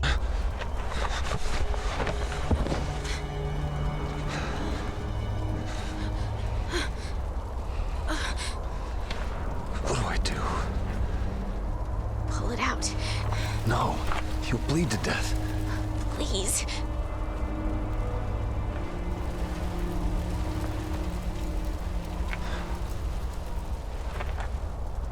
Don't say I didn't warn you.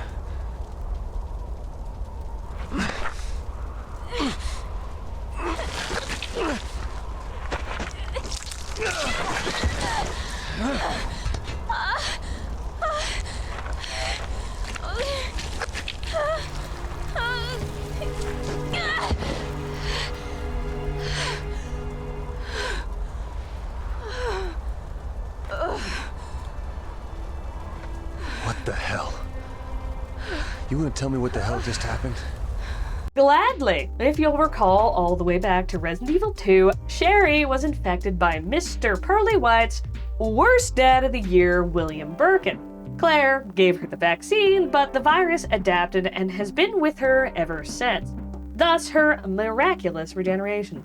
This will never be relevant again, and it has no gameplay impact. They really wasted this character, man. When Jake's like, well, shit, your blood is cooler than mine, they should make a vaccine out of you. She says they already tested her, like a lot. Sherry then realizes she lost the data she had on Jake, which, why is she carrying that around anyway? Whatever the reason, she says they need that data to make a vaccine, so they run around during a blizzard to find the data chips. She has a tracker for the chips on her phone, so it isn't completely stupid, but it is still really, really dumb. Data chips in hand, they take shelter in a cabin, and Sherry is also dumb.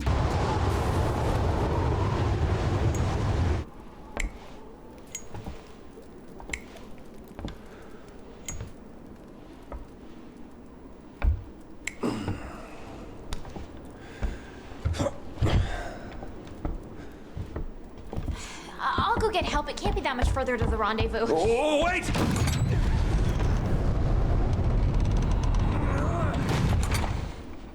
Girl, he isn't forcing you to listen to his MLP fanfics. Where are you going? Can your regeneration outdo frostbite? After that bout of stupidity, she shares some of her backstory with Jake, summarizing the events of Resident Evil 2. The whole dead dad thing, her adoration for Leon and Claire, and her determination to never give up no matter the odds helped Jake warm up to her. I mean, he didn't seem particularly cold to her, but that's what the scene is telling us, so...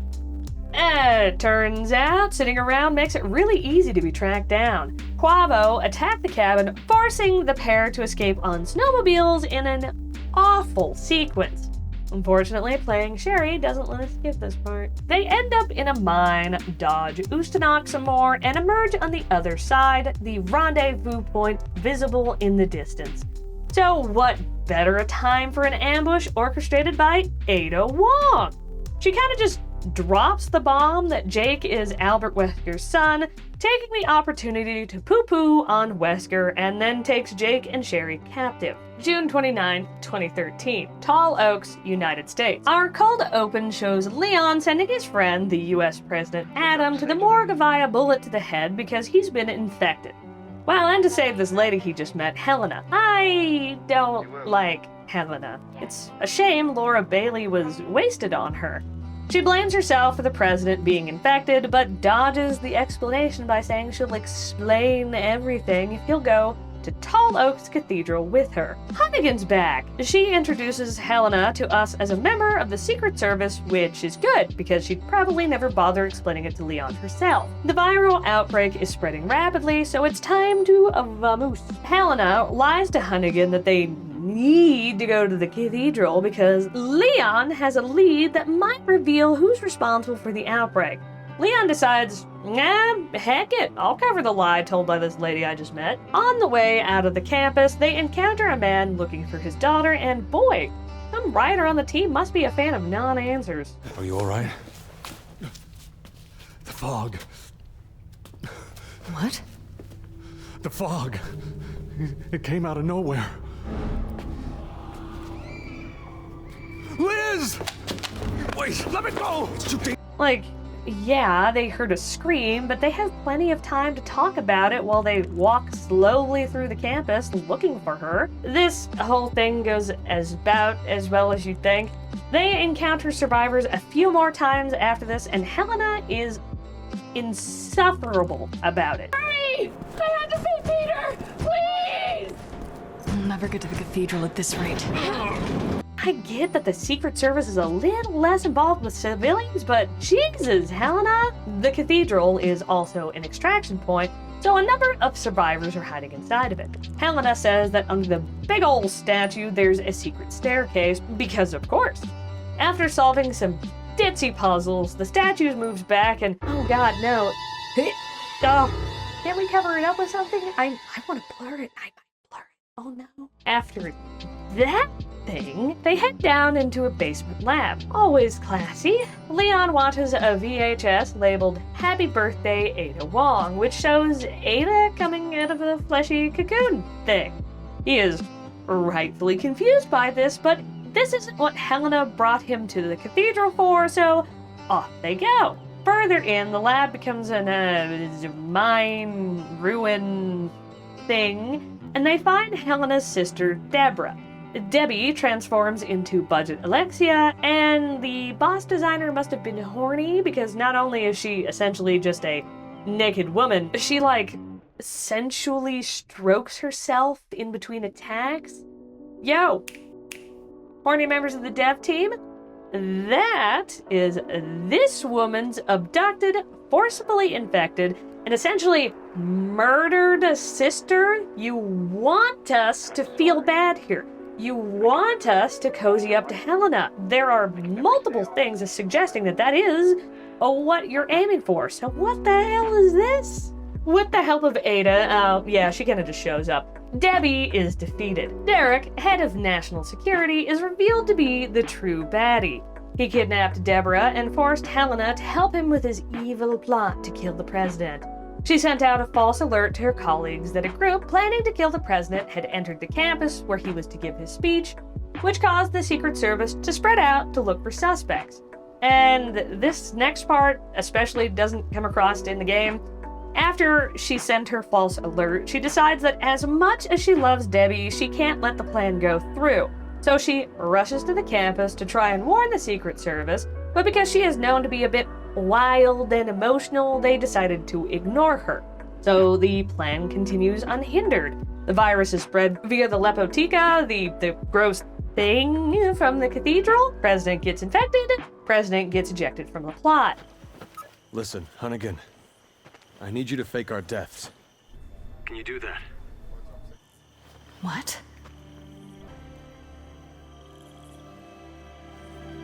We're going to China. Now seems like the best/only real place to cover Helena's backstory, and by George, does she have a lot compared to the other characters? Oh, and I'll tell you the 2 lines of story they spared for Debbie. Helena is brash and unwilling to step aside and let others take charge. On a more positive note, she is said to have strong moral convictions and is, quote, very sympathetic to the plight of others. I'll never get to the cathedral at this rate. The top of her class, Helena was the agency's first pick, but officials were worried that she'd let her morals get in the way of her work. This proved to be a valid concern, as after successfully finding and apprehending a spree killer, Helena was found to have used excessive force and was suspended. She claimed that she only used excessive force because the killer was making threats towards the victim's family. Her suspension eventually lifted, but she couldn't keep her cool. When Deborah's boyfriend started abusing her, she shot him. Unwilling to overlook this, but not really wanting to fire her, they instead made her the Secret Service's problem. And Deborah, Helena's only known living relative. Personality, carefree party girl. Occupation, college student. And that's Deborah. She wrote a letter apologizing to Helena after she was kidnapped that she wasn't a better sister, despite how much Helena just loved her, and it's kind of another play on the itchy, scratchy Rachel situation. Back to Jake and Sherry. June 30th, 2013. 6 months after the ambush in Edonia, Jake and Sherry are being held by Neo Umbrella in a research facility in Huaip, China. Jake uses his fancy martial arts skills to kill off the 3 Huavo escorting him and then causes general mayhem, such as cutting the power, which helps Sherry to escape her cell. The pair reunite, conveniently find some clothes that fit them both, and catch up while getting dressed. During their captivity, Jake learned about dear old dad and didn't handle it super well. You know, I thought dear old dad was just a deadbeat who skipped out on us. No. He was actually a freaking nut job who almost destroyed the world. Your father's actions have nothing to do with you. Yeah, but his blood does. It's the whole reason why we're even here. I mean, come on. You really think that crazy doesn't run in the family? That nothing of who my father was didn't somehow get passed on down to me? You of all people should know that's true. I'm just saying. The man that I am, the things that I've done, at least it all makes a little bit more sense now.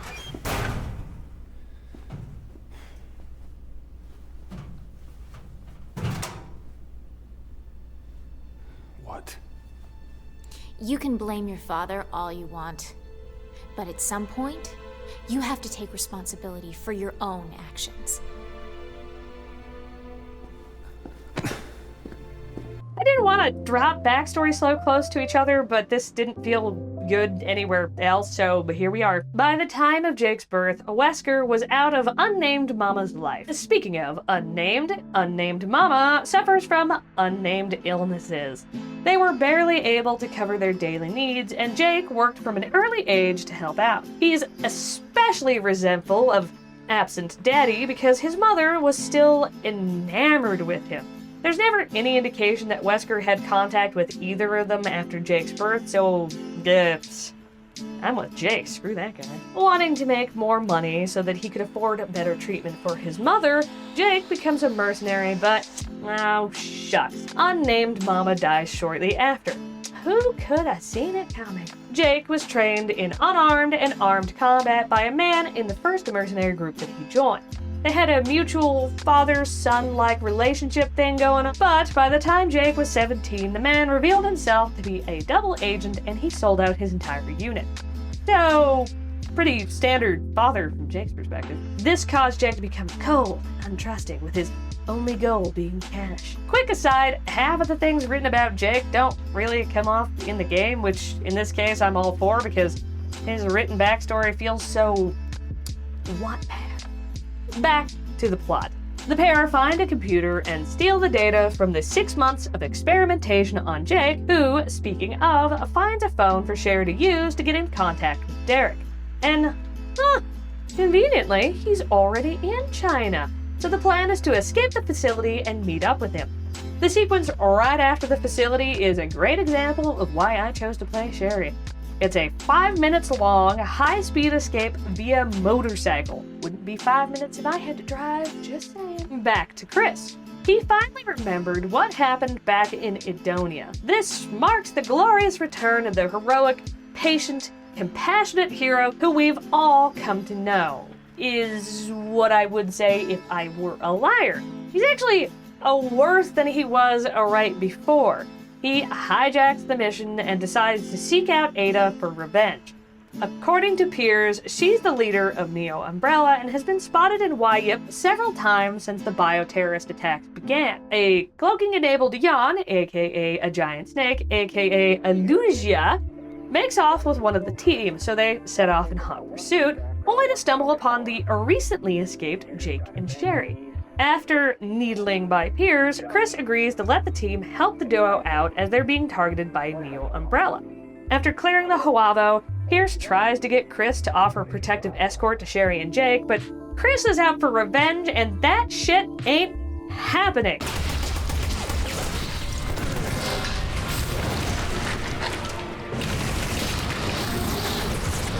supposed to drop this thing if we can't even see it? Shut up and keep moving! Told you he sucked. Illusia whittles the team down to just Chris, Piers, and Marco before they're able to finally kill it. Piers tries to convince Chris that they really ought to retreat now that it's down just to the three of them when, bam! Ada out of nowhere. She infects Marco, forcing them to kill him. They set off towards the docks to chase Ada. Back to Leon. The airplane that Leon and Helena are riding to China is attacked by another Leon tries to fly the airplane in a QTE sequence, and the plane crashes in Wayup, China. Moments after stumbling out of the wreckage, they literally just stumble into Sherry. Leon reveals they're after Derek, who is, of course, Sherry's boss. We're on our way to meet with him right now. Where is he? I need to know. She hesitated for a moment, Leon. Chill. This stalls their conversation long enough for Ustanok to make another appearance. The four partner up to take on Ustanok, fighting him until a flaming radio tower crashes down on him. Surely he's dead now, right? In a strikingly similar, probably not at all intentionally referential to Resident Evil 2 scene, Leon calls out to Sherry, now separated from him by fiery debris, and Sherry tells Leon to meet them at the Kwanloon building, where they will be meeting with Derek. En route, they end up in a Neo Umbrella facility where they spot Ada. Naturally, Leon isn't going to give up an opportunity to share a few dozen words with his forever girl, so they chase after her into the facility. This leads to an encounter with Chris and Piers, Ada sandwiched between them. And this is one of those sequences where I feel like just a few more words would have gone a long way. Put your gun down, Chris. She's a key witness. We need her. A witness? She's the one who did all this! No, it wasn't her. It was Simmons, the National Security Advisor. I lost all my men because of her! And I lost over 70,000 people, including the president, because of Simmons.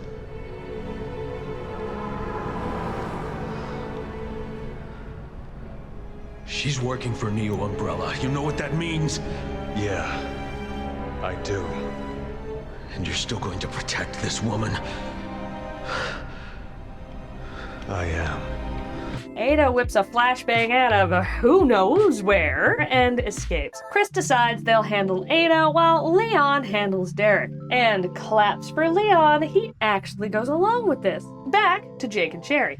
Jake is, surprisingly supportive. He assures Sherry that, hey, if Leon is half the man you say he is, then he'll be all good. And when she worries about the upcoming encounter with Derek, he once again reassures her she'll be just fine. The pair are chased once again, but not by their nemesis. No, this time it's the Resident Evil 6 version of the Chainsaw Ganado, and this scene bugs me. Sherry!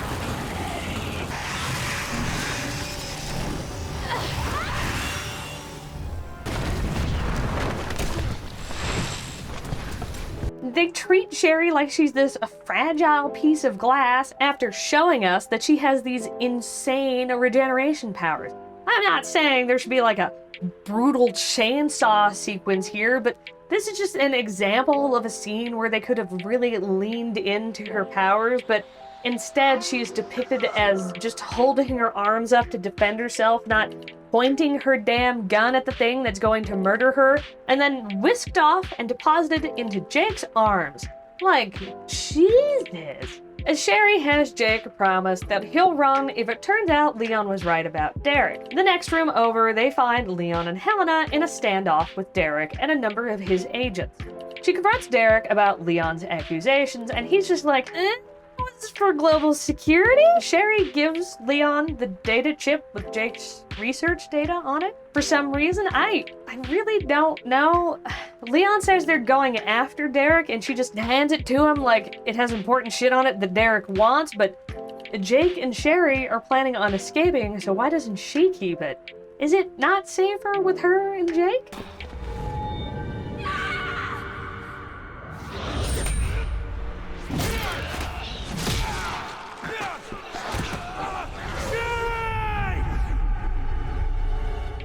Well, maybe not, but she didn't know that. Back to Chris. Okay, so Another long-ass, high-speed chase sequence with Ada zooming around the city in a red sports car to the military port where she boards a ship. Chris and Piers manage to launch their car off the port onto the ship, but pass out after being ejected from the vehicle on impact. Luckily for them, Ada decides to leave them alive and completely armed. They use a missile to blow open a path and follow Ada deeper into the ship. Even though they literally just saw her walking away wearing a blue dress and a red scarf, they mistake this identical-looking woman wearing a loose red shirt and black pants as the same woman. What? What do you think? She swapped outfits in the hallway while you were catching up? Now, this to Ada business has occurred more than once by this point. I just really didn't point it out because it isn't until around now that we really get an idea of what's going on. So, Blue Ada is the leader of Neo Umbrella. Red Ada is the one we're familiar with from previous games. Not only are their outfits a giveaway, but basically anything an Ada did that was a blatant assholery, that was Blue Ada. They continue to plow through the Huavo on the ship in pursuit of Red Ada until they find Blue Ada on the deck. They make precisely no mention of it being weird that Ada has rapidly swapped outfits twice, from their perspective. Blue Ada then goads Chris, saying she'd hate to be on his team since he's just lost so many men. Have to say, can't imagine it's a great idea to needle the guys pointing rifles at you. Deja vu, boys. Raccoon revisited. But this time, it won't just be one city. It'll be the whole world.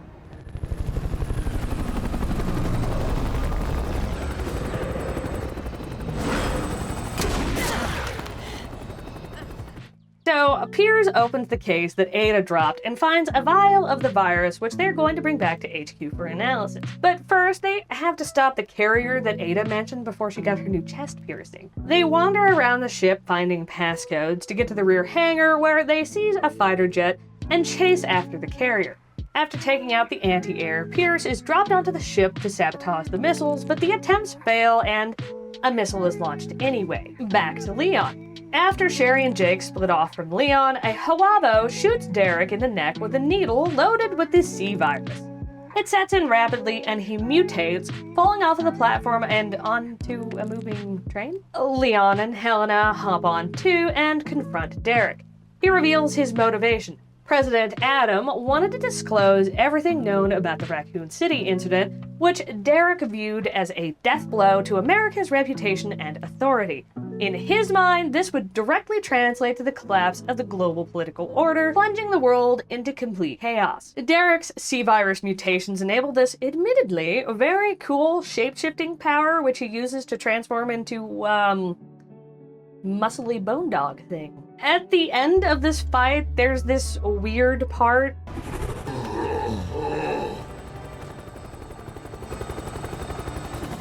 Leave him!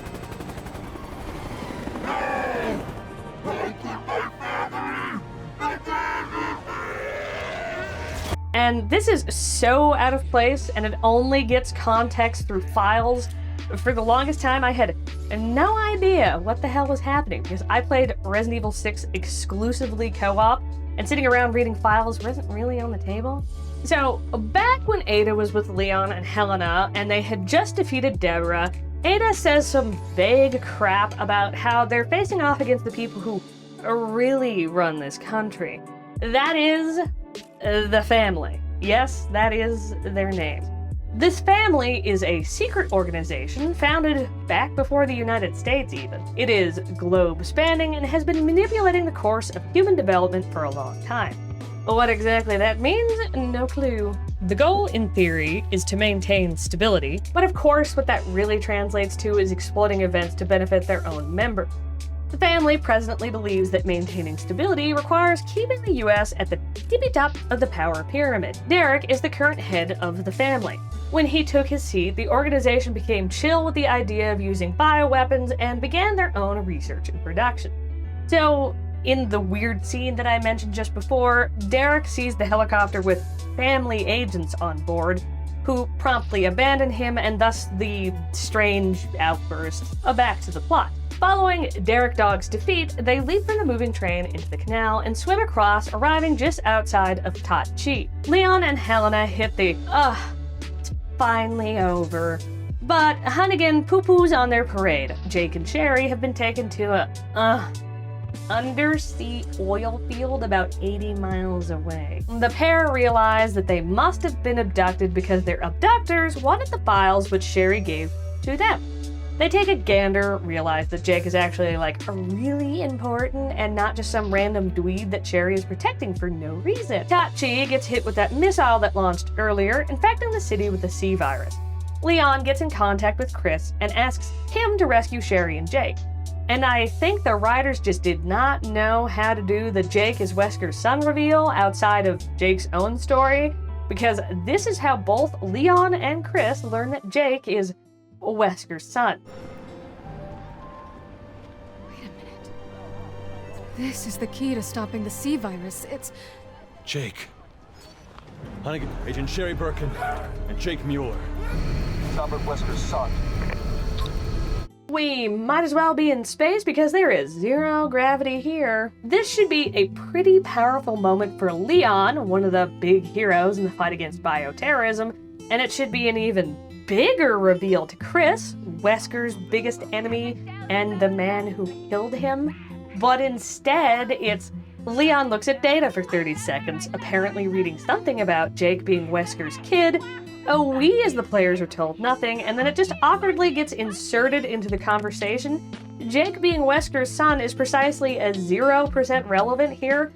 Him having the antibodies is what matters. Chris tells Leon, it's such a bummer, but Ada's dead. But within like 5 in-world minutes, they see Red Ada in a helicopter, so who cares? They end up in a military chopper, attempting to evacuate from the city. And because Leon attempting to pilot an airplane to prevent a fatal crash wasn't cool enough, Leon ends up having to drive the helicopter when the pilot suddenly passes out, all while shooting over his shoulder to rescue Helena from the pilot who has turned from the virus. The helicopter ends up crashing into a skyscraper where they encounter Derek. Again, no more Bone Dog this time though. Now he's a muscly bone T-Rex. Ada helps during the fight from her helicopter, and after they defeat Derek, she heads towards the roof of the skyscraper, so naturally Leon follows. They see Derek decidedly not defeated and fighting with Ada on one of the covered bridges between the skyscrapers. Ada is knocked out, so Leon comes to the rescue.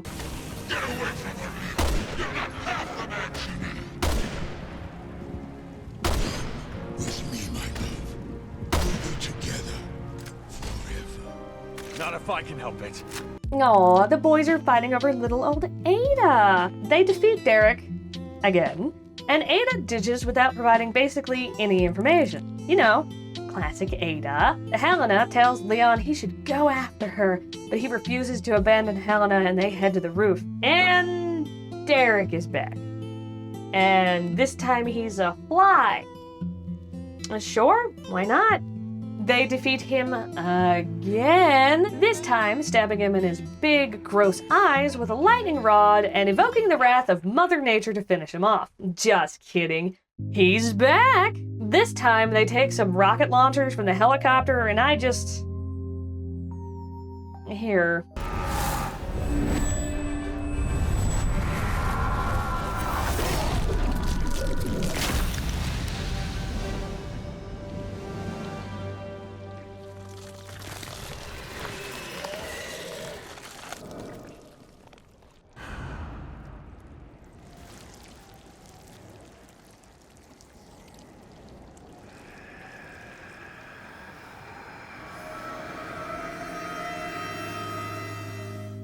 What words are there for that other than, oh my god? Inside of the copter is Ada's compact, and inside of a hidden compartment within the compact, there is a data chip with evidence which proves Derek's guilt and therefore exonerates Leon. Also, Leon hands the compact to Helena for some reason and she just pockets it immediately like, oh hell yeah, her blush was finer. Back to Chris, who has arrived at the oil field. Piers muses on the irony of the whole thing. I mean, Wesker tried to destroy the world, and now his kid is the only way to save it.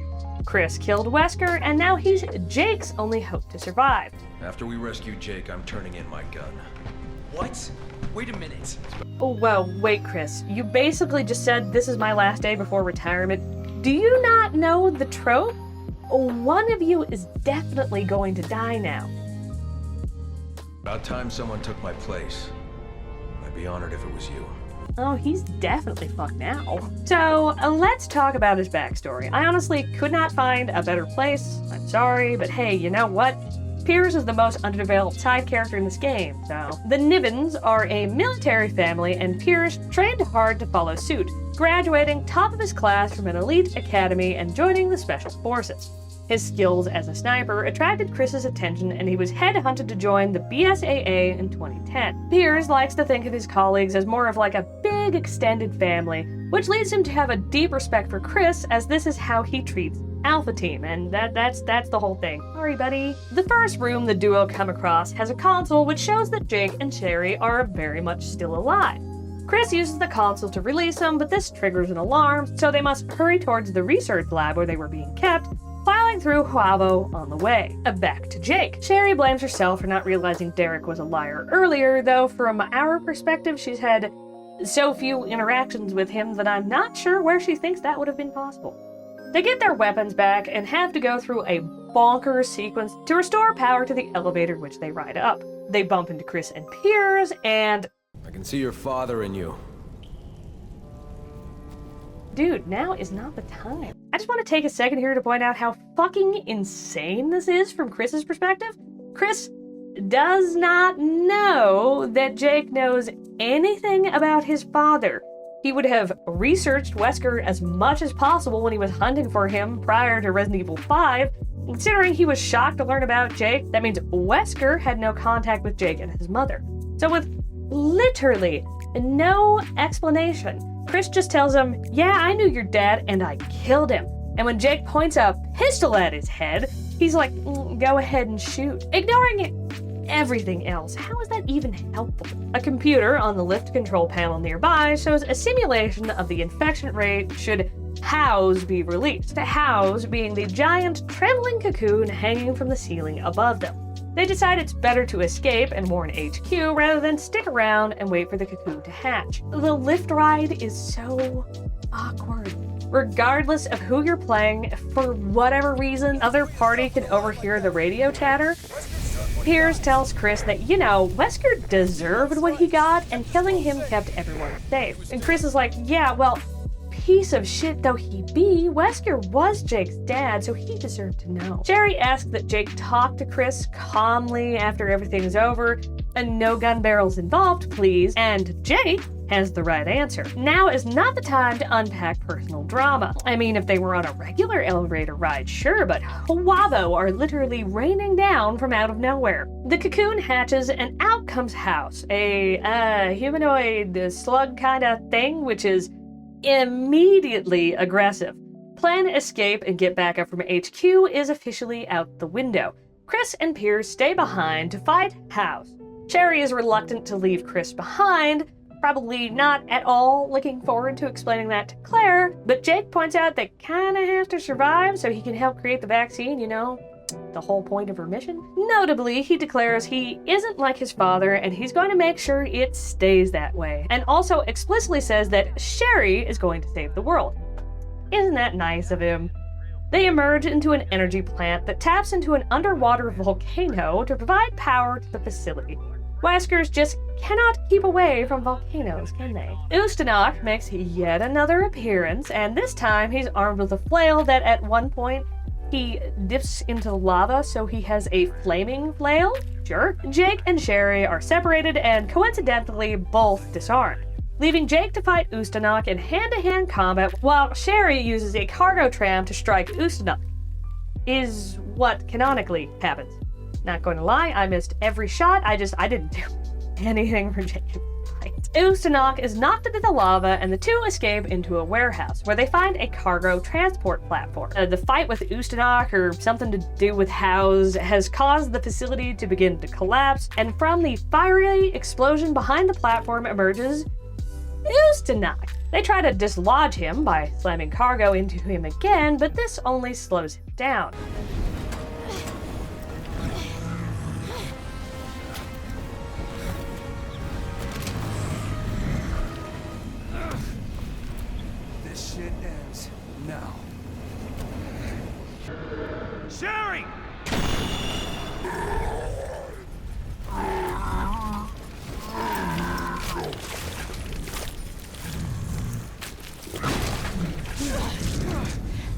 Where lava fails, Magnum succeeds. Jake thanks Sherry for saving him, presumably more in reference to her having candid interactions with him and pushing back during his outburst in the locker room. Back to Chris. Chris and Piers dodge their way out of the lift and defeat House just as the facility begins to collapse.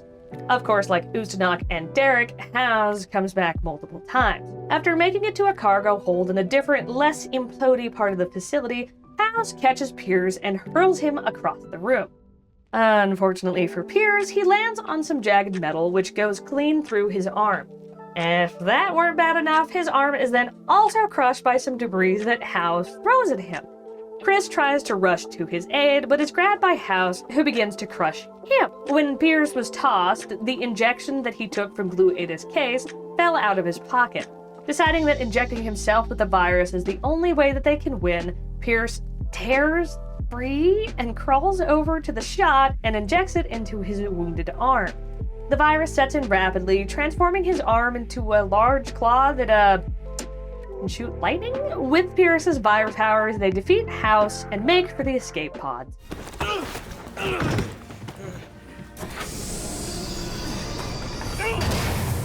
Pierce! No, don't do this! Open the door! No! Pierce, open the goddamn door! That's an order! As Chris's pod makes for the surface, House appears yet again because of course he does. It gets a massive bolt of lightning in the rear for its trouble and falls back toward the facility as it explodes. As shocking as it is, we are not done. We still have to talk about Ada, as much as I'd rather not. June 27th, 2013. Ada answers this sci-fi cell phone cube. It's Derek, who says he has important information relevant to Ada, so she follows the trail to a submarine.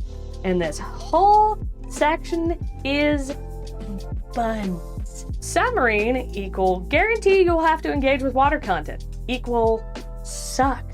Submarine flips, screwing up the perspective, equal completely disorienting, and vomit-inducing, equal check. Most of the gameplay here can be stealth or action, depending on preference. Or skill. Ew.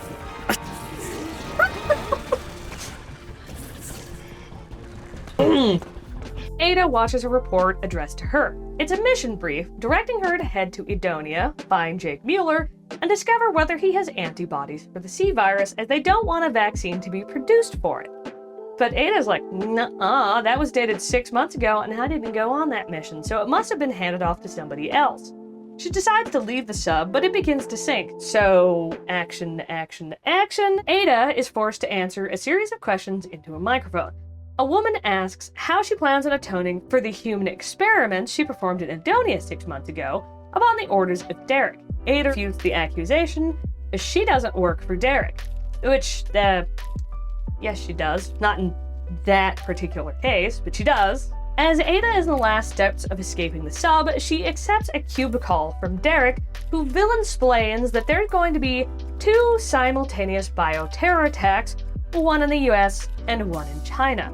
These attacks will be perpetrated by Neo Umbrella's very own Ada Wong. Since Ada isn't currently planning any terrorist attacks, the mission is now to try and stop Derek to clear her name. Simultaneous to Leon, Ada makes her way to the cathedral. She helps him with the Deborah thing, and then enters Derek's lab where she too watches the Happy Birthday Ada Wong tape.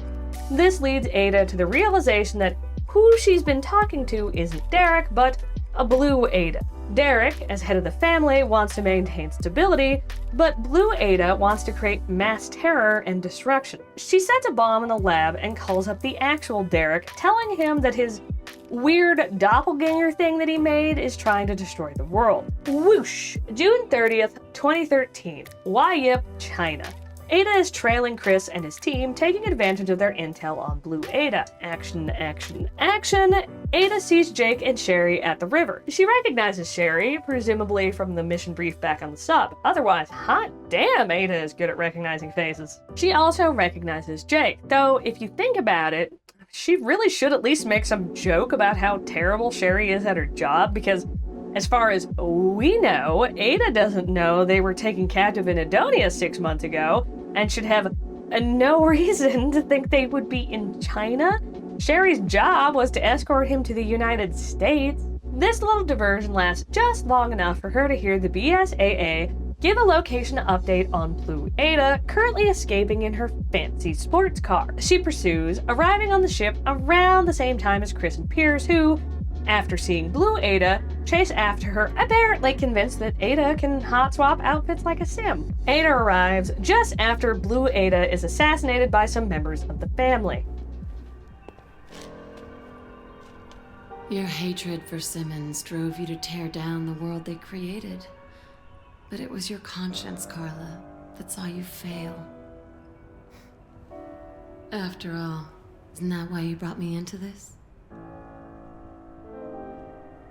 It's a shame. If you had only sought vengeance against Simmons alone, I would have helped you.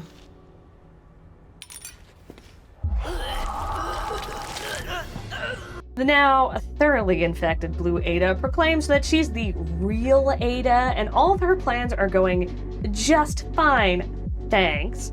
She turns into a white, gooey mass and infests the ship. Ada defeats her and escapes on a helicopter, determined to clean up Blue Ada's mess and stop Derek. She goes to Tachi. She helps Leon fight Dino Derek and then leaves her helicopter along with a lipstick-marked RPG and her compact on the roof. So that cleaned up a little bit of the mystery, but there's still one rather large gaping hole. Blue Ada. I didn't cover it in Ada's campaign because I figured it would be easier just to condense it all here, but Blue Ada's real identity is Carla Radimus. Buckle in, this is ridiculous. Carla was a prodigy, completing a doctorate course in genetics when she was only 15, after which she was recruited by Derek to work for him manufacturing viruses and POWs. She became enamored with Derek and wanted to impress him, so she began developing the C virus. When injected with the C virus, the host body will continually mutate until the subject is completely covered by a tough, cocoon-like structure. Inside this chrysalid, the virus dissolves the host body and reforms it. The results of this are known as complete mutations.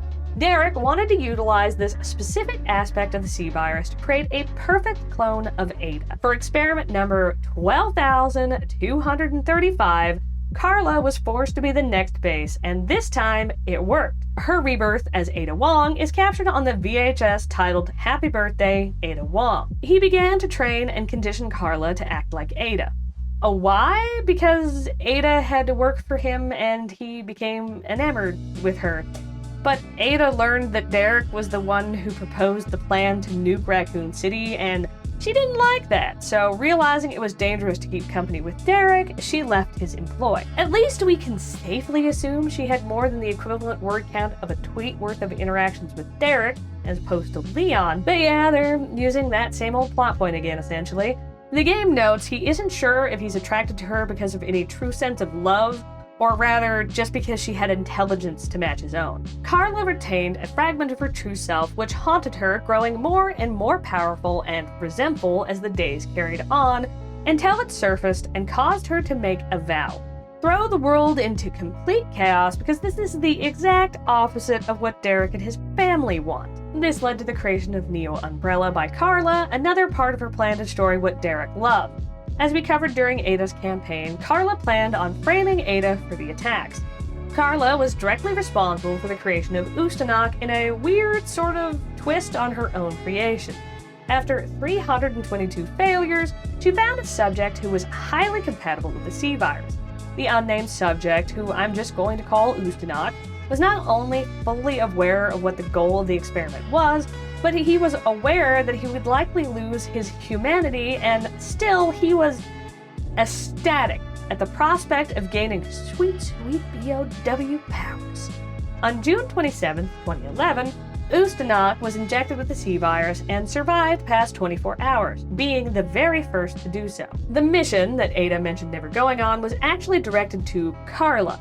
Derek's plan was to have Sherry find and escort Jake under the guise of securing his antibodies to create a vaccine. Carla would then capture Jake to prevent that from happening. But Carla double-crossed him using Ustanok and her Huavo to capture Jake, and then using his antibodies to enhance the C virus. This enhanced version is what she used on Derek and later on herself. The linchpin of Carlos's plan was House, a giant BOW that was developed in the underwater facility. Upon completion, it was to wreak havoc and spread the C virus globally. But in the event of Carla's death, Neo Umbrella was instructed to release House regardless of whether it was complete. And now for the conclusion of all 4 of our little stories. Chris returns to the bar from the opening and hopefully has apologized to the bartender lady. He's eating the same meal that Pierce was eating when they met. Undercooked steak. Yum! Some BSAA agents arrive to tell him there's a new mission. He isn't retired after all. Sherry rides in an airplane, filing her report on a laptop. She writes that Jake's blood sample and the research data was handed over to the UN. His relation to Wesker is classified as top secret as it was considered a threat to global security. Jake texts Sherry that he lowered his asking price from $50 million down to just $50.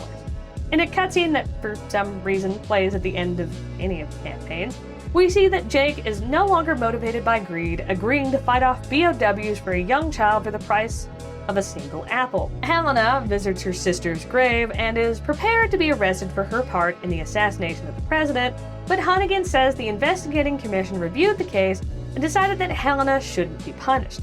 Not only that, but they will also not be disclosing Helena's involvement to the public, and she is officially reinstated. Okay? Helena gives Ada's compact back to Leon. Following the battle against Dog Derek with Leon outside, Ada enters Derek's lab within the quad tower and destroys it before accepting yet another job. Welcome to the family, son. 2014. Mia Winters works for an international crime syndicate known as The Connections. More on them specifically later. She and her superior, Alan Droney, are tasked with transporting a BOW named Evelyn. The Connections are afraid that their competition will try to steal or kill Evelyn, as she has the potential to completely upend the bioweapons market. Evelyn, though a BOW, is mentally and emotionally a child. A very fucked up child, but a child nonetheless. She was specifically imprinted on Mia, causing her to view her as a mother. I don't know if that was what's supposed to happen, but it is what happened. October 5th, 2014, the tanker that Mia, Alan, and Evelyn are riding on is caught in a hurricane, and to make matters worse, Evelyn is acting out. She's escaped her containment and killed everybody else on the ship who isn't Mia and Alan. But Alan's been infected, so he's not exactly having a Gucci time. Alan gives Mia Evelyn's tissue samples, which is a critical component in crafting a necrotoxin to kill her, and tells her to stop Evelyn. Mia tracks her down to the bowels of the ship. Evelyn says she doesn't want to live in labs anymore. She wants to live like a regular child in a house with Mia as her mommy. Mia agrees to be her mother and immediately tries to put her mommy foot down, but Evelyn is a mischievous little twerp and disappears from the bowels of the ship. So Mia follows her to the higher levels and bumps into Alan, who makes a, tactical error. She trusts you. That little bitch, she never trusted. Okay, wait. Evie, no, Evie. Alan, listen. I didn't mean to call you that. She's Evie, trying to take control. You have to fight her.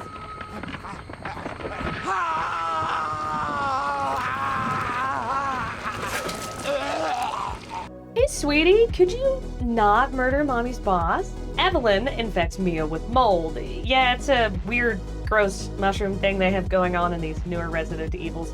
I'll talk about it, unfortunately, a bit later. Mia wakes up and goes to her laptop. Earlier, she recorded a video message for her husband, Ethan, saying that she loves him and that she misses him and that she hopes to be done with her, quote, babysitting job soon. Yeah, Ethan has no clue his wife is an illegal BOW arms smuggler, essentially. He thinks she's working on some sort of rich people babysitting job for months. Now she's recording a second message for Ethan, where she admits to having lied to Ethan and begging him to forget about her and to stay away. October 10th, 2014. The tanker wrecks in Dulvey, Louisiana. Mia is rescued by the Baker family, who are checking their property for damage after the hurricane. The Bakers are Papa Jack, Mama Marguerite, aka Margie, and their 2 grown children, 23-year-old Lucas and 20-year-old Zoe. Mia was offered a room in the Baker's house to rest, but she insisted that she use the RV parked in the yard instead. While there, she writes a letter to the Bakers thanking them for rescuing her and asking them to just forget about her. She also warns them about Evelyn, telling them not to interact with her at all. She tries to write how to create a serum to cure the mold infection, but she passes out before she can write anything worth a damn. Jack finds Evelyn, and because nobody saw the letter, instead of hucking her into the swamp where she belongs, they rescue her. She decides to claim the Baker's family as her own, so she infects them all. And once a person is infected by Evelyn, she is able to mind control them. Even though she also gets infected at some point, Zoe is able to resist Evelyn's control and shacks up in the RV that Mia was using, devoting her time to not getting murdered by her family and searching for a way to craft the serum that Mia alluded to. By January 2015, the Connections discovered that Evelyn was staying with the Bakers.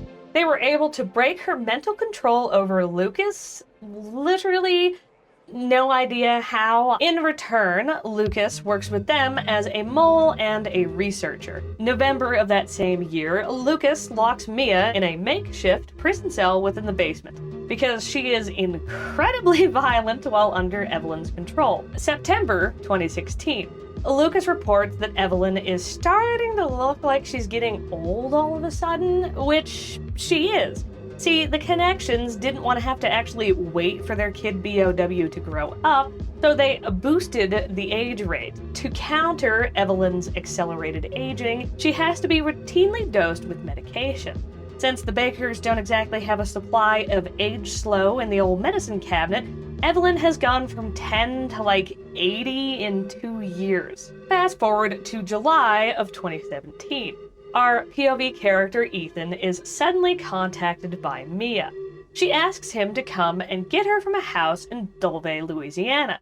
Evelyn wants a daddy, and Jack Baker ain't cutting it, so she's luring Ethan to fill the role. Ethan tracks Mia down to an abandoned house. Even after seeing this, the crazy bastard proceeds to break into the house. Inside of the house, he finds a videotape and decides, heck it, let's watch a movie while we're trespassing. The video depicts the Sewer Gators, a trio of men who tour abandoned locations, and wouldn't you know it, they're touring the same house that Ethan's in. The crew is Pete, the presenter and resident dick, Andre, the co-host and the guy who actually gives a damn about the project, and our playable character for the segment, Clancy the cameraman. Or Clancy. We'll get there. While Clancy and Pete aren't paying attention, Andre goes poof. They go deeper into the house in search of him, where Pete magnetizes to a hidden lever in the fireplace. The lever opens a hidden passage. That's good. Nothing concerning here. Inside the passage, there's a ladder that leads into the basement. Pete makes Clancy go down first, and he finds Andre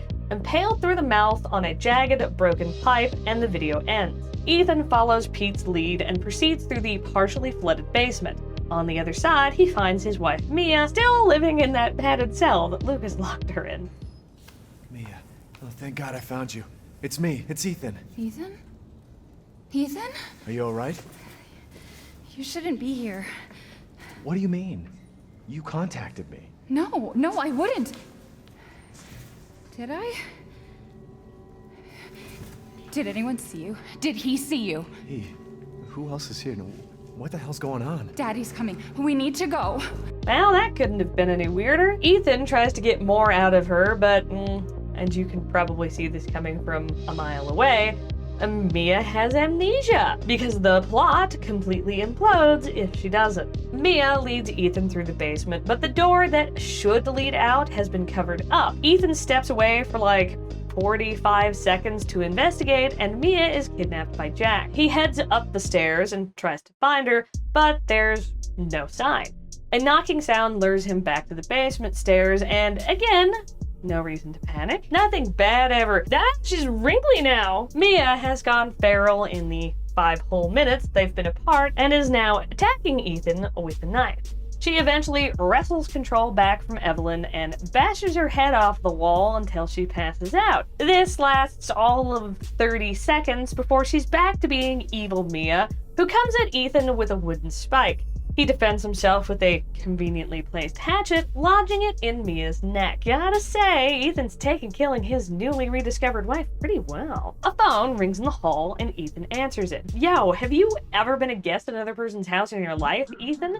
Super rude. And it's Zoe, who directs him to an exit in the attic. But Mia is really good at not dying. She pins Ethan to the wall via screwdriver through the hand and then nips off for a bit to pick up a chainsaw. Ethan manages to get himself free just in time to block his face and lose most of his forearm. For whatever reason, this is enough for Mia, who just leaves Ethan alone. He grabs up his missing limb and heads for the attic, where he finds a pistol and some ammo. Mia ambushes Ethan again, and he defeats her, but this time, instead of Mia springing back up, Ethan is ambushed by Jack Baker. Welcome to the family, son.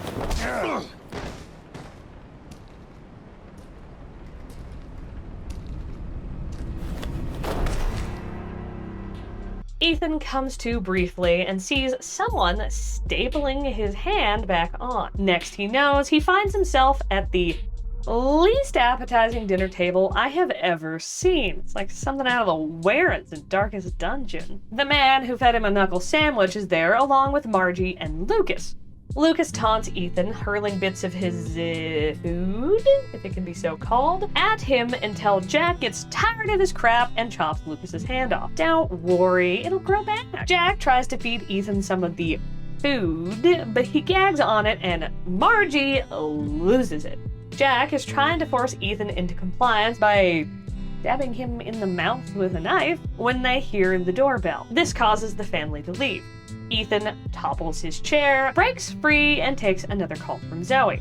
She tells him that the watch on his newly attached wrist is actually a codec and directs him to find an exit through the main hall. Turns out the person ringing the doorbell is a deputy. We're saved! Hey, wait.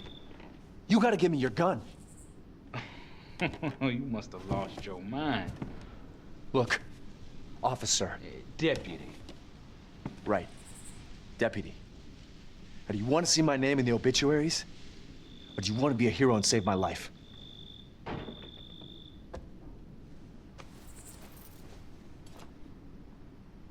A fucking pocket knife? Here. Take it. That's all you gonna get. Ethan meets the deputy in the garage, but it's kind of hard to explain. I came here looking for my wife who went missing 3 years ago, but she's back and she's in this house, but we don't know anybody in this house. And oh my god, they eat gross stuff and chop each other's limbs off, and I don't want to die. In a calm and rational way to the deputy, who already thinks you're crazy and involved with all the recent missing persons. The garage door closes behind the deputy while he's yelling at Ethan to put the door back up. Bro, you're looking at me. I had nothing to do with it. Jack sneaks up behind the poor guy and, removes the top of his head with a shovel. This leads to a boss fight, which goes a long way to showing us just how little the Bakers value self-preservation. Ethan commits vehicular self-defense, but when that fails, Jack rips the roof of the car off and forces him to drive into a pile of debris. Ethan manages to avoid getting slammed into a steel girder, but Jack isn't so lucky. But what Resident Evil game would let you get away with defeating a boss only once? Jack comes back to life, a little more flamey than before, but is knocked down again when the car explodes. Ethan discovers that the front door, for whatever reason, requires 3 dog head reliefs to open. While scouting the main house for these, Ethan finds a tape labeled to Mia. On the tape, Mia apologizes to Ethan. She gets discovered by Margie, though, who isn't super stoked about her not currently being mind-controlled, so Mia hurries into the old house. And the Bakers must have been loaded. Jeez, we entered the property via the guest house, got kidnapped and taken to the main house, and there's this whole other house just on the property. Yeah, so Mia gets caught pretty quickly, but her adventure shows us the location of the most valuable item in any Resident Evil game. The crank! The basement of the main house contains a processing area, which was presumably used on livestock that the Bakers may have raised on their property. It also has, like, just a morgue though, for some reason. Anyway, down here, Ethan encounters Jack again. I was gonna be a father. Now she says he will be her father. No. I will find him, and I will make him suffer. Since Jack has stolen one of our precious dog heads, Ethan has no choice but to confront him in a, well, very gross boss fight. It takes place in a pit with body bags suspended from the ceiling that you kick to stun Jack. Partway through the fight, Jack will arm himself with DIY chainsaw shears.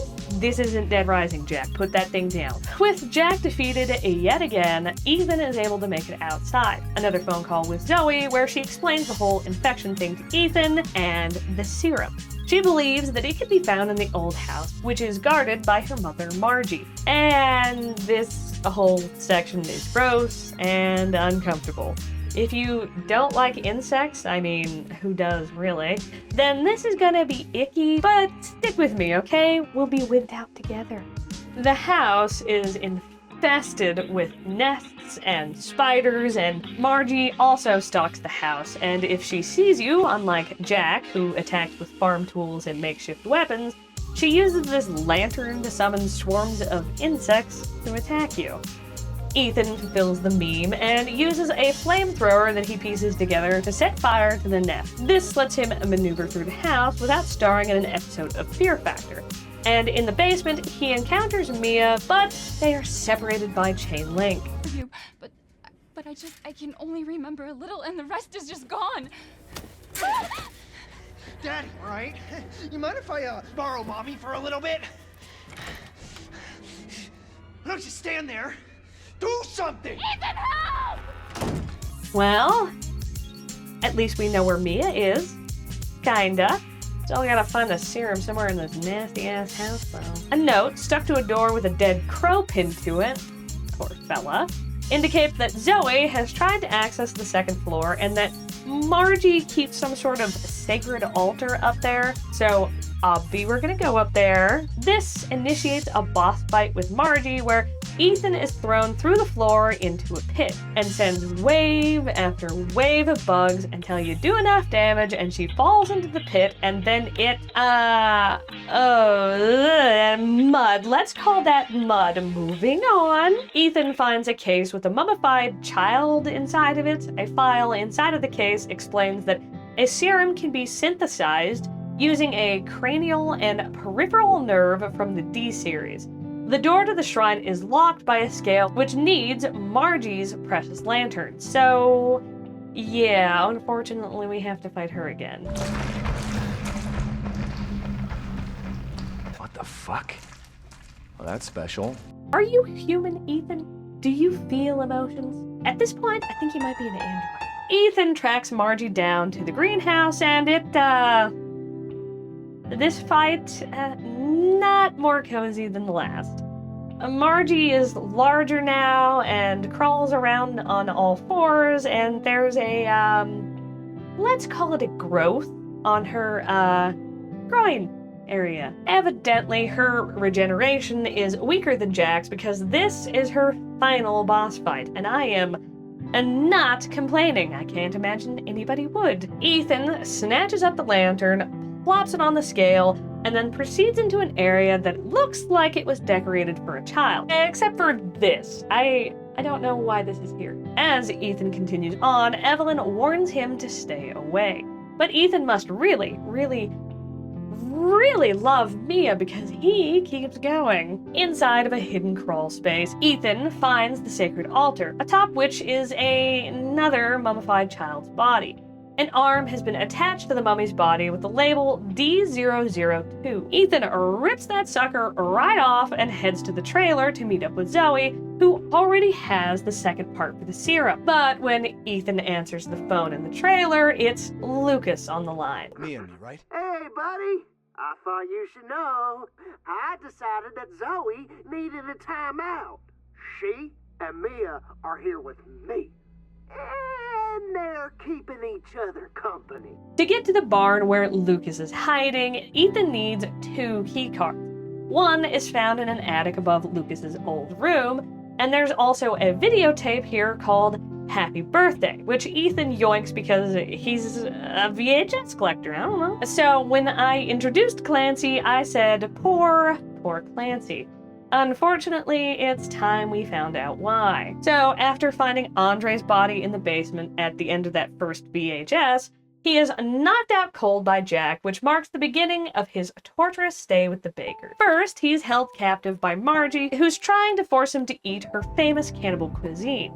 He manages to escape and makes his way down into the basement of the main house. Jack then locks him in there and fills the basement with molded. He somehow manages to survive that, and then has the misfortune of coming across Lucas, who forces him and another one of the family's victims, Hoffman, to play a deadly game of 21, which I forced my brother to play so I could have a total of 30 seconds of B-roll because Clancy survives, so rest in peace, Hoffman, and is forced into yet another of Lucas's game. That leads us to the tape we got in the attic. I'm calling the game. I'd really like to make it out of this room alive and not die a horrible, painful death. I know. It's a temp title. Happy Birthday depicts Clancy being dragged into a dark room by Lucas and locked inside. He's given the task of taking a candle, lighting it, and placing it on a birthday cake, but this is obviously not as easy as it sounds. Clancy takes a winding key from a keg in the room with the cake, which begins to pour out a dark liquid. Don't worry about it. He inflates a balloon, which explodes, skewering him with needles and a quill pen. He hands the quill to the creepy robot clown in the entrance hall, winds it up with the key that he took from the keg, which causes the robot to grab his arm and scratch the word loser into his forearm with the quill. This, password gives him a valve to turn off the sprinklers, which turn on whenever Clancy tries to enter the room with the cake. Now he can bring the lit candle into the room and put it onto the cake, which promptly explodes. Yeah, I lied. You should have worried about that liquid. The room ignites and Clancy tries to turn the sprinklers back on, but the valve breaks and he succumbs to the flames. Back to the A-plot.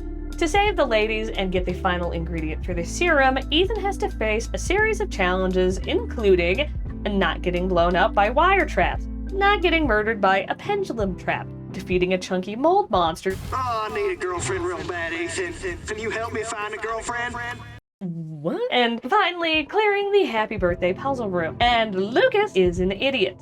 He didn't bother changing the password that you need to get the valve, which means Ethan doesn't have to remove the wind-up key from the oil keg. So when Ethan finishes the puzzle, the room can't catch fire.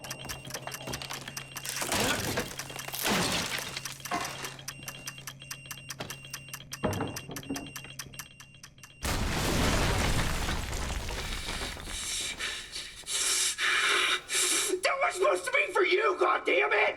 A little levity in the middle of your torture simulator? Ethan snatches up the D-Series head and then frees Mia and Zoe, who is a freaking wizard? How the fuck did she do that? Now, this part is very silly. See, there was enough ingredients to make 2 doses.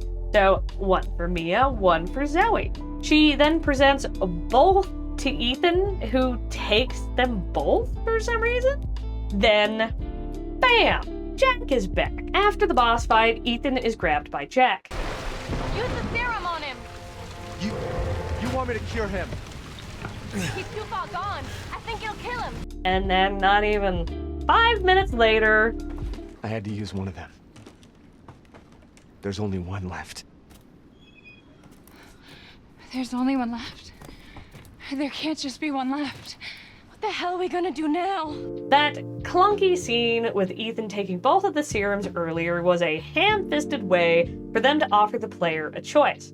With only one serum, the player can choose to give it to Mia or Zoe. The canon choice is, of course, Mia, and it really doesn't affect the plot enough to make the choice worth it. When Mia and Ethan say they will send help, because surely there's somebody who can help her, and considering there was a note in the case with the D-Series mummies in them, that's a completely fair assumption.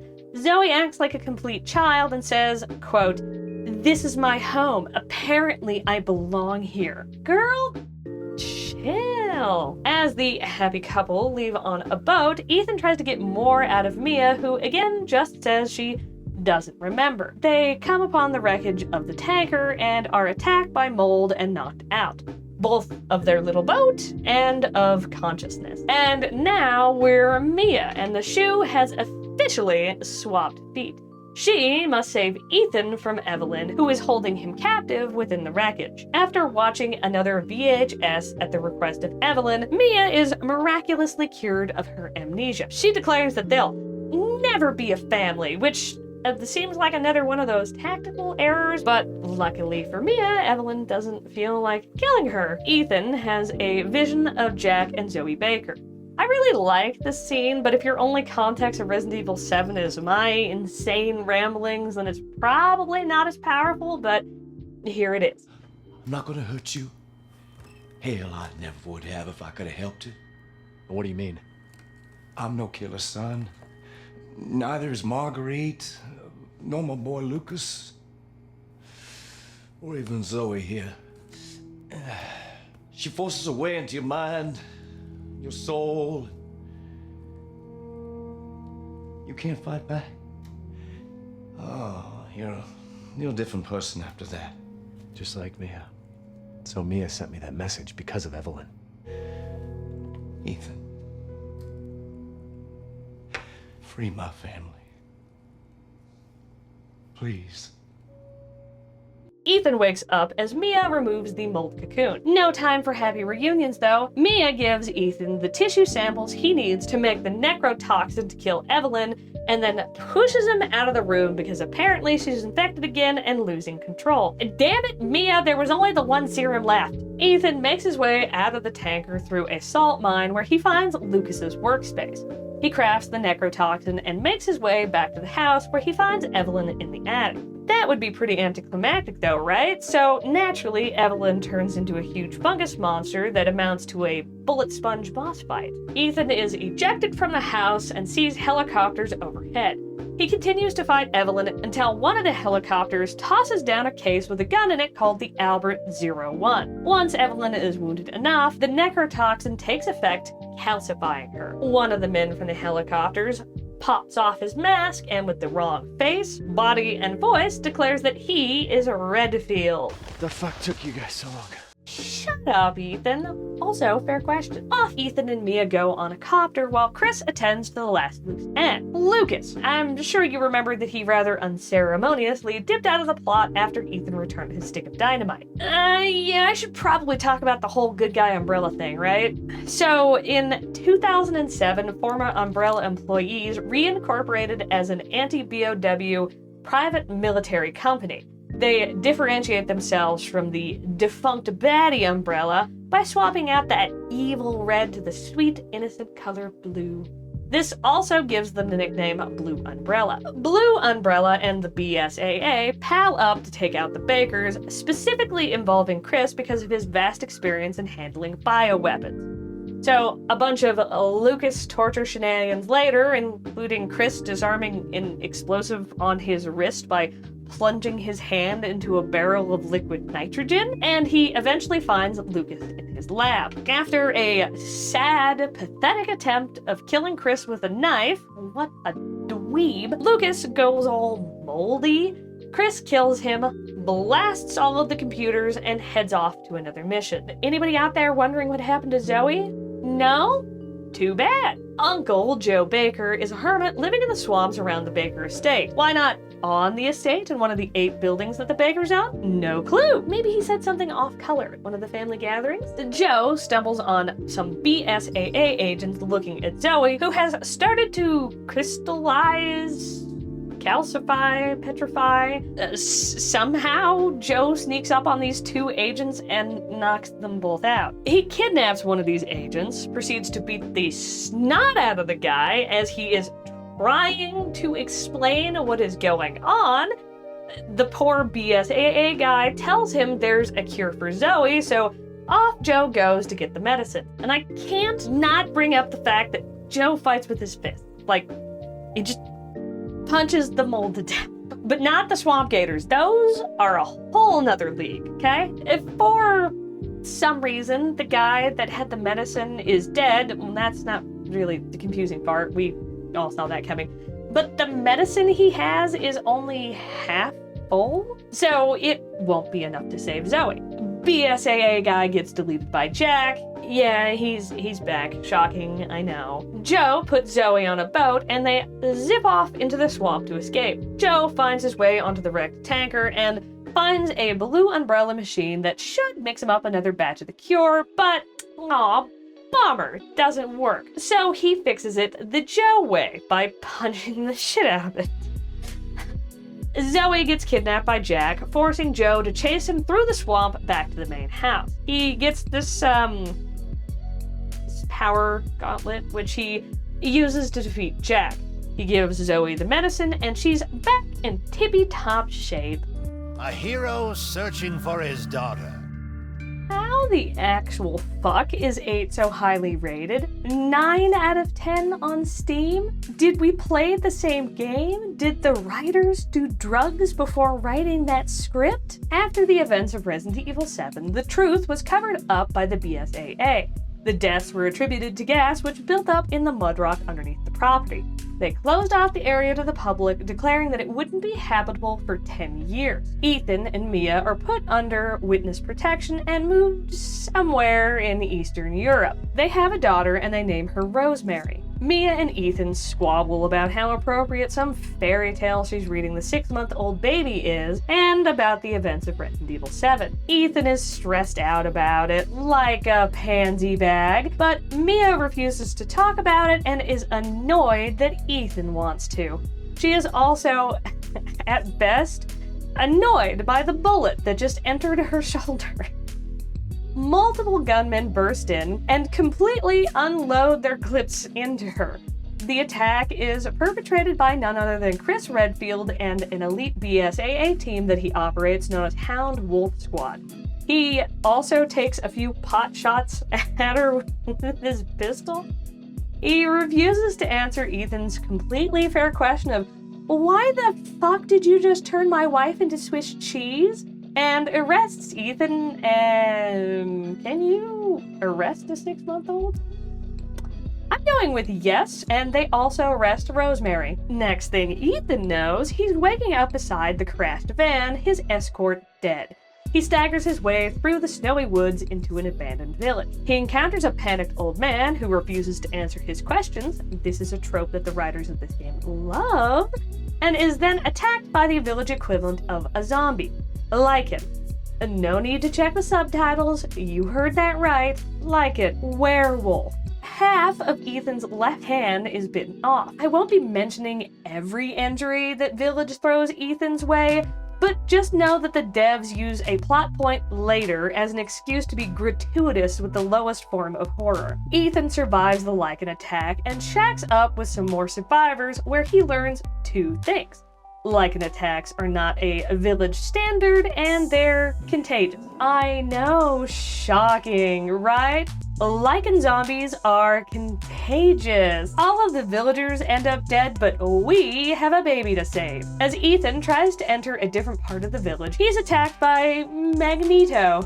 He's actually called Eisenberg, but I mean, just look at this. Oh, you're not local. Even better.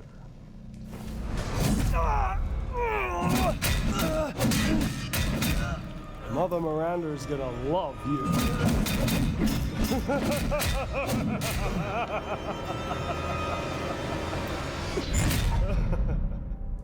So Ethan is taken before a woman named Mother Miranda and 4 individuals. His kidnapper, Magberg, a film noir giant vampire lady named Dimitrescu, a mutated hunchback man named Moreau, and Donna, who communicates via a doll named Angie. They're arguing about who gets Ethan. Well, mostly Heisenberg and Dimitrescu. A vamp wants to suck his blood. Heisenberg is basically just Lucas and wants to torment him for entertainment.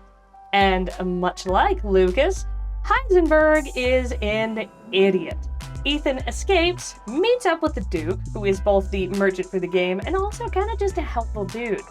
Continuing his search for Rose, Ethan finds his way into the castle, which belongs to who else? The vamp lady Alcina. So each of the lords was the result of an experiment with Kato. I'm going to talk about the Kato specifically later, but just know it's a parasite.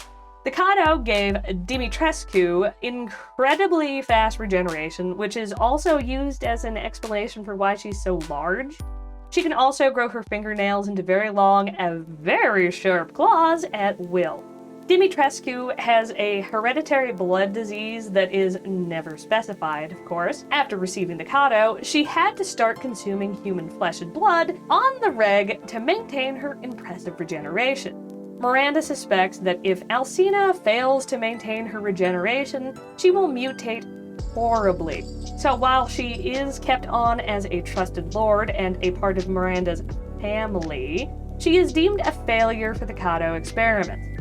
Ethan's sneaking around the outside of the castle and stumbles upon Dimitrescu as she's having a little phone call with Mother Miranda. Mother Miranda, I regret to inform you that Ethan Winters has escaped that fool Heisenberg. Because he is in my castle and has already proven too much for my daughters to handle. When I find him... No, Mother Miranda. Yes, of course, I understand the importance of the ceremony. I won't let you down. Oh! To hell with the ceremony! That man will pay for what he's done. From this point on, she stalks Ethan like a Mr. Ustanak nemesis Trenchy, and even slices Ethan's hand off. Don't worry, a little herb water and it's good as new. After finishing off the rest of the sisters, he gains access to a chapel attached to Dimitrescu's castle. Inside of a casket in the end of the chapel is a mummified body and a dagger, which is known as the Dagger of Death Flowers.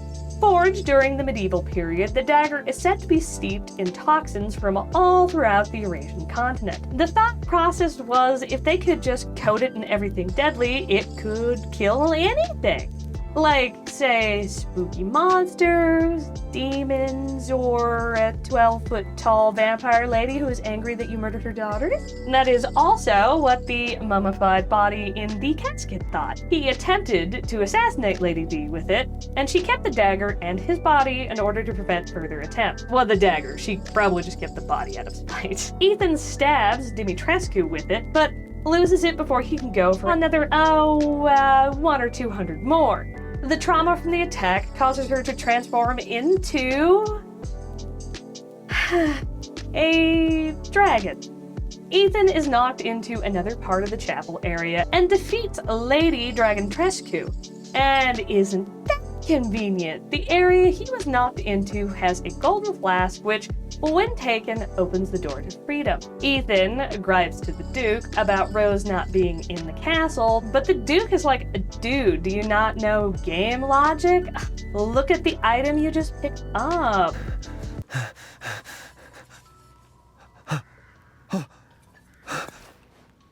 That flask seems to contain her head. No. What? Rose is... Don't say another word! This is impossible! This just can't be! The Duke assures him that the essence of his dismembered baby is still intact, since she's special. And because half answers and half explanations are half of the recipe when it came to undercooking Village, he tells Ethan to go find a house with a red chimney and then they'll talk some more. The man that the Duke wanted him to meet in the house has unfortunately turned into a lichen, but he had a part for a key that Ethan needs at the very least. He returns to the Duke, who says he needs to use said key to collect the rest of the flasks, which have more of Rose's body parts in them. The four lords are, of course, the people that we saw at the meeting earlier, meaning that he has to find and defeat Donna, Moreau, and Heisenberg in that order. So, Donna it is. The power that Donna gained from the Kato was to secrete this signal-producing substance which controls plants infected by the mutamicete, aka the mold, as we saw back in Resident Evil 7. If humans absorb the pollen from a certain flower, which they never give us any name or much detail on, just that they're yellow, Donna can induce hallucinations in that person. So basically, she's Budget Eveline. Miranda deemed Donna a failure for the true goal of her experiment because Donna is, quote, mentally underdeveloped. She also notes that Donna divided her Kato among her dolls so she could puppeteer them. Moving on, Ethan sees hallucinations of Mia as he makes his way to the estate.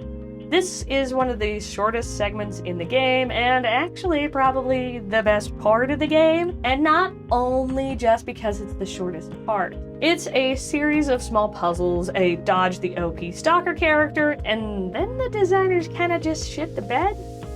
The boss fight is literally play hide and seek in a house with like 5 rooms in it.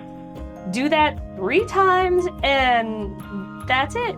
You win. Ethan stabs the Angie doll in her head with a pair of scissors each time he wins, and after the third, the hallucination ends and it's revealed that Ethan has stabbed and killed Donna. He yoinks the flask and off we go to Moreau. Unlike Donna, who survived the Kato experiment with no negative side effects, Moreau was horribly mutated and gained like no valuable powers. His internal organs have turned into fish-like gills and a swim bladder, and he is capable of turning into a giant fish, though he cannot control this transformation.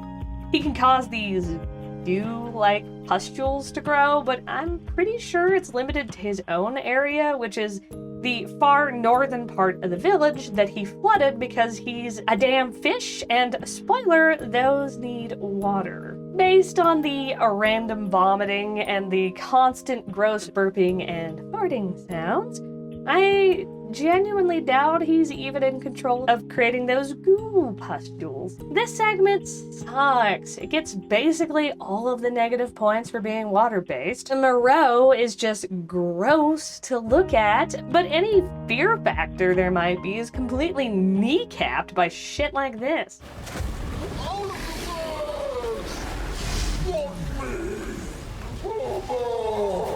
At least he gets a boss fight, unlike poor Donna. But before the boss fight, there is a very dumb cutscene between Ethan and Chris. Get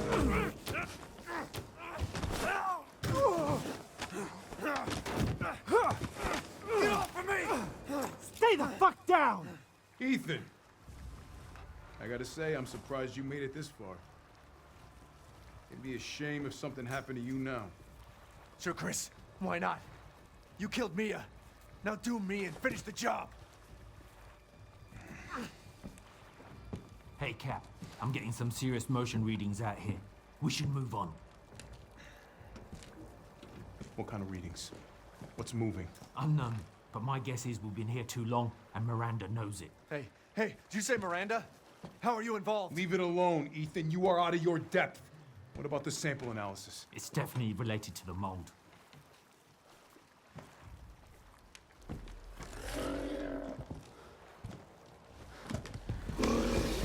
You stay out of our business, Ethan. Words. Use your damn words. This is just stupid artificial drama. Did you learn nothing after Veronica, Chris? After the Moreau boss fight, Eisenberg pops up on the little TV that Moreau was watching and offers to help Ethan, but gives no real details. Flask in hand, Ethan heads to the factory where Heisenberg hangs out. Carl Heisenberg's magneto powers are explained as a result of the Kato experimentation.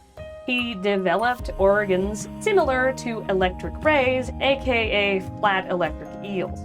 These organs are connected to his nervous system, which allows him to pass and control electricity through his body and manipulate magnetic fields. Unlike the other lords, Heisenberg resents Miranda and wants to kill her. He's trying to build a cyborg and cybernetic army to rebel against her. Back to the plot.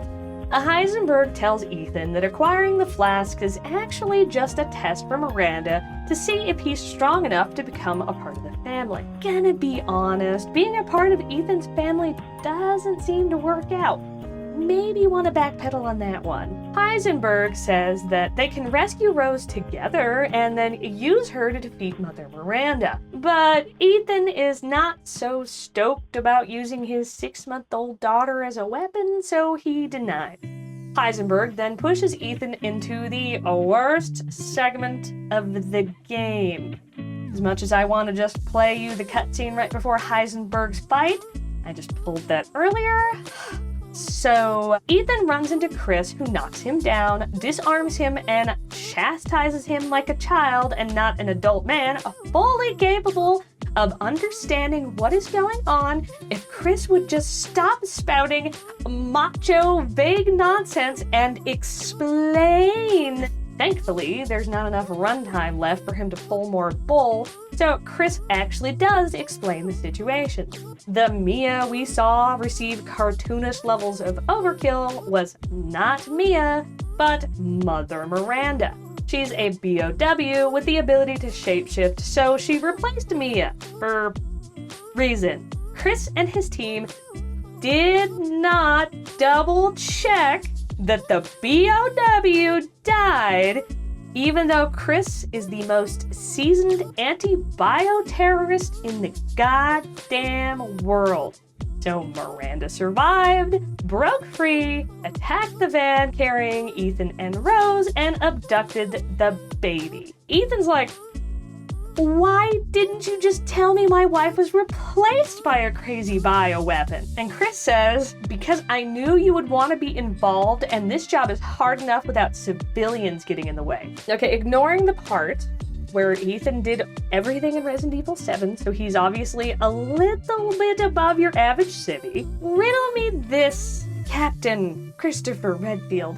You shoot Mia, you take Rose, you knock out Ethan, and you leave. Literally just leave. What is Ethan going to do? How is he going to track you down? Why even bother taking him in the first place? You thought you killed the person that was a threat to him. Fucking Chris repairs one of Heisenberg's tanks, tells Ethan that they'll rescue his daughter together and he should just wait for him topside while he finishes setting some explosives within Heisenberg's factory.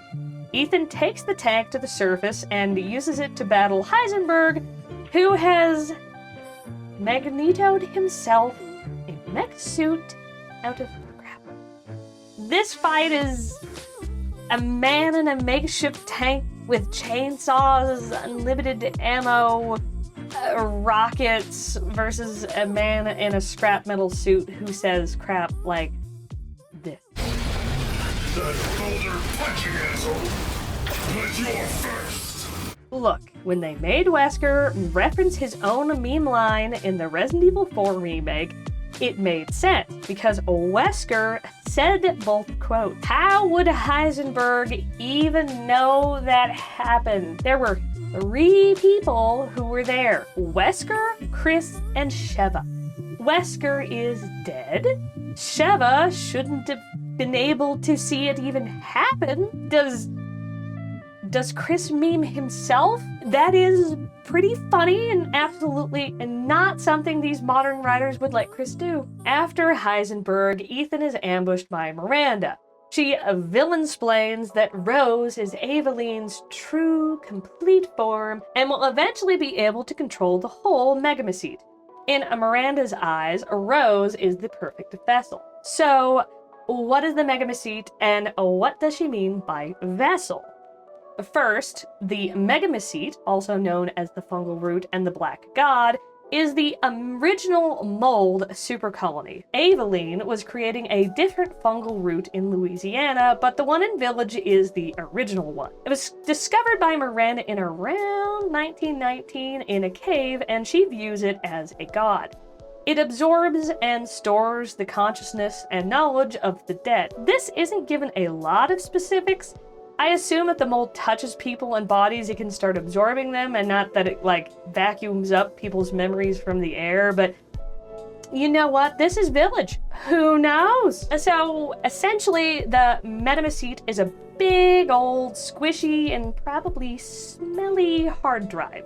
The consciousness of individuals within the Megamecete are eventually fragmented as they merge with other consciousnesses, though Miranda insists that it is possible to reconstruct these fragmented consciousnesses. Back in Resident Evil 7, Jack Baker spoke with Ethan while he was trapped in that mold cocoon. This took place within the Megamecete mind world and is why Jack was able to act the way he was prior to being infected. The memories that make up the mind world do not strictly reflect reality, and only those who were infected before death can control themselves within the mold world. Second, the vessel, and heck, we'll do Miranda's backstory while we're here too. Miranda lost her 10-year-old daughter to the Spanish flu in 1919. In grief, she went to a cave to die and stumbled on the Megamecete. She touched it and received some of the knowledge stored within it. Encountering the Megamecete actually killed her, but she was able to persist inside of it due to attuning to it before it absorbed her physical body. Possibly because Miranda touched the Megamecete while living. When she joined with the Megamecete, she retained her mind and knowledge, which gave her a sort of power over the mind world that she could use to affect the thoughts and memories within it. Images in the end credits depict a village suffering from some sort of illness or plague, and then Miranda using Kato to try and cure them. For some, this worked, but others turned into lichen. This was the beginning of a cult centered around Miranda and the Megamecete. She positions herself as a mother to her followers and lords because she's obsessed with family. So you can probably see where this is going. Ava's consciousness is in the Megamecete, and she wants to find a body suitable to transfer that consciousness into, essentially reviving her dead daughter.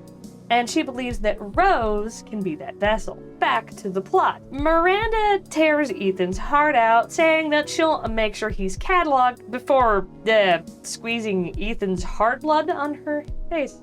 For some reason. Chris gets confirmation from one of his men that Ethan is dead.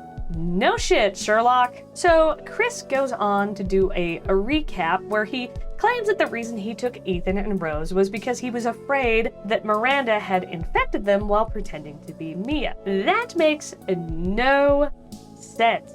They genuinely believed that they had killed Miranda, so they were in no hurry. Ethan knows what the mold is. Chris could have explained the whole swap to Ethan and tell him that they're concerned he got infected and that they need to run tests.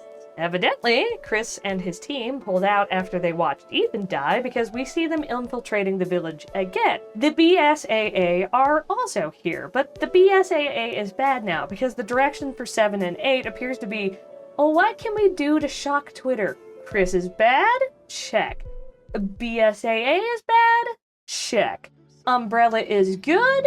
Check. Chris finds the Megamecete, which looks like a fetus, because symbolism, which he loads up with explosives. One of Chris's team, Umber Eyes, has both 2 brain cells to rub together and the cojones to call Chris out on not explaining anything to Ethan. Chris tries to deflect, saying, they didn't have time and Miranda acted so quickly. Past the Megamecete cave, Chris finds Miranda's lab. This is where we get a lot of lore, some of which I interspersed earlier, but now seems like the best place to talk about the Kato that I put off talking about before. Miranda created the Kato parasite to expedite finding a vessel for Ava. One can be seen in-game after defeating Moreau, and they look like miniature versions of the Megamecete. Individuals infected by a Kato turn into lichen, or more often than not, they just croak. Some other individuals, such as the 4 lords, retain their intelligence and personality. Oh, and Chris also finds Mia, because we were all hoping Mia survived. They confirm that this must be the real Mia, because Umber Eyes has his Umber Eyes on Miranda. She probably can't clone herself, so yeah. Real Mia. Mia says she was captured and used for experiments. Chris tells her that Ethan is dead, but she's like, bull malarkey. You see, Ethan can't be dead because he's already dead. Within the mind world of the Megamacete, Ethan talks with Aveline, who reveals that Ethan died back in Resident Evil 7. The common interpretation is that the death blow was when Jack stomps on Ethan's face after the fight with Mia in the attic. But I think it's more likely in an unspecified window after this, since you can hear Ethan breathing while he is being dragged towards the main house. He has to be infected by the time Zoe staples his hand back on because, well, that works. And I don't know if you know this, but that doesn't usually work. Even if you want to chop that up to the magic of green herbs, he's definitely infected by the time he gets the D-series arm from Margie's altar, because he's been hearing Aveline's voice and he saw a hallucination of her in her child form. By the way, this is the plot reason I mocked when I said the dev team took it as an excuse to go ham on the body horror. It was just for foreshadowing though, pinky promise. Ethan wakes up in the Duke's carriage, who drops him not far from the ceremony site. Ethan watches as Miranda pulls a baby from the altar, but instead of baby Ava, it's just Rose. She and Ethan tussle over the baby, leading to the final boss fight. Afterwards, she crystallizes, leaving Rose safely behind. Ethan isn't doing so hot either. Chris gives him his shoulder to help him walk, assuring Ethan that everything's almost over. All they have to do is get out of the blast radius and he can remotely detonate the bombs that he loaded the Megamacete with. Ethan sleight of hands Rose into Chris's arms, hot swapping her with the detonator. Huge mold tendrils split them up and Chris has no choice but to leave. This also, I guess, traumatizes him back into not explaining shit, because he could 100% just tell Mia that Ethan wasn't regenerating like he should, one arm was already crystallized, and he could barely walk, but instead he just tells her to sit down and then he ignores her. Eventually he slams his fist into the wall and claims that Ethan stayed behind so they could escape, which is bull. They had a remote detonator.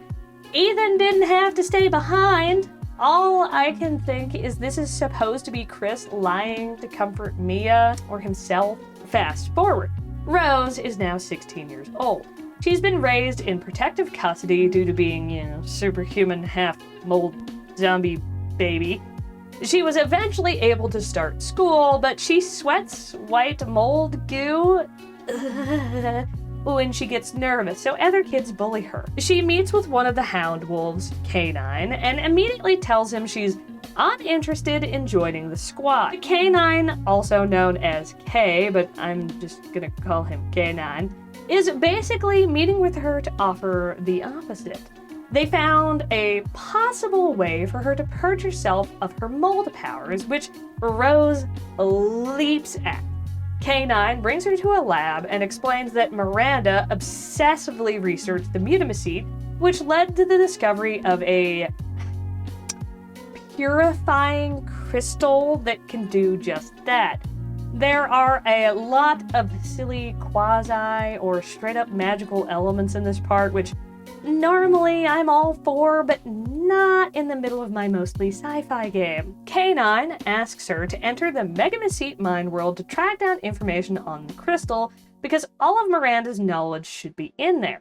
Rose accepts and falls into the mind world, plagued by the taunting of her schoolmates. When she wakes up, she finds herself in a variation of Dimitrescu's castle. There are numerous prisoners and even more bodies, which are all Rose clones. I probably don't have to explain to you what those are. Rose is attacked by the DLC's equivalent of zombies, which suck her face. No, they eat her face. Well, kinda. They vacuum off faces. They are called face eaters, though. She pulls a traumatic superhero power awakening trope, nuking the face eater, but uh-oh, she's backed into a corner. Some glowy golden light removes the wall behind her, revealing a path for Rose to escape through. The light writes on surfaces to communicate with Rose, guiding her safely to the ground floor of the castle. The light can only speak in short sentences, sometimes only single words, and it can manifest items because, oh, why not? Like, it literally changes the word gun into a gun for her to use. By the way, the light takes the name Michael, so we'll be calling it that from here on out. Rose sees the Duke wearing a mask, who is tormenting some of the Rose clones. He has been putting them through a challenge with the ability to win the purifying crystal. So naturally, our Rose ends up in the challenge, which predictably is gathering 3 key items. In this case, 3 masquerade masks. With Michael's help, Rose hunts down flasks which enhance her mold powers and help her beat the Masked Duke's challenge, which leads her into the mind world version of Donna's estate. This section is headed by Evelyn herself, who is deeply resentful and jealous of Rose. She figured after Resident Evil 7, she still had a chance to have Ethan and Mia as her parents because they would enter the Megamycete when they died because of their infection. Although 8 acts like Mia is cured after the events of 7, but she clearly got reinfected while rescuing Ethan.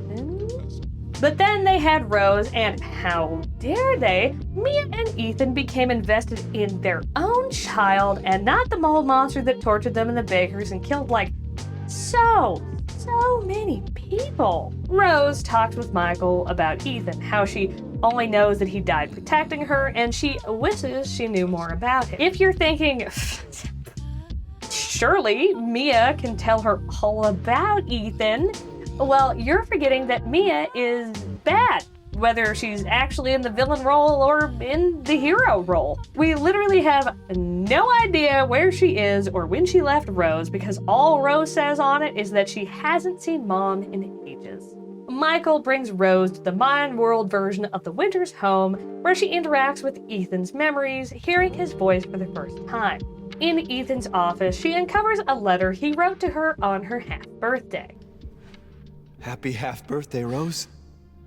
My gift to you is a promise. I'll always be there for you, no matter what. I'll be there every birthday to watch you blow out the candles on your cake. I'll be there to make you breakfast and walk you to school every day. I'll be there when you have a bad dream and sing to you until you fall back asleep. I'll hug you tight when you're troubled or worried and tell you that everything's gonna be all right. You are my precious Rose. Never forget that, Dad. Evelyn ruins the mood by dragging Rose out of the Winter's home back into the estate. Michael quickly reunites with her, pushing her out of the way of one of Evelyn's tantrum attacks and into a deeper level of the mind world, the village. Unlike previous interactions between Michael and Rose, Michael was physically present when he protected Rose and called out her name, which caused her to realize that, hey, that was Ethan!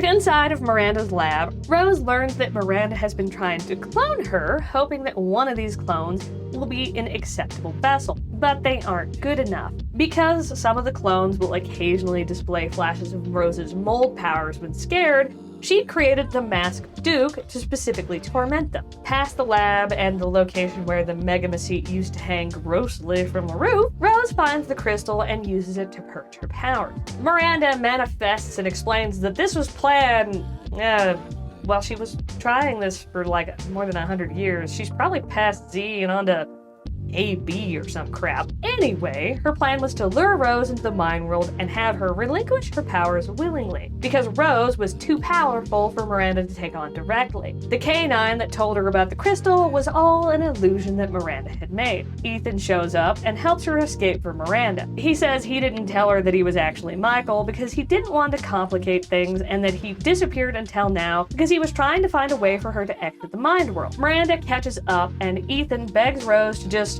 run. She got what she wanted, her powers are gone. She can live a normal life, but Rose can't stand the thought of leaving Ethan trapped with Mother Miranda. She shatters the crystal, regains her powers, and fights back, but she's unable to finish Miranda off until Ethan gives her his power. The father and daughter share a few moments before Rose wakes back up in the lab. Then the cutscene that plays at the end of the base game plays, and it feels so disconnected from the DLC. It doesn't feel like they tried particularly hard to make her fit with how she comes off in that cutscene. Like, in the DLC, she dislikes her powers and wants to get rid of them, and then she accepts them to protect her dad. And then she does this. We have a situation. You're needed, Evelyn. Don't you ever call me that again. Whoa, it's just a joke, Rose. I can show you things even Chris doesn't know I can do. Girl, chill. As ready as I am to just close out Resident Evil 8, there is a rather important part I haven't talked about yet. Oswell E. Spencer, one of Umbrella's daddies, was a student of Miranda. He encountered her sometime in the 50s when he was a med student. Old Ozzy must have been a hell of a conversationalist because not only did he not get turned into a Kato experiment, he was very much aware of her mortality and her goals. In fact, Miranda's research inspired Spencer to begin his career as a virologist. He realized that Miranda was only obsessed with Ava, while he was more interested in ascending to, godhood. He figured that her mold experiments were incompatible with his goal of infecting the whole world, so he left the village and turned his focus to viruses. He writes about discovering the progenitor virus in Africa and his plans to start Umbrella with Ashford and Marcus, and even credits the name to Miranda, saying that it was just like the symbol in the cave they spoke to each other about, which seems like an unnecessary detail. Apparently, screw his family crest, which looks just like the Umbrella logo. Nah, he owes that whole thing to Miranda. Don't you just love it when another writer comes in and says, my villain's cooler than your villain? Yours literally wouldn't exist without my villain. It's my favorite trope, to be honest. Mr. Kennedy, I had a feeling you'd make an appearance. We need to lay a little groundwork, otherwise Requiem will be a little bumpy. Stop 1, the connection. The Family is a terrible name for a secret global organization, but the Connections is a worse one. So they've been around for a while in world, but it isn't until 7 that they really make a notable appearance. They're relevant to both 7 and 8, but honestly, all you need to know about them for those games is bad guys who make and sell BOW. The Connection is like Umbrella on steroids. The biggest difference between the two is that while Umbrella put on a nice front to cover up the weird shit that they were doing, the Connections are highly secretive and operate from the shadows. Mia and Alan both worked for the Connections. By the by, Mia working for a global crime syndicate and smuggling incredibly dangerous BOW is never addressed. She just gets a false identity and to live happily ever after with her husband. I cannot stress this enough. She wasn't a mole or a double agent. She wasn't planning on betraying the Connections and destroying the E-series. She fully intended to deliver Evelyn to a new safe location so she could be used as a means of mass mind control. Anyhow, the Connections were known to have deep roots in the criminal underworld prior to the 80s and ties to the US government and Tricell, the multi-industrial conglomerate from Resident Evil 5, by the 90s. Starting from the mid-80s, throughout the years until Umbrella's collapse in 2003, the Connections spied on and sabotaged Umbrella wherever possible. During the 90s, they became aware of Elpis, and getting their hands on that project became one of their primary focuses. When the Raccoon City incident occurred, the Connections decided to kneecap Umbrella once and for all. They would lay all of the blame on Umbrella and then seize all of their assets. So they secure ARC, the facility containing Elpis, and lobbied for the missile strike that wiped out the city, pointing their fingers old Ozzy's way. While still fixating on Elpis, the Connections found another avenue for mass mind control: Mold and the E-series, aka Evelyn. This starts back in the 90s when they encountered Mother Miranda and, for reasons unknown, they offered to help her in her quest to resurrect her daughter. Miranda gave them samples of Mold and Ava's DNA. With the Mold and the DNA, they initiated Nexus, which stands for Next Generation Experimental Battlefield Superiority. Nexus would lead to another project, but since that project wasn't given a name, I'm just going to keep calling it Nexus for convenience. Nexus's goal was to create a bioweapon that could use mind control to turn enemies into allies. To do this, they used the mutamicete, aka the mold that Miranda gave them, and introduced its genome to a pre-stage 4 human embryo, which was then cultivated in a controlled environment of mold babies. They made mold babies. Since big scary monsters are kind of obvious, they decided to make their BOW look like a 10-year-old girl. In comes Ava's DNA. After many failed batches, the result is Evelyn. That goes tits up in 7, and God willing is completely done with after 8. Seriously, Rose, you just stay over there with all the other superpowered girls that Resident Evil has racked up over the years. Now for the Connections part in Requiem. The Connections hired Victor Gideon, a former protege of Ozzy. Victor was interested in his mentor's tippy-top secret project, Elpis, so they joined forces in order to gain access to it. Stop 2, the tippy-top secret project of Ozzy Spencer, Elpis. Development of Elpis started in the mid-90s, initiated by Ozzy himself. It is housed within a secret lab tucked away beneath Raccoon City known as Ark. After years of digging, metaphorically, Victor concluded that Elpis was a project centered around mind control. But there's a bit of a problem. Elpis can't be accessed without a password. Fortunately, Ozzy had a few brain cells in that mildewy old noggin of his and made sure his secret project was well protected. You get one, count 'em, a 1 chance to enter the right password, or Elpis self-destructs. His password could literally be a 1, 2, 3, and it would be just as secure as the minimum 22 characters with at least 1 capital letter, 1 symbol, 1 number, hieroglyph of modern passwords. And this is where the Ashcrofts come in. Alyssa Ashcroft was an investigative journalist who survived the Raccoon City incident. Sometime after, she managed to get a private interview with Ozzy Spencer himself. Now, this is going to take some suspension of disbelief. What kind of legacy do you want to leave behind? My research opened Pandora's box, unleashing disaster upon the world. Except Elpis, the goddess of hope? Or so the myth goes. A blind hope. What do you mean? Humans cannot predict when death will come for them. This is why they have hope. I was wrong, and I am plagued by guilt.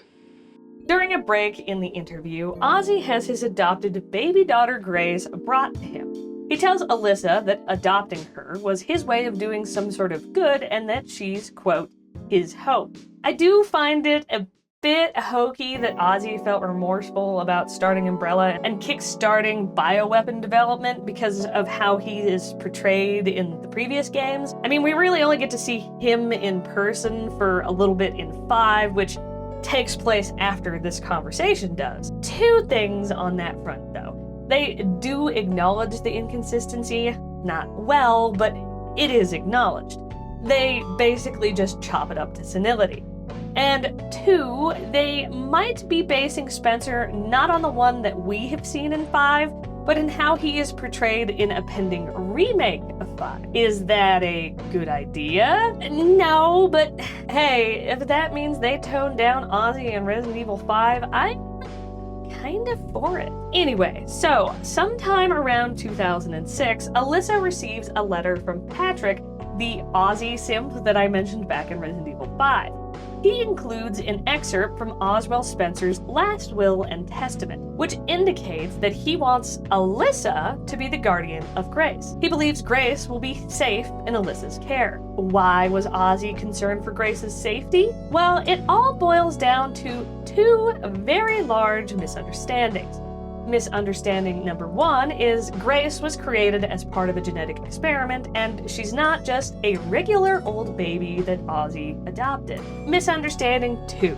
Because of misunderstanding 1, Victor and the Connections believe that Grace must be the key to unlocking Elpis. It seems that Ozzy realized that she was at risk and gave her to Alyssa. Given something Alyssa mentions later, I think she was aware of what Elpis really was, so there was a level of trust between her and Ozzy. Otherwise, random ass choice, Ozzy. Okay, enough blue balling. What is Elpis? It isn't a virus, It isn't mind control, it's an antiviral designed to cure progenitor-based viruses. That would be the Tyrant or T virus, Golgotha or G virus, T Veronica, T Abyss, Ouroboros, and Chrysalid or C virus. Lisa and all of the Wesker children had progenitor virus infections, so it'd work on them too if, they weren't dead. And as mentioned before, Victor and the connections don't know that Elpis is essentially a 180 from what they're looking for, so thus begins their hunt of Grace. 2018, 8 years before the events of Requiem. Grace is staying at Renwood Hotel with Alyssa, who she believes to be her actual mother, suggesting that Alyssa has been taking care of her since she was very, very young. It's late at night and storming outside. Someone calls the hotel room. Grace answers, and the caller, Victor himself, asks, "Miss Ashcroft?" When Grace says yes, he immediately hangs up. Totally normal, nothing to be concerned about here. The power goes out. Probably just the storm, right? But Alyssa knows some rather concerning details she has yet to share with Grace. See, they've been bouncing from town to town, not because of Alyssa's work, but because Victor has finally found them and he's closing in. They only recently moved to Renwood, but Alyssa has already spotted some of Victor's hooded goons. So when they receive a strange phone call and the power suddenly cuts, Alyssa connects the dots and says they have to leave right now. She naturally refuses to explain anything and note that Grace is at least in her mid-teens by this point. She's not a little girl. She could understand. I will grant that Grace is very anxious, so Alyssa might not want to scare her anymore, but still, I'm not a fan of this trope. She has plenty of time to explain at least a little bit while they're running. They flee to the hotel lobby where the owner apologizes about the power outage, saying that the building is old and it pops easily, which doesn't seem ideal for a hotel. And then, boom! Out of nowhere, a cloaked man kills the owner and Alyssa kills the creep. Alyssa hides something behind a large painting in the lobby, again refuses to explain, and the pair run into a nearby sitting room. Grace reports the murder against Alyssa's wishes and begins to panic, but Alyssa calms her down. She holds Grace, tells her she's her hope, which confuses Grace, fair, and then tells her that she loves her. That line, by the by, is why I believe Alyssa knows what Elvis is. Ozzy called Grace his hope, too. Boom! Another assassin. After nearly decapitating Alyssa, the assassin says, "Found you," then he vomits up blood and collapses. Fast forward to October 2026. Grace Ashcroft is a lot of things. Anxious and an FBI analyst are two of those things. She is working on a case involving a string of mysterious deaths with two standout features. They all have weird black bruising, and all of them were Raccoon City survivors. Her boss hands her an assignment. Investigate the crime scene of another one of those deaths at the Renwood Hotel, which is a bit of an issue for Grace, as you may remember that Renwood Hotel is where she witnessed her mother get murdered right before her eyes. Her boss tells her he won't force her to go, but reasons it might be good for her to face her trauma. Bro, she can't even look you in the eyes. I don't think we're at exposure therapy yet, but she reluctantly agrees to go. Red flags are being waved at maximum velocity, but Grace is too busy staring at her toes. The hotel's been condemned for years, but yet a body showing the same symptoms as the other deaths she's been investigating has mysteriously shown up in a building that she has a personal history with. Hey, that's a restricted area. You can't go in there. Why? It's an active crime scene. Oh, right. Sorry. Just a sec.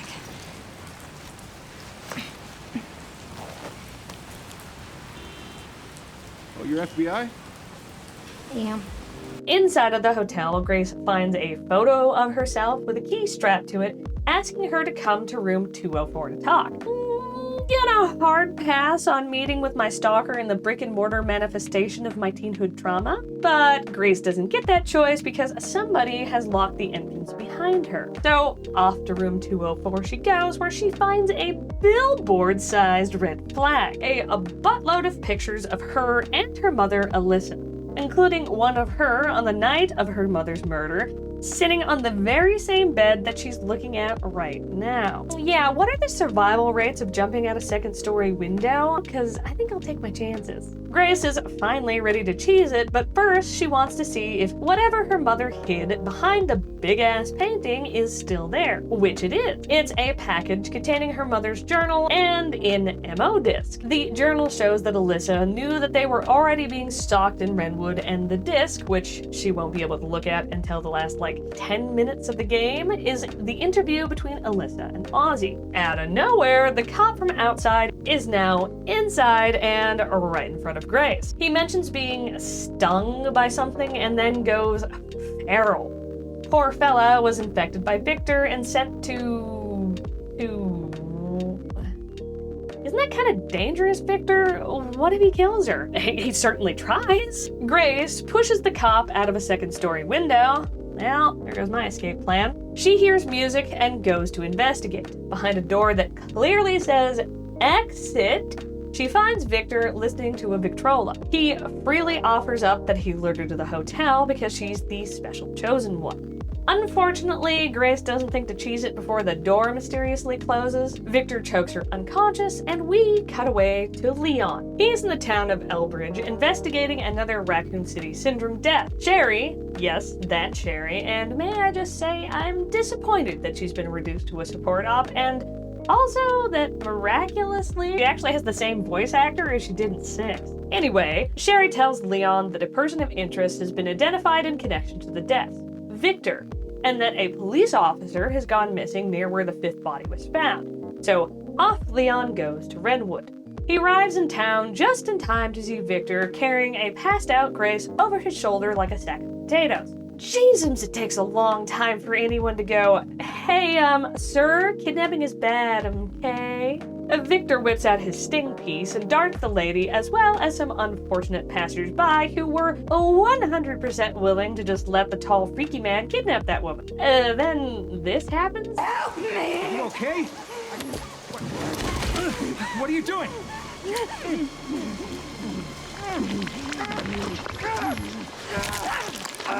Whole new meaning to sucking face. Leon loses track of Victor in all the chaos, but Sherry says that Victor bought a building after Umbrella collapsed back in 2003, the Rhodes Hill Chronic Care Center.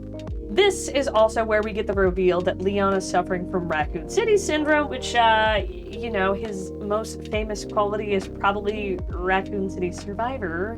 So, back to Grace. Poor girl comes to and finds herself hanging upside down, and damn, can you imagine how much this would hurt? She's strapped to a gurney and having her blood drawn. She manages to get herself free by pulling over the IV stand and breaking the glass container. She cuts herself free, topples over the gurney, and unstraps herself. Now she has to escape the clinic while avoiding a huge humanoid BOW called the Child, aka Marie. And thank God she doesn't have magical fairy princess powers, no rainbow glitter blast while shooting crap like, I'm very good at this. Looking at you, village. The lumbering lady doesn't like the light, even artificial light. So easy peasy, right? Well, Victor apparently doesn't care about maintaining his building because whole sections have broken lights and flickering power. Unfortunately for Grace, there's a gate blocking her in this wing, and to open it, she has to take the fuse, which is, keeping the few lights on in this area. Come on, come on, come on, come on!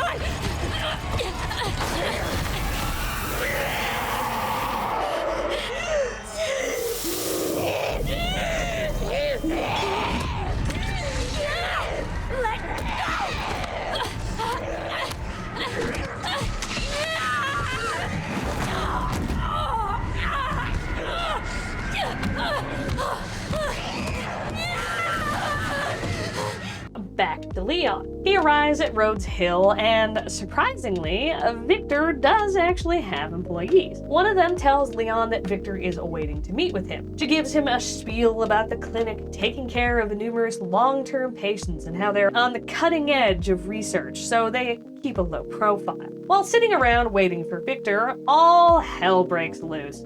The staff have all been infected with Victorious. It's A modified T-virus. I don't think it has a specific name. Sir, this is a clinic. Why do you have a chainsaw? Leon disarms the tree surgeon with the bullet and confiscates the chainsaw, using it to break free of the room. He makes it back to the main hall and sees Grace being attacked by Marie. Flashlights work on the big lug, so he blinds her and pops a whole side of her face off with his pistol. She'll be back, of course, but at least for now, she's chilling. They introduce themselves, but Victor's been watching the entire time and he locks down the building. Leon ends up trapped in the wing Grace was in. He passes along a Requiem, his baddie revolver, before a shutter closes him off. He confronts Victor, but he isn't quick enough to draw his pistol, and he gets the Grace treatment. Back to Grace, now armed with a fucking badass Magnum with 1 bullet. Gee, thanks, Leon. Grace explores the main area of the hospital, but finds that the front door is, of course, locked behind a gate. There's another door which requires the Resident Evil patented 3 keys. While exploring, she finds a blind little girl locked in a glass cell.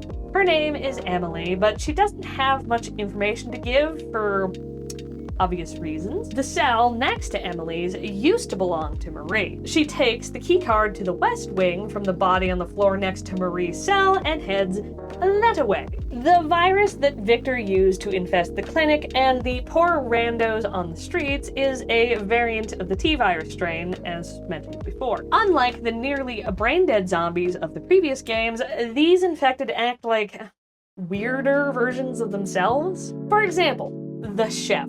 He's your big brute type, and he paces between stations within the kitchen, smashing meat with his cleaver and muttering stuff like next order or that he prepared the order wrong. Sneaking past him so she doesn't become potato au grace, she bumps into Victor.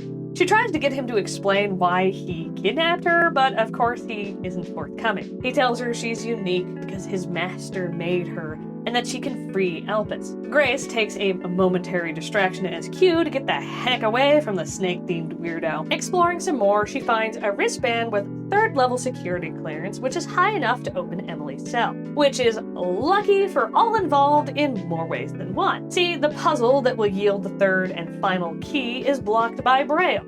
It's like a giant puzzle box.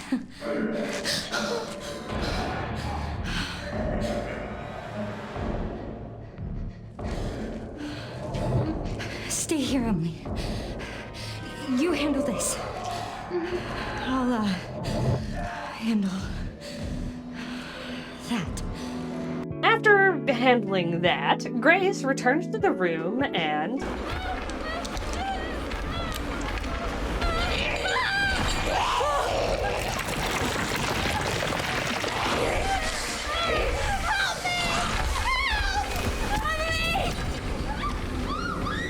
like hell am I gonna rank anywhere near Annette and William on the scale of shit parenting, so into the dark hole we go. In the dank basement, Grace finds a dank prison block. Marie traverses this area by using the vents and has locked Emily in one of the cells. Thankfully, she looks completely unharmed, though probably a touch traumatized. At least she doesn't have to look at Marie like we do. To free Emily, Grace needs to restore power to the cell block. Can you guess how many key items that need? That's right, the patented Resident Evil 3. No, not you, get. So, some puzzling, plug juggling, and uncalled for BOW on BOW violence later, and Grace restores power to the underground. She frees Emily, chases it for the elevator, almost loses her leg, and Emily is a champ in more ways than one. Throughout being kidnapped by Marie, she kept a hold of the last key item they need to escape the clinic. Outside, they find a helicopter, check the box, and a man named Harry. He's got an old war wound that makes it impossible for him to outrun the infected, so he asks Grace to head into the nearby office and grab the helicopter key. He promises to watch over Emily, and seeing no other options, Grace agrees. Hey, it should be easy, right? Maybe a couple of infected. Not like there's a secret lab hidden underneath the office with a fucking huge-ass container of blood. What's that? Oh, there is? And the key to that is in a bottle of wine from Resident Evil 8, shattering all my hopes that that was just a fever dream. Grace finds the helicopter key and ends up spying on Victor, who is on the phone with somebody, confirming that Grace is in fact the one that they're looking for. He then sets off the self-destruct sequence. Check the box! Grace makes it out, doused in who knows how many other people's blood, and makes it back to the helicopter. But all the ruckus has attracted a whole bunch of infected. They manage to take off, but the weight of all the zombies causes them to crash. Poor Harry is impaled by a tree branch and DOA. Emily is also wounded, but is still alive. Back to Leon. You're an investigator, right? We'll investigate. What do you want to know? Is this where I conduct my research? Hey, I know you're jealous of his golden locks because it looks like a dust bunny died on your head, but hands off, buddy. Leon breaks free, but Victor manages to escape. So he instead goes snooping around the clinic and eventually discovers Victor's private office. Sherry is able to hack into the computer and they find info on Elpis and photos of Grace. His pondering is interrupted by the crashing of a helicopter in the courtyard outside. Snatching a rifle that Victor has hanging around in his office, Leon watches as Grace rescues Emily for the copter and makes for the church. He provides covering fire and then catches up to her as she is trying to stop Emily's bleeding. Help me, I can't stop the bleeding. Hey, look at me. We're gonna be okay. Egads, Grace made eye contact. Even anxious introverts like us can't resist those baby blues. Leon sends Grace ahead to the water treatment facility through a door in the church. Back to Grace. Marie makes another appearance. So Grace lays Emily down somewhere safe, hopefully, and heads into the main part of the facility. There's a roof hatch, so Grace restores the power and opens it, blasting Marie with the light of dawn. I think she might actually be dead this time. Cross your fingers. She returns to Emily, but she has stopped responding. Grace is cradling her body when she violently transforms into a BOW and attacks. Despite Grace's bleeding, Leon defeats Emily and tells Grace that they need to keep going. Grace seems to interpret this as we need to keep fighting BOW because she hucks Requiem on the ground and says no, and then shambles sadly to the exit anyway, making the old man bend down, Grace. Jeez. Ah, look at that, a poorly timed coughing fit. And blood. Grace is confronted by Victor at the door, who says he wants to take her somewhere. A Wesker if he was swag, aka Zeno, aka the man Victor was on the phone with, gushing about Grace, is also there. He's got a helicopter already powered up and ready to go. No fetch quest or nothing. Has Leon been coughing up blood this entire time? Ooh. Hey Leon, there's blood bags in the item box. Back to Leon. We see Sherry popping some pills to deal with her Raccoon City syndrome. Yup, she has it too. Bet you didn't see that coming. The Raccoon City survivor wearing a single glove has the Black Bruise disease. Sherry tried searching the CIA and Pentagon databases for info on Elpis, but lacks the clearance to access any info that they might have. She asked for higher clearance, but was told to cease her investigation. No reason given, but the orders came from somewhere on high. While digging around, she did discover that some important info is missing, namely that there's no record of a missile strike being ordered on Raccoon City. She tells Leon that she found some coordinates on Victor's computer, which are a smack dab in the center of Raccoon City. So Leon heads back to where the nightmare began, hoping to find Grace. They will prove giant spiders. The city center is barricaded, so Leon has to fetch parts of a detonator to explode his way inside. There's an abandoned BSAA camp nearby with an unlocked laptop. Look, I know the odds of some random person wandering up to your laptop in the middle of the restricted zone of Raccoon City are pretty slim, but come on. Turns out it's bait laid by Victor. Zeno was supposed to get the DSO, the organization that Leon worked for, to back down. But Victor didn't believe that was going to work, obviously. Leon finds the bodies of a slaughtered squad of BSAA. He views the footage captured by one agent's body cam, which reveals that the BSAA were sent to retrieve Elpis and were wiped out by Zeno. What the fuck caliber was that? Does Zeno have a Requiem too? Gee. Leon blows up the gate and commandeers a motorbike from the BSAA camp to ride the way to the city center. En route, Victor appears for a vehicular boss fight. Victor is defeated, and Leon finds his way to the RPD building where he spies on Zeno and Grace. Zeno explains that covert military organizations from all over the world have been trying to get to Elpis, because it has the power to upset the military balance of the entire world. Well, it does, it's just not for the reasons he thinks. He reveals that numerous clones were crafted to duplicate Grace, hoping that they would be able to unlock Elpis, but all of these failed. Emily and Marie are two such clones. Leon tries to save Grace, but can't land a shot because Zeno has RE5-style Wesker powers, enabling him to dodge bullets. T-00, aka Trenchy, shows up to fight Leon, which I guess Zeno brought with him for the hell of it. He heads towards the orphanage.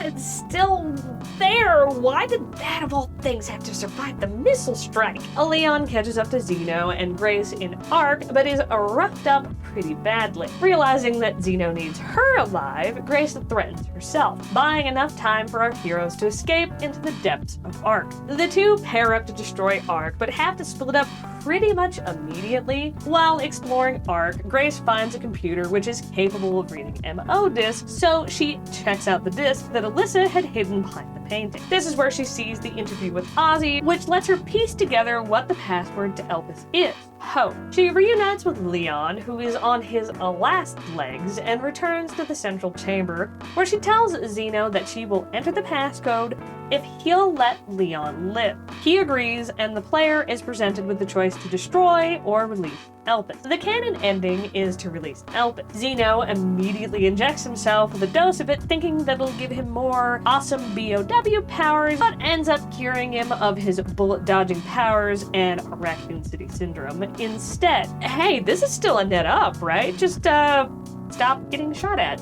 Victor, who naturally survived his little motorbike explosion, arrives and overhears the explanation that Elpis is an antiviral, and he offers a different take. Maybe old Ozzy wasn't really looking for atonement.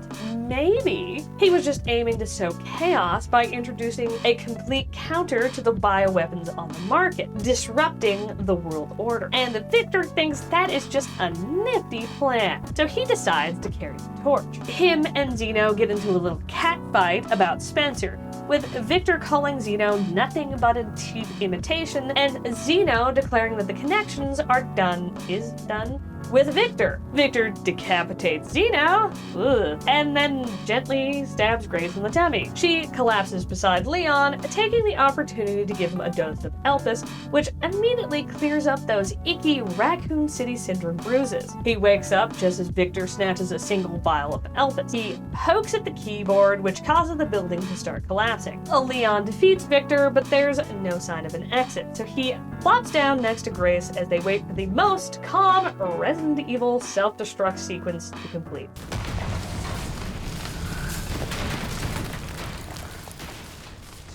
Well, I'm not gonna leave your side. I'm gonna sit right here with you.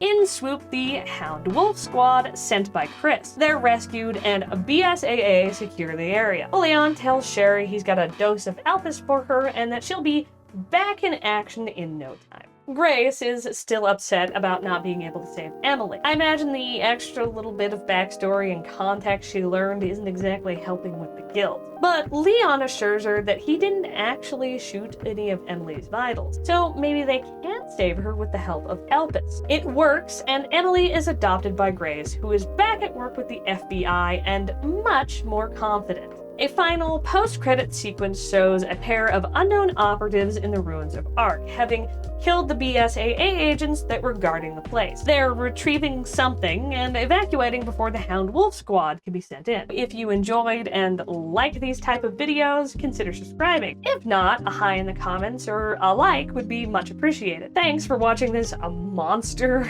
of a video. My gray matter at this point is probably 75% useless Resident Evil facts, but even with the warts of Village and Revelations 2, I had a lot of fun. And if you're interested, I covered the original games in this video here.